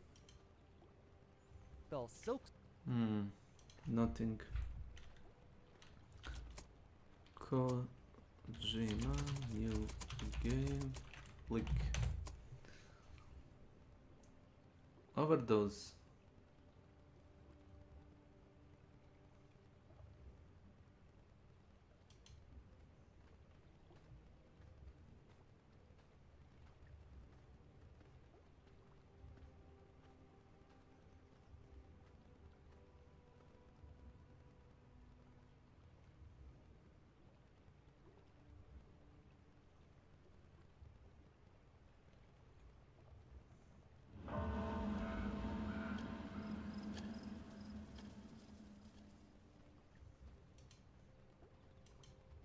Hello, everybody. Welcome back to another episode of 5 Minute Gaming News, the show that has a tired host. You know what?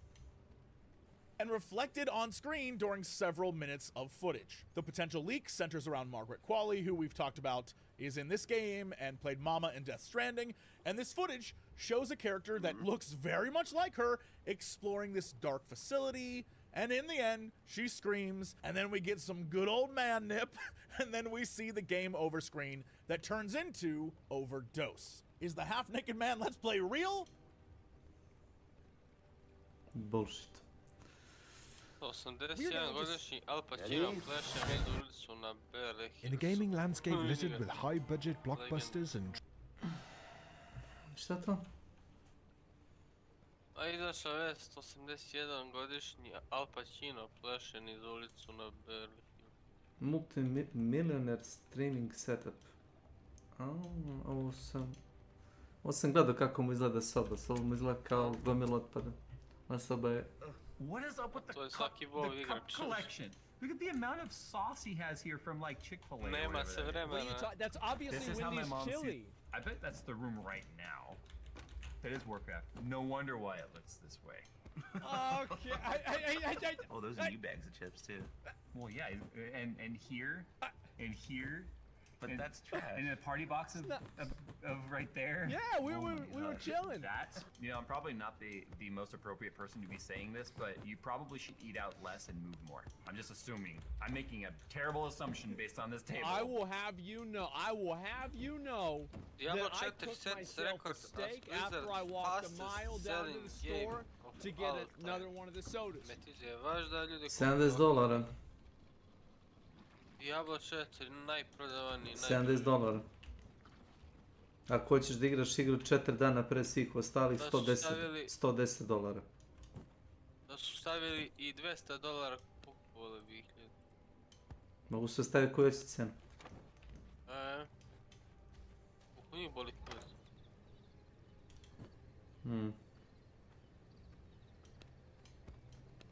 Znam čije pare neću uzeti sigurno.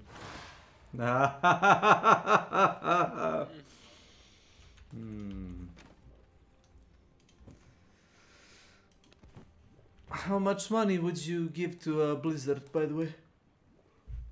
For Diablo?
Nice.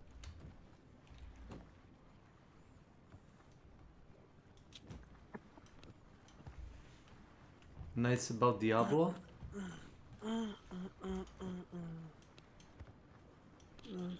Okay.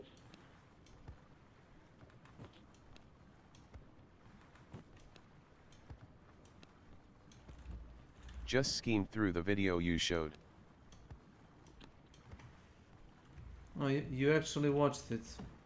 I lost patience when the guy, you know, started like aggressively promoting some shit.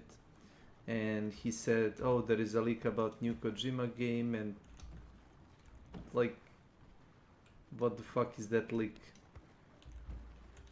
Like, yeah, the guy sitting half naked, like, I didn't know what I was even watching. Meh. Right.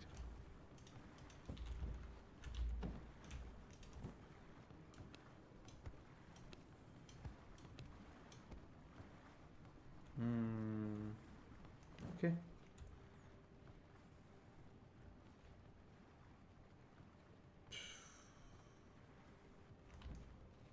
Some expensive repair.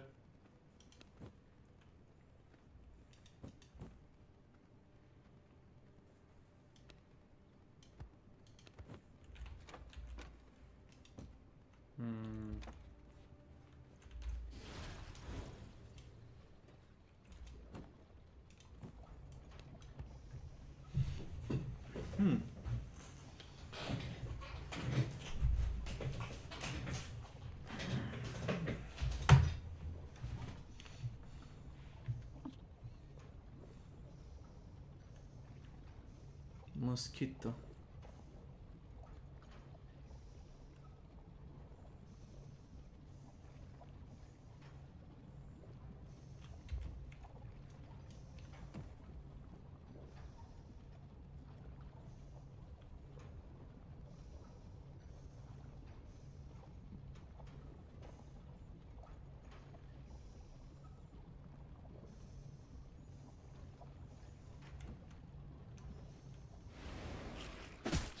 Wow.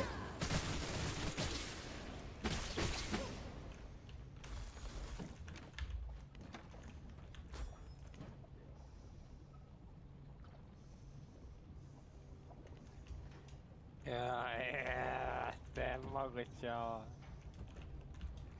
6. Jebe mi ti familiju, pičku ja.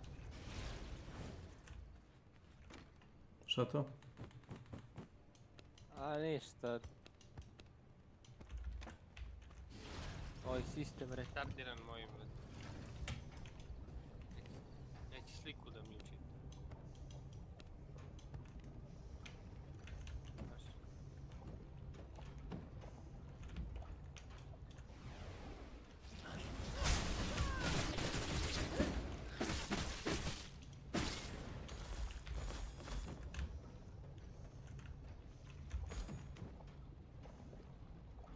Not bad.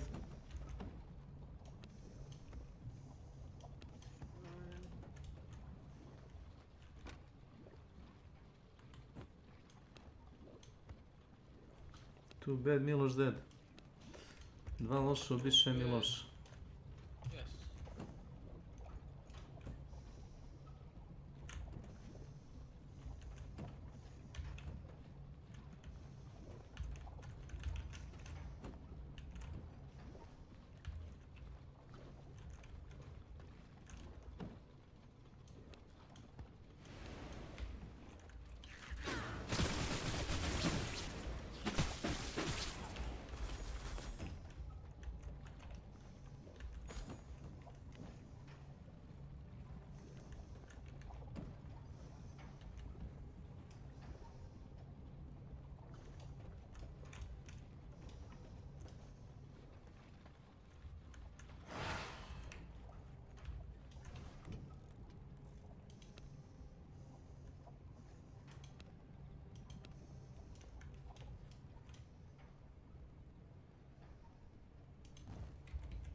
Lurks. Welcome to my channel. Not bad. Not bad. 2 Miller dead. Not bad Miloš dead.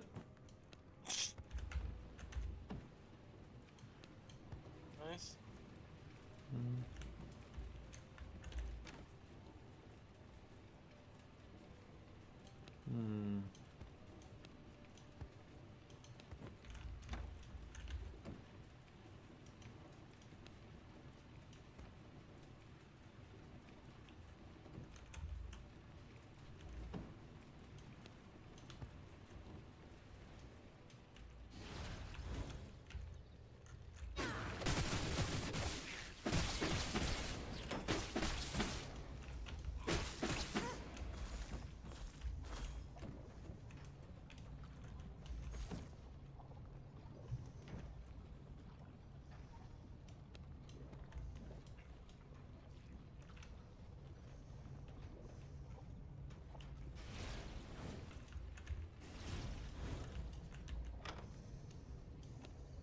One, two,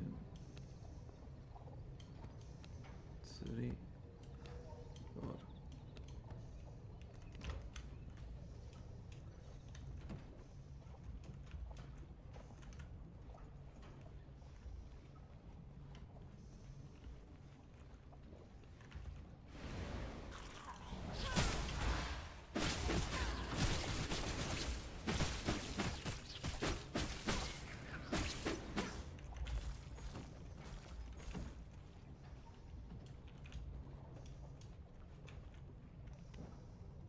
Da. Da. Da.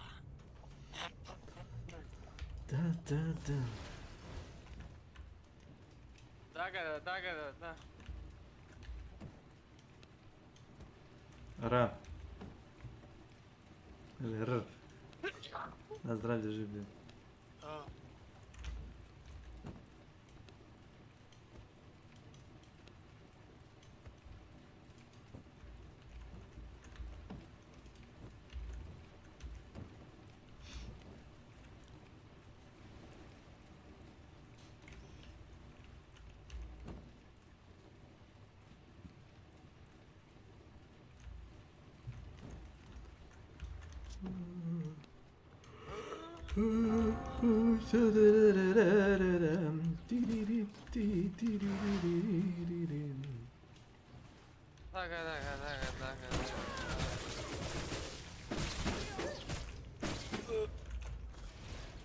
No.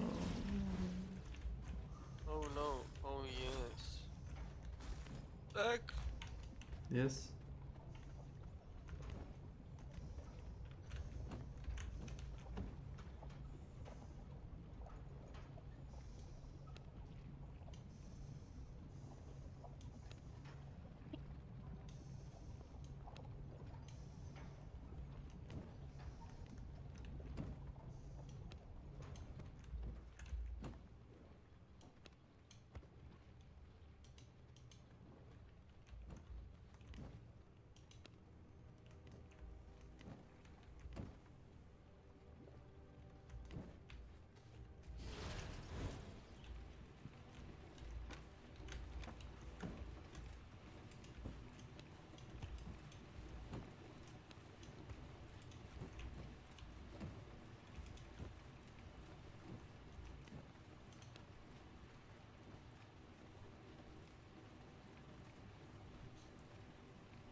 Da.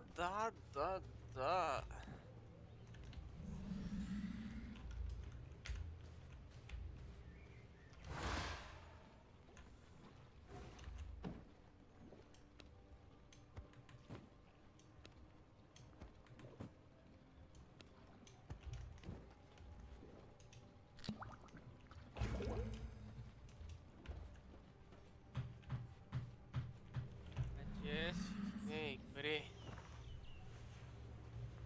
Gdje si snake, bufe, Frost? No vi kako ste? Kako? Drugi oči. Kako? Kako drugi oči. Ne, kada reći kako te...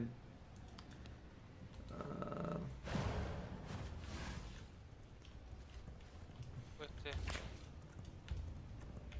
Da li pomaže ta terapija koju uzimaš? Ili si to uzeo jednom? Pomogla je. Ne, uzim. Ma, to je prvi dan, to ti je anksioznost, već. To je bilo prvi dan, drugi, onda sad to pijem... Kao tablet? Pa ništa, ni ne osjetim, ni da me pipne. Na početku me to umrtvilo, sad...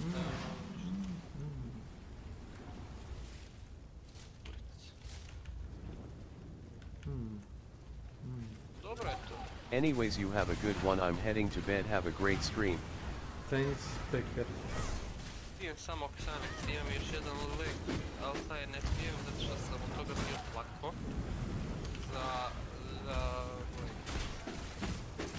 Za hormon sreće. U stvari, meni to nije ni potrebno bilo. Samo od veća plako.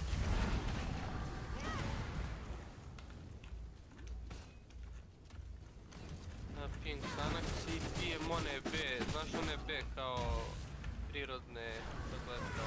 Vitamine neki, šta? Dodatke, pa da. A glupost.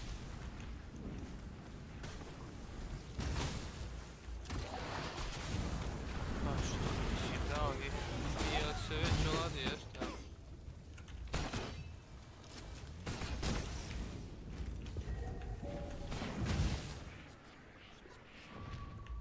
Your mind is mine to control.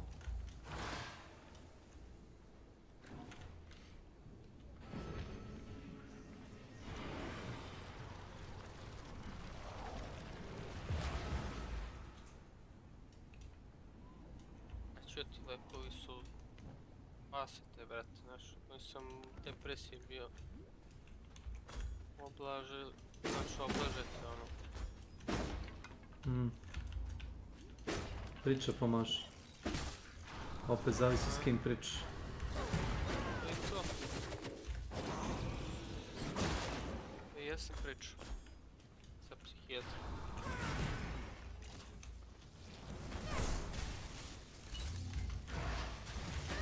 Moram sad kod njega sljedeće nedelje.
Oh, follow Mo.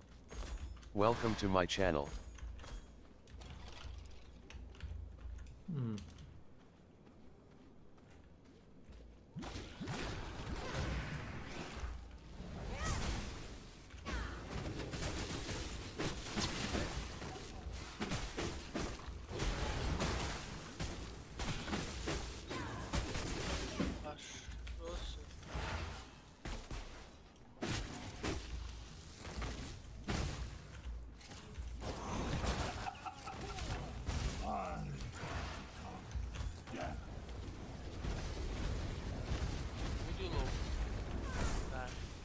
Olmaz.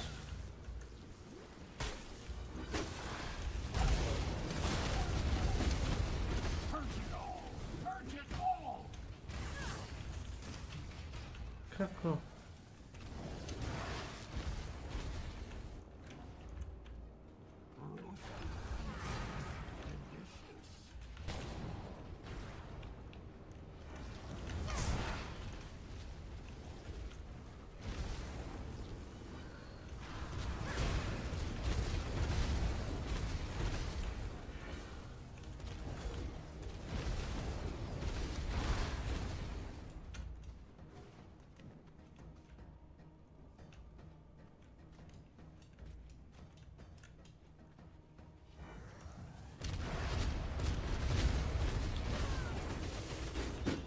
There will be nothing left.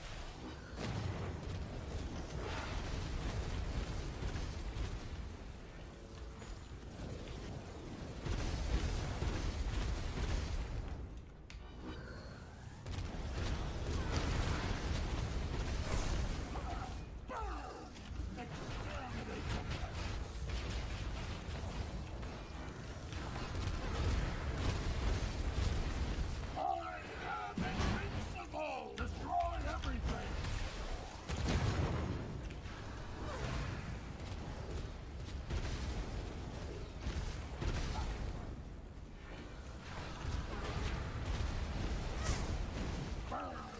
Exterminate the pest! Armoring up!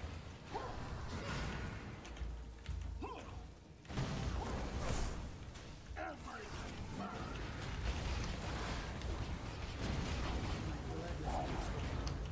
Infestation! Extermination! Purge it all! Purge it all!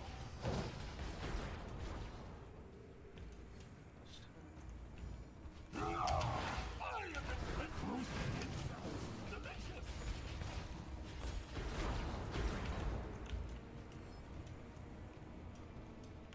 No.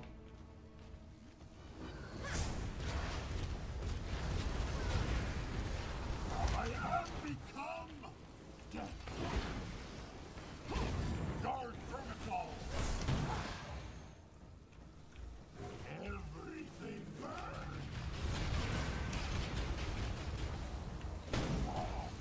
Die! Die! Die! Die!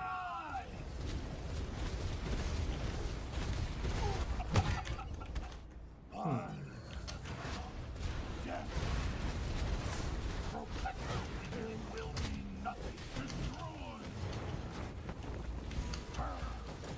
Exterminate the pest.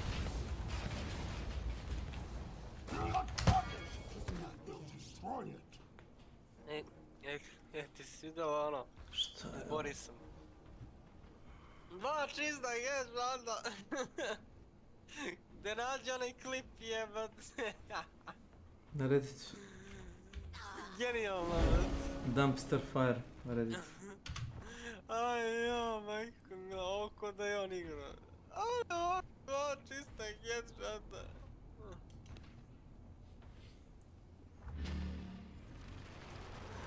Sa onaj gold jebate. Pa ja sam siguran da se otprilike isto desilo njemu, znaš. Tačno to.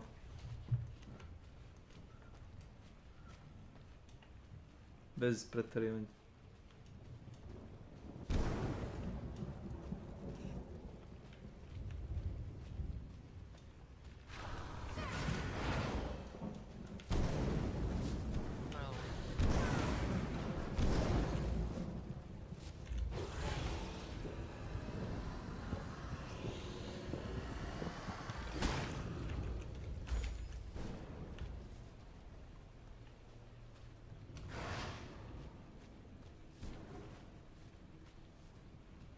11:50 trebao bi da podgrejem supu i one tortilje.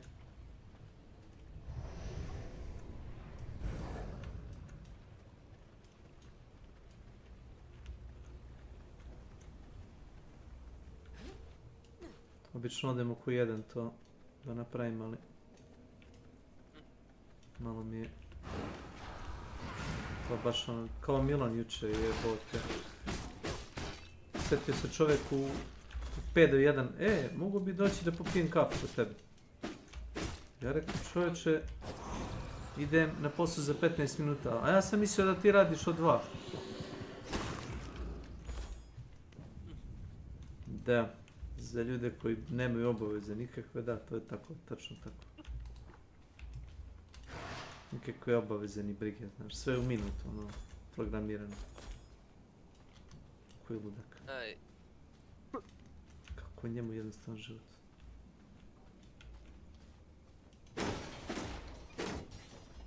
Ja, maj.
Video Game Talk. Welcome to my channel.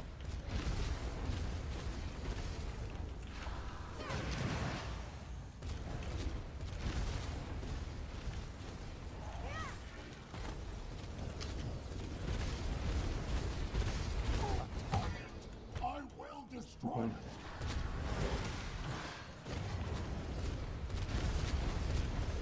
Protect the weak, raining death.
Extermination!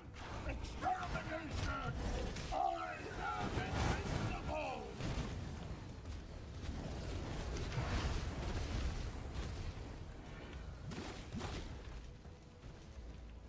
Infestation! Extermination! Tear it all down! Kill! Kill! Kill! Armoring up!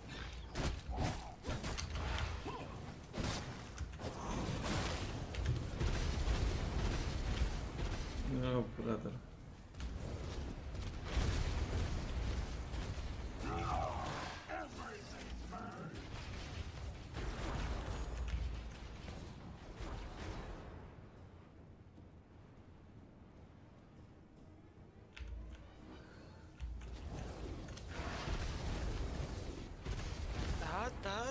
Da.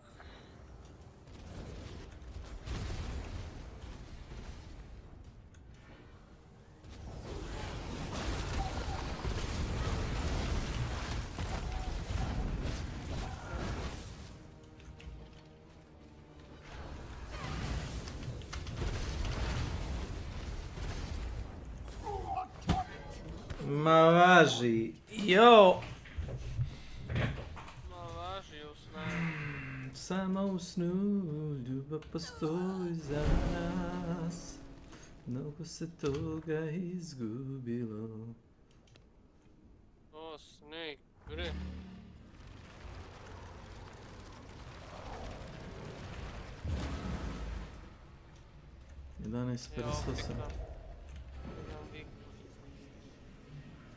Čeka John Wick.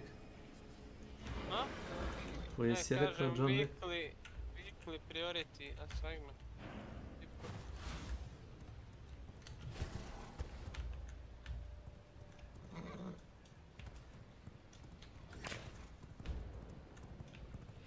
A što se čini? A što se radi?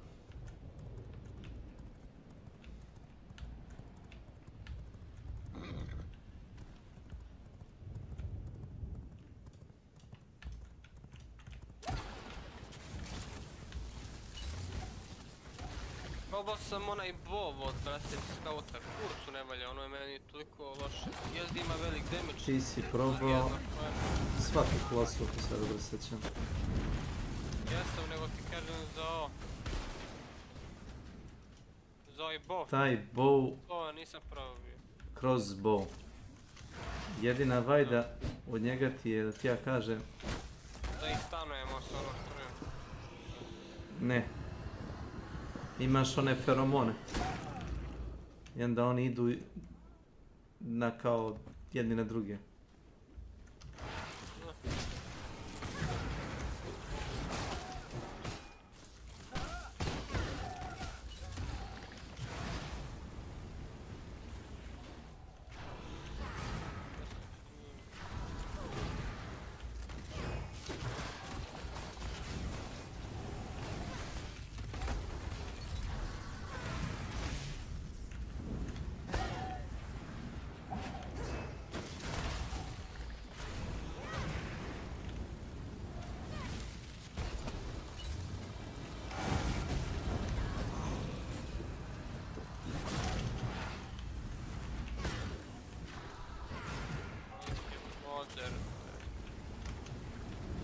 Lik hladno čituje jebat.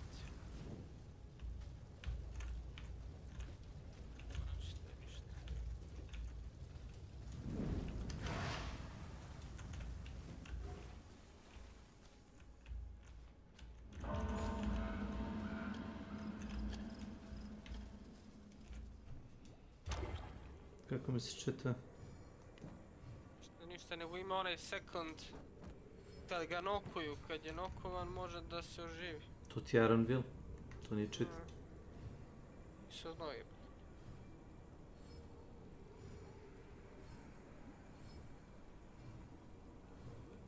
Ali te vraća ili na 0 health ili na 1 HP, ja ne znam na koliko meš. Ne, na 1 health. Ali možda uzmeš ovaj vampir. Vampir ti daje 5 health za svaki melee kill, ja mislim da tako beš. Mislim, ne znam, jesi čitao za te kao ability i to.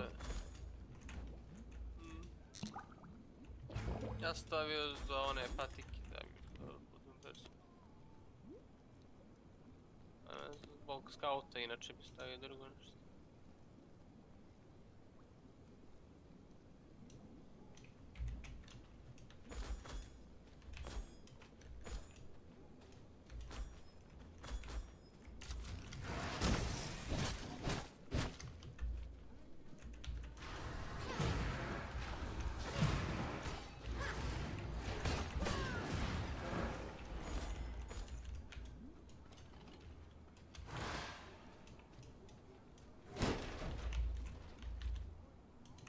Distance, close i vrate medium. Šta je bolje da idem na close ili na medium?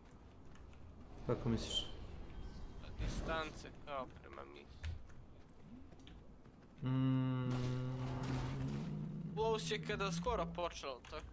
Ma brate... Gledaš server, jel? Da. Pa to distance ti je, koliko je, ja mislim, misija dugačka. Da. I ništa drugo.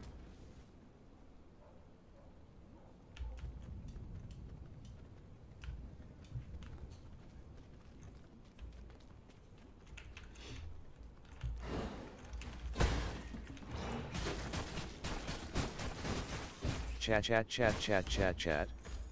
Welcome to my channel. Welcome.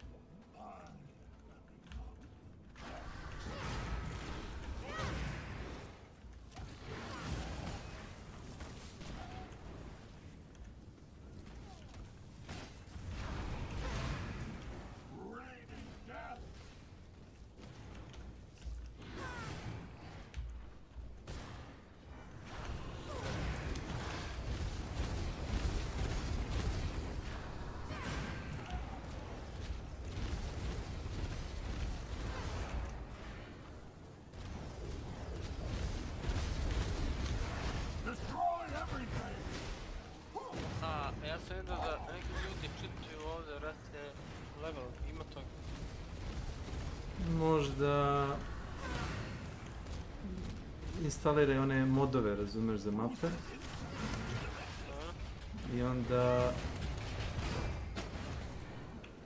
onda recimo te mape im daju ono više iskustva za resurse ili tako nešto. Jedino mi to pada na pamet.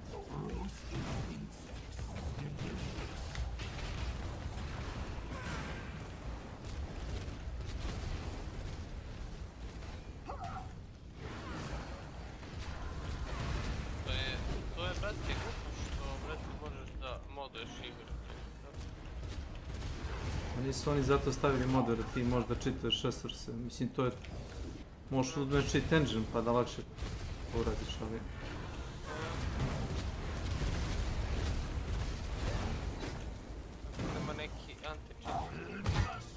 Gamers Lounge. Welcome to my channel.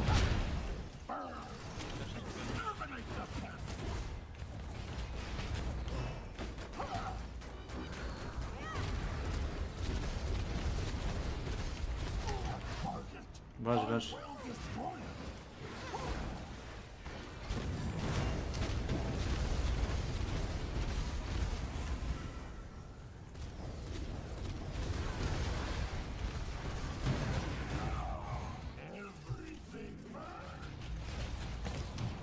Ovaj auto im. Auto aim.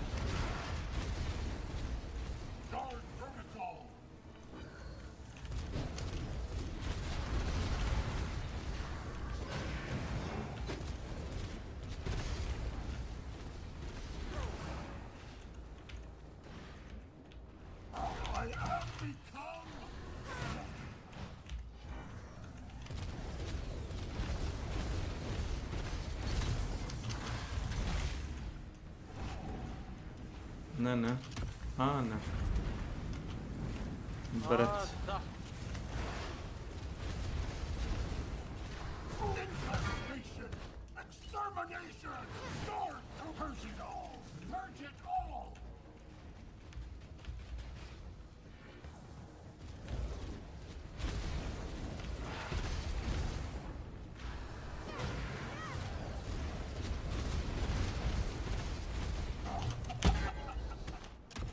Vediamo. Ah, che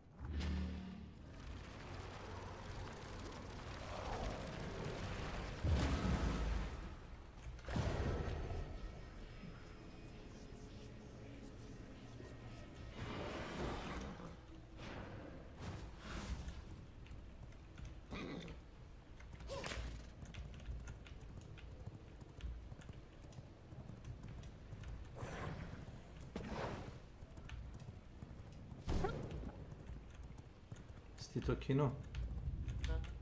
Nazaj.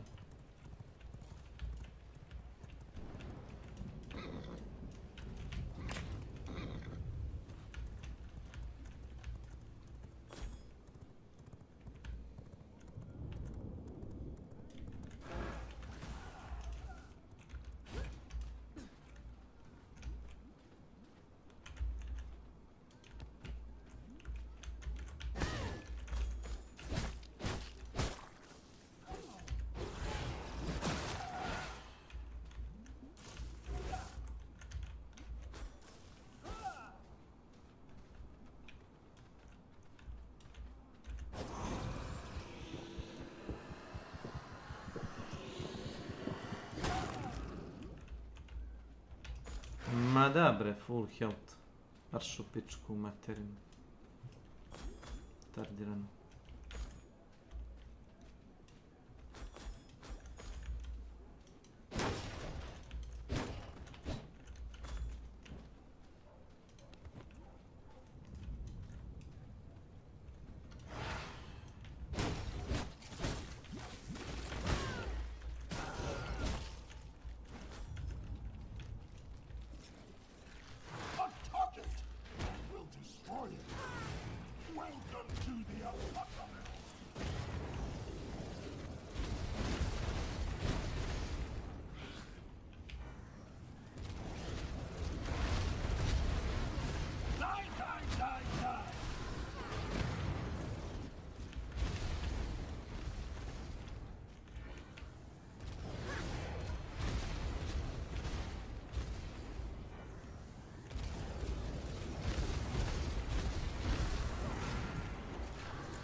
World of streamers.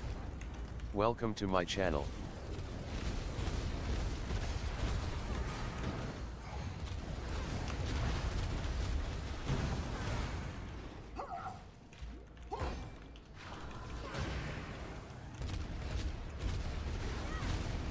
Protect the world! Exterminate the pests!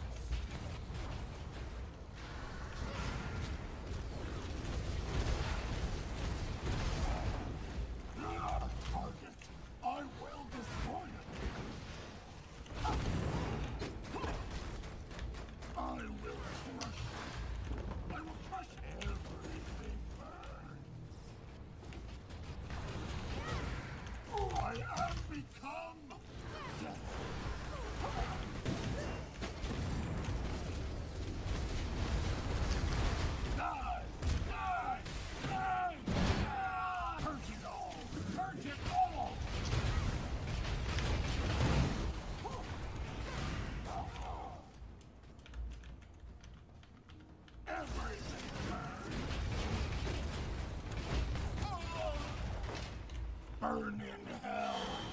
Hvala ti.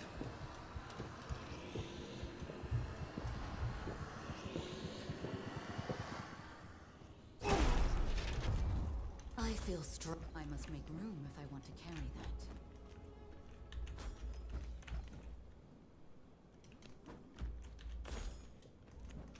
There is no space in my inventory.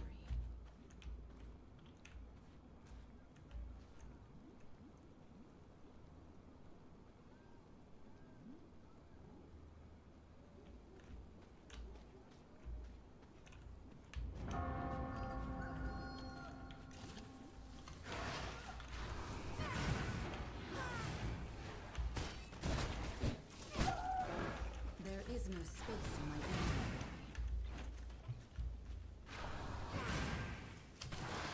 My bags are filled.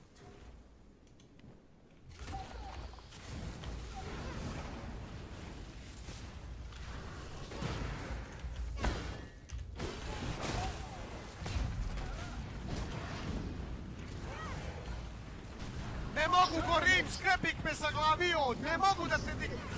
Sutonizacija. Aj evo, ne mogu s njom.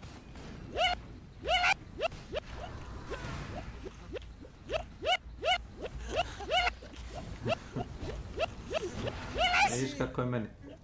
Vidiš kako je meni. Znaš što, evo. A bez te Nemci šta se radi? Welcome to my channel. Vidiš kako je meni svaki put. There is no space in my inventory. Aj, pusti opet, ne mogu. Ne mogu, Ne skrepik. mogu, gorim, skrepik me zaglavio, ne mogu da te dignem. Ne mogu, gorim, skrepik me zaglavio, ne mogu da te dignem. I Nenad se čuje što neče fora. Ne mogu, gorim, skrepik me zaglavio, ne mogu da te dignem. Šta ne može? Aj, ja mogu će ovo već.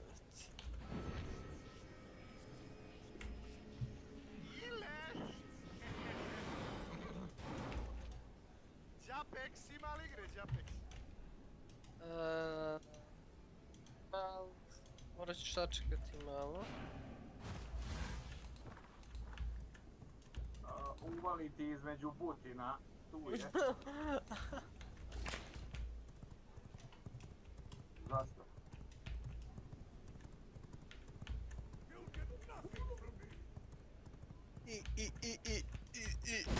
Kako idem? Ko je tu meni,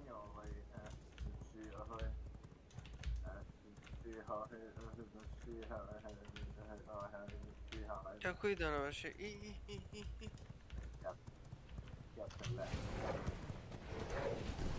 Kapetane, kapetane, koje li ti pao grane?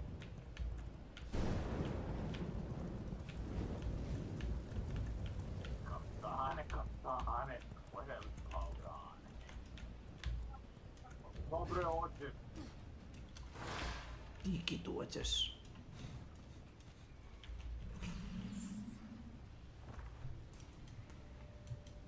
Dečki, ja sam otišao pojedem nešto. Vi si igrajte s Milanom. Mogu bi se napraviti par dobrih audio samplova, čujem ga da je počeo opet da vrišti. Opet je... Opet je u nenormalnom elementu. A šta se... Ej, Boris je tu negdje za njim. Wow, Radi čovjek za razliku od tebe, džabaleba. Ne, Dylan drogu. Dylan drogu.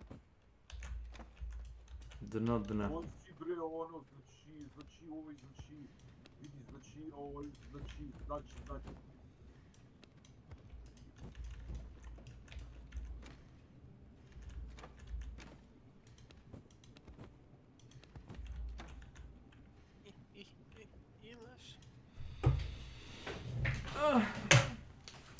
Yes.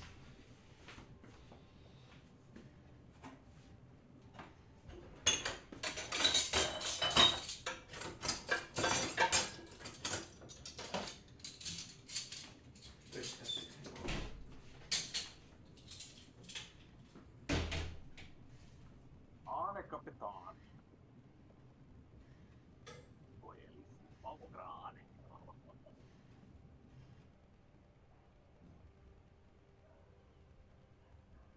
Streamer's social space. Welcome to my channel. Dobro Milane, ajde, mjesta go.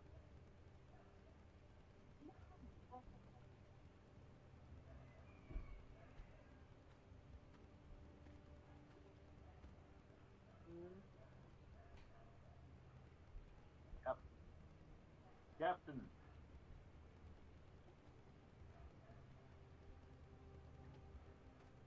Kapetane, kapetane. Kako si nenormalan, ono.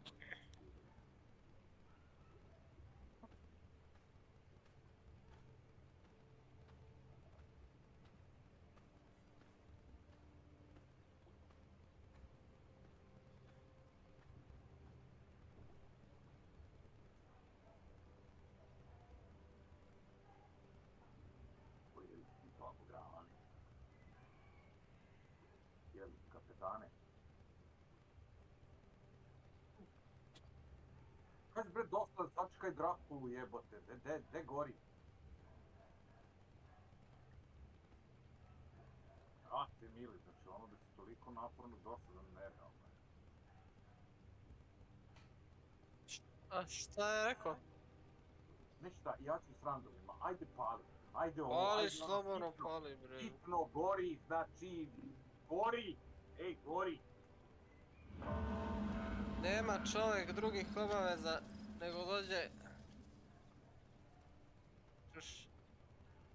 Bori se scena od brate Prizona, on već priča šta ćemo da radimo u brate boss areni. Stavljajte žice ovamo, tamo si stavi 50 koraka unapred. Jebote, rekao, opusti se. Brate, i previše shvataš ličnu igru.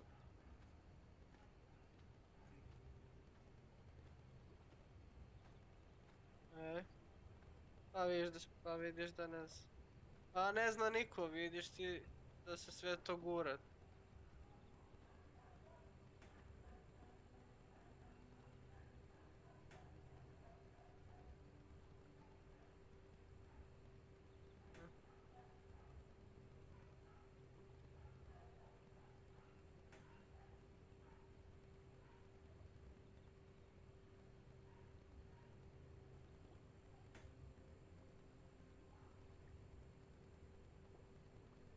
Kapetane, kapetane.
To.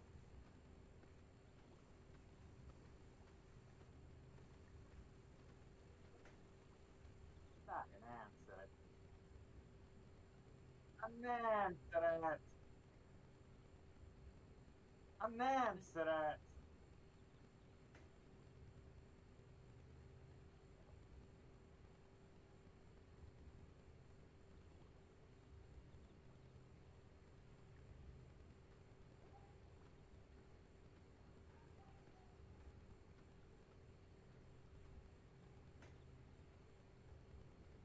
A Nanceret. Jel ne? Milane.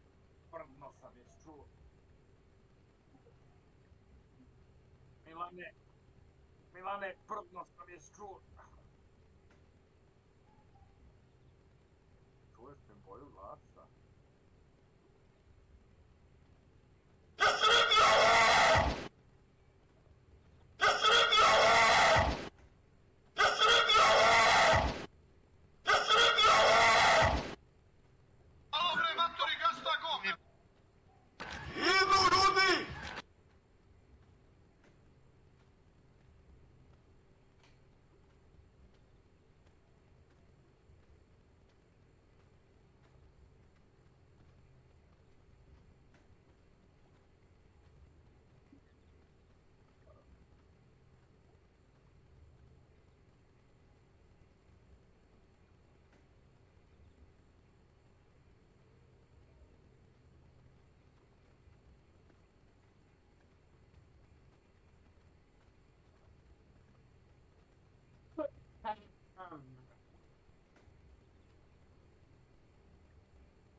Boris, sjedi si.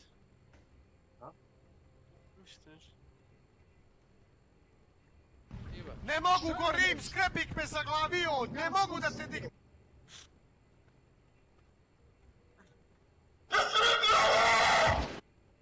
Moguće.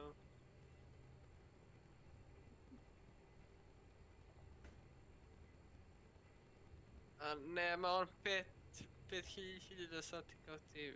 Možda ima 100. Kurac.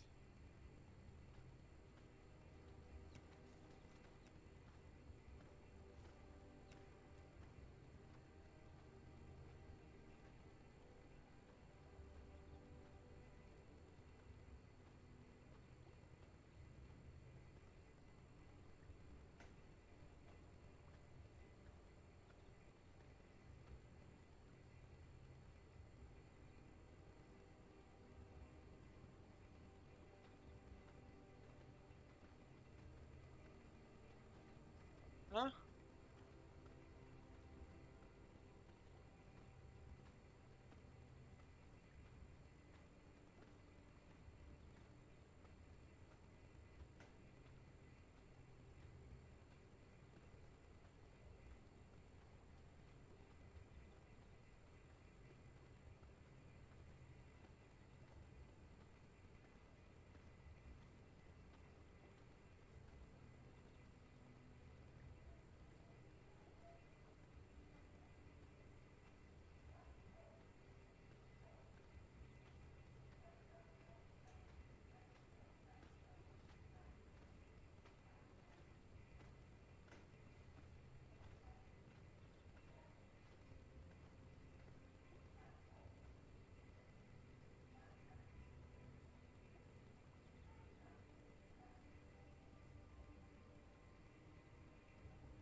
Pogledaš mu profil je.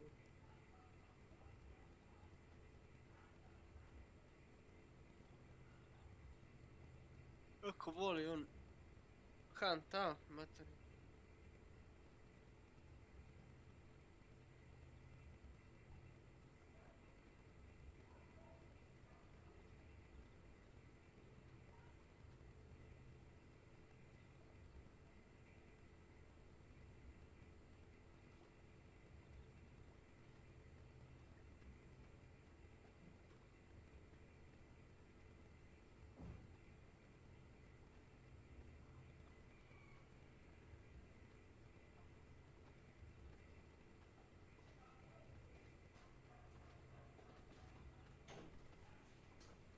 Šta radi? Znači ti tako spadaš ljudi.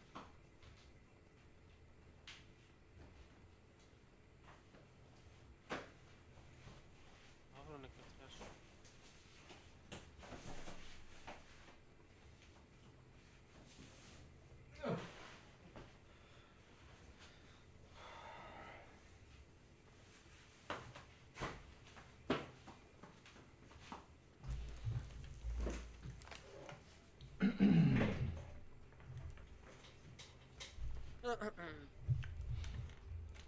Pam pam padadam pam padadam pam padadam pam.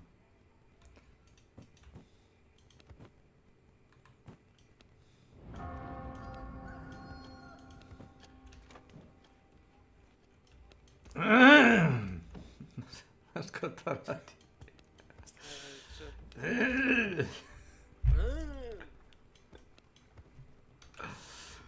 Ajaj.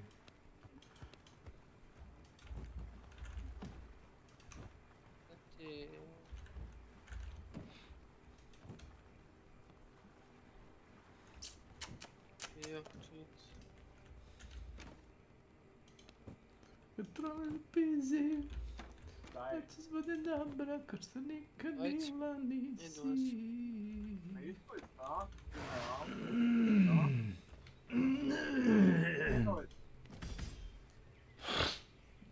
Sinovec! Mislim da igram s otvorim Warzone. Uđu. Osjećam Warzone. Warzone. Igraj se Warzone. Može, igramo 30.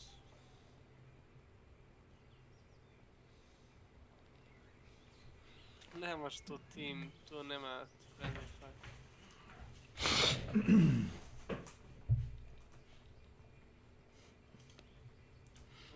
A gdje ono zovu?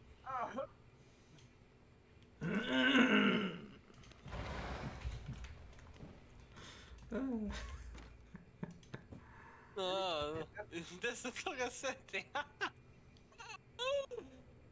A tu je. Ima neki helikopeter. Helikopeter. Ima neki helikopeter. Ja sam koji štranac.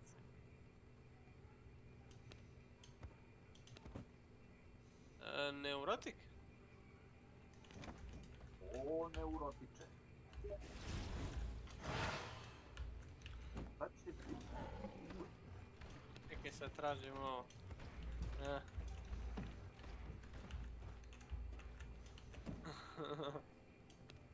Ja ću ti završiti. A šta radi? Isto bre, ja ću ti završiti malo bre.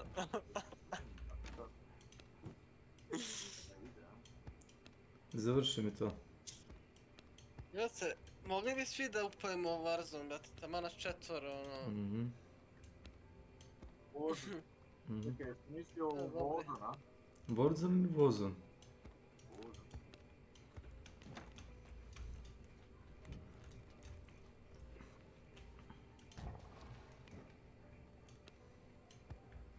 Osović.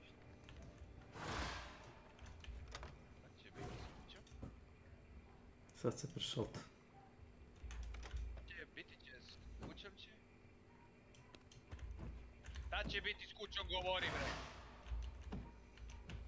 Govori.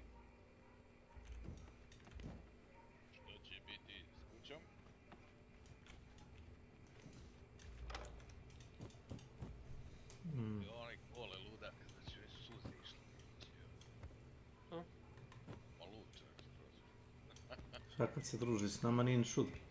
Da jurim pičke više, ja sam u želju. Ili jebem ili drpam, hvatim ja sam pao u nesu, kad je to lupio, Možda je čovjek bio ozbiljan. Pa jeste, ja. Legend.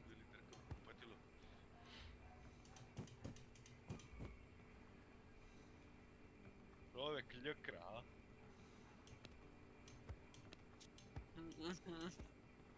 Šta je s ovim? O, gdje Monik ide? Joj, Generala Gaming,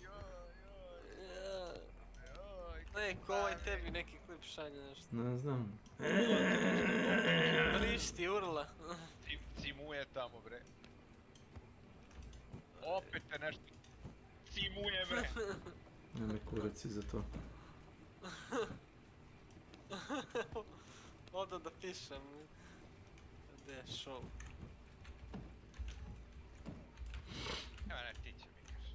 Sam red. Redi, pa se naredi. Ajde, redi pa se uneredi. Ajde. Redi pa se uneredi. Ajde, lepo ti da se unerediš.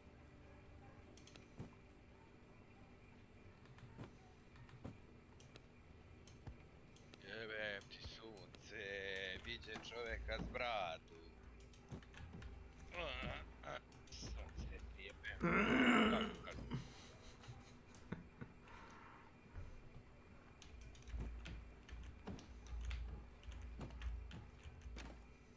Pa ne znam, ne.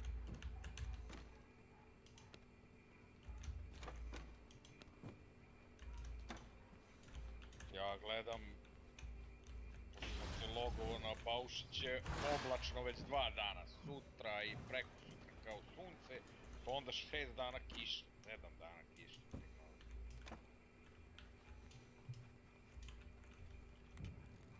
Kontaš? Alo, Bokaš, kontaš?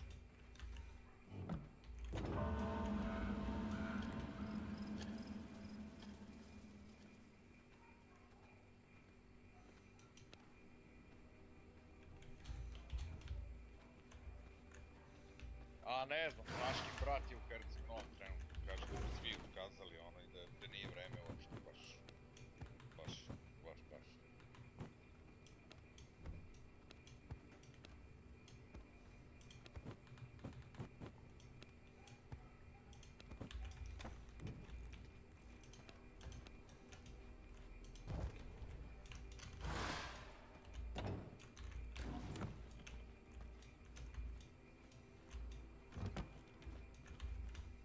Čuli ti mene, Mile?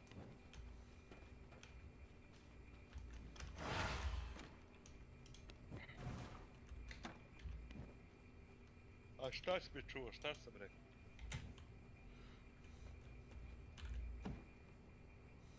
A da, ali kaže da nije uopšte vreme, juče bilo 23 stepena, kaže. Ajde, to je jebate da se smrtneš.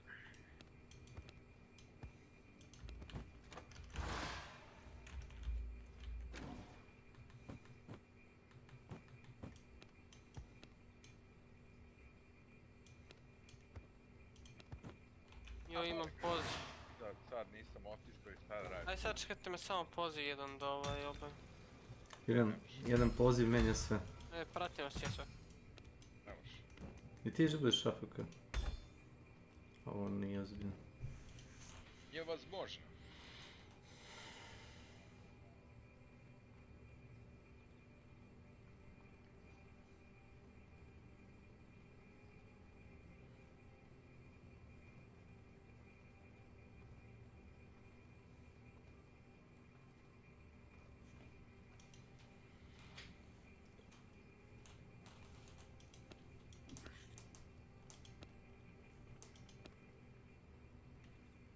Ovo je omiljeno nešto. Stavio sam zamku.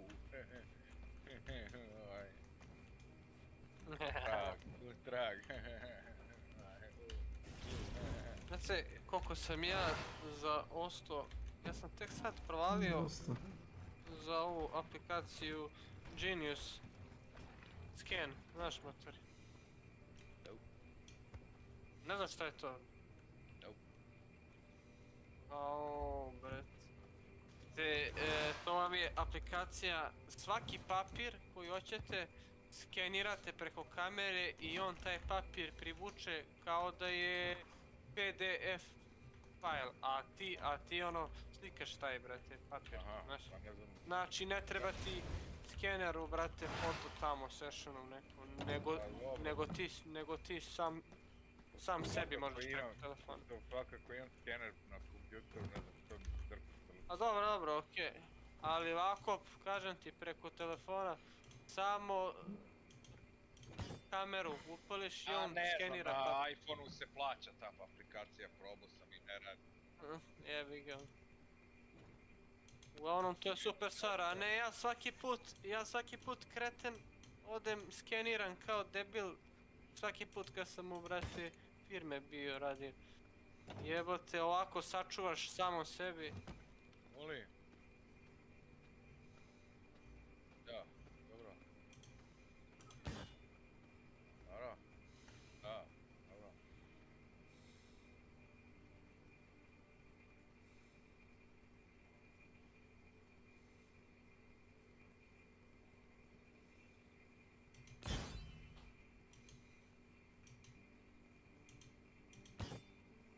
Pa zato što...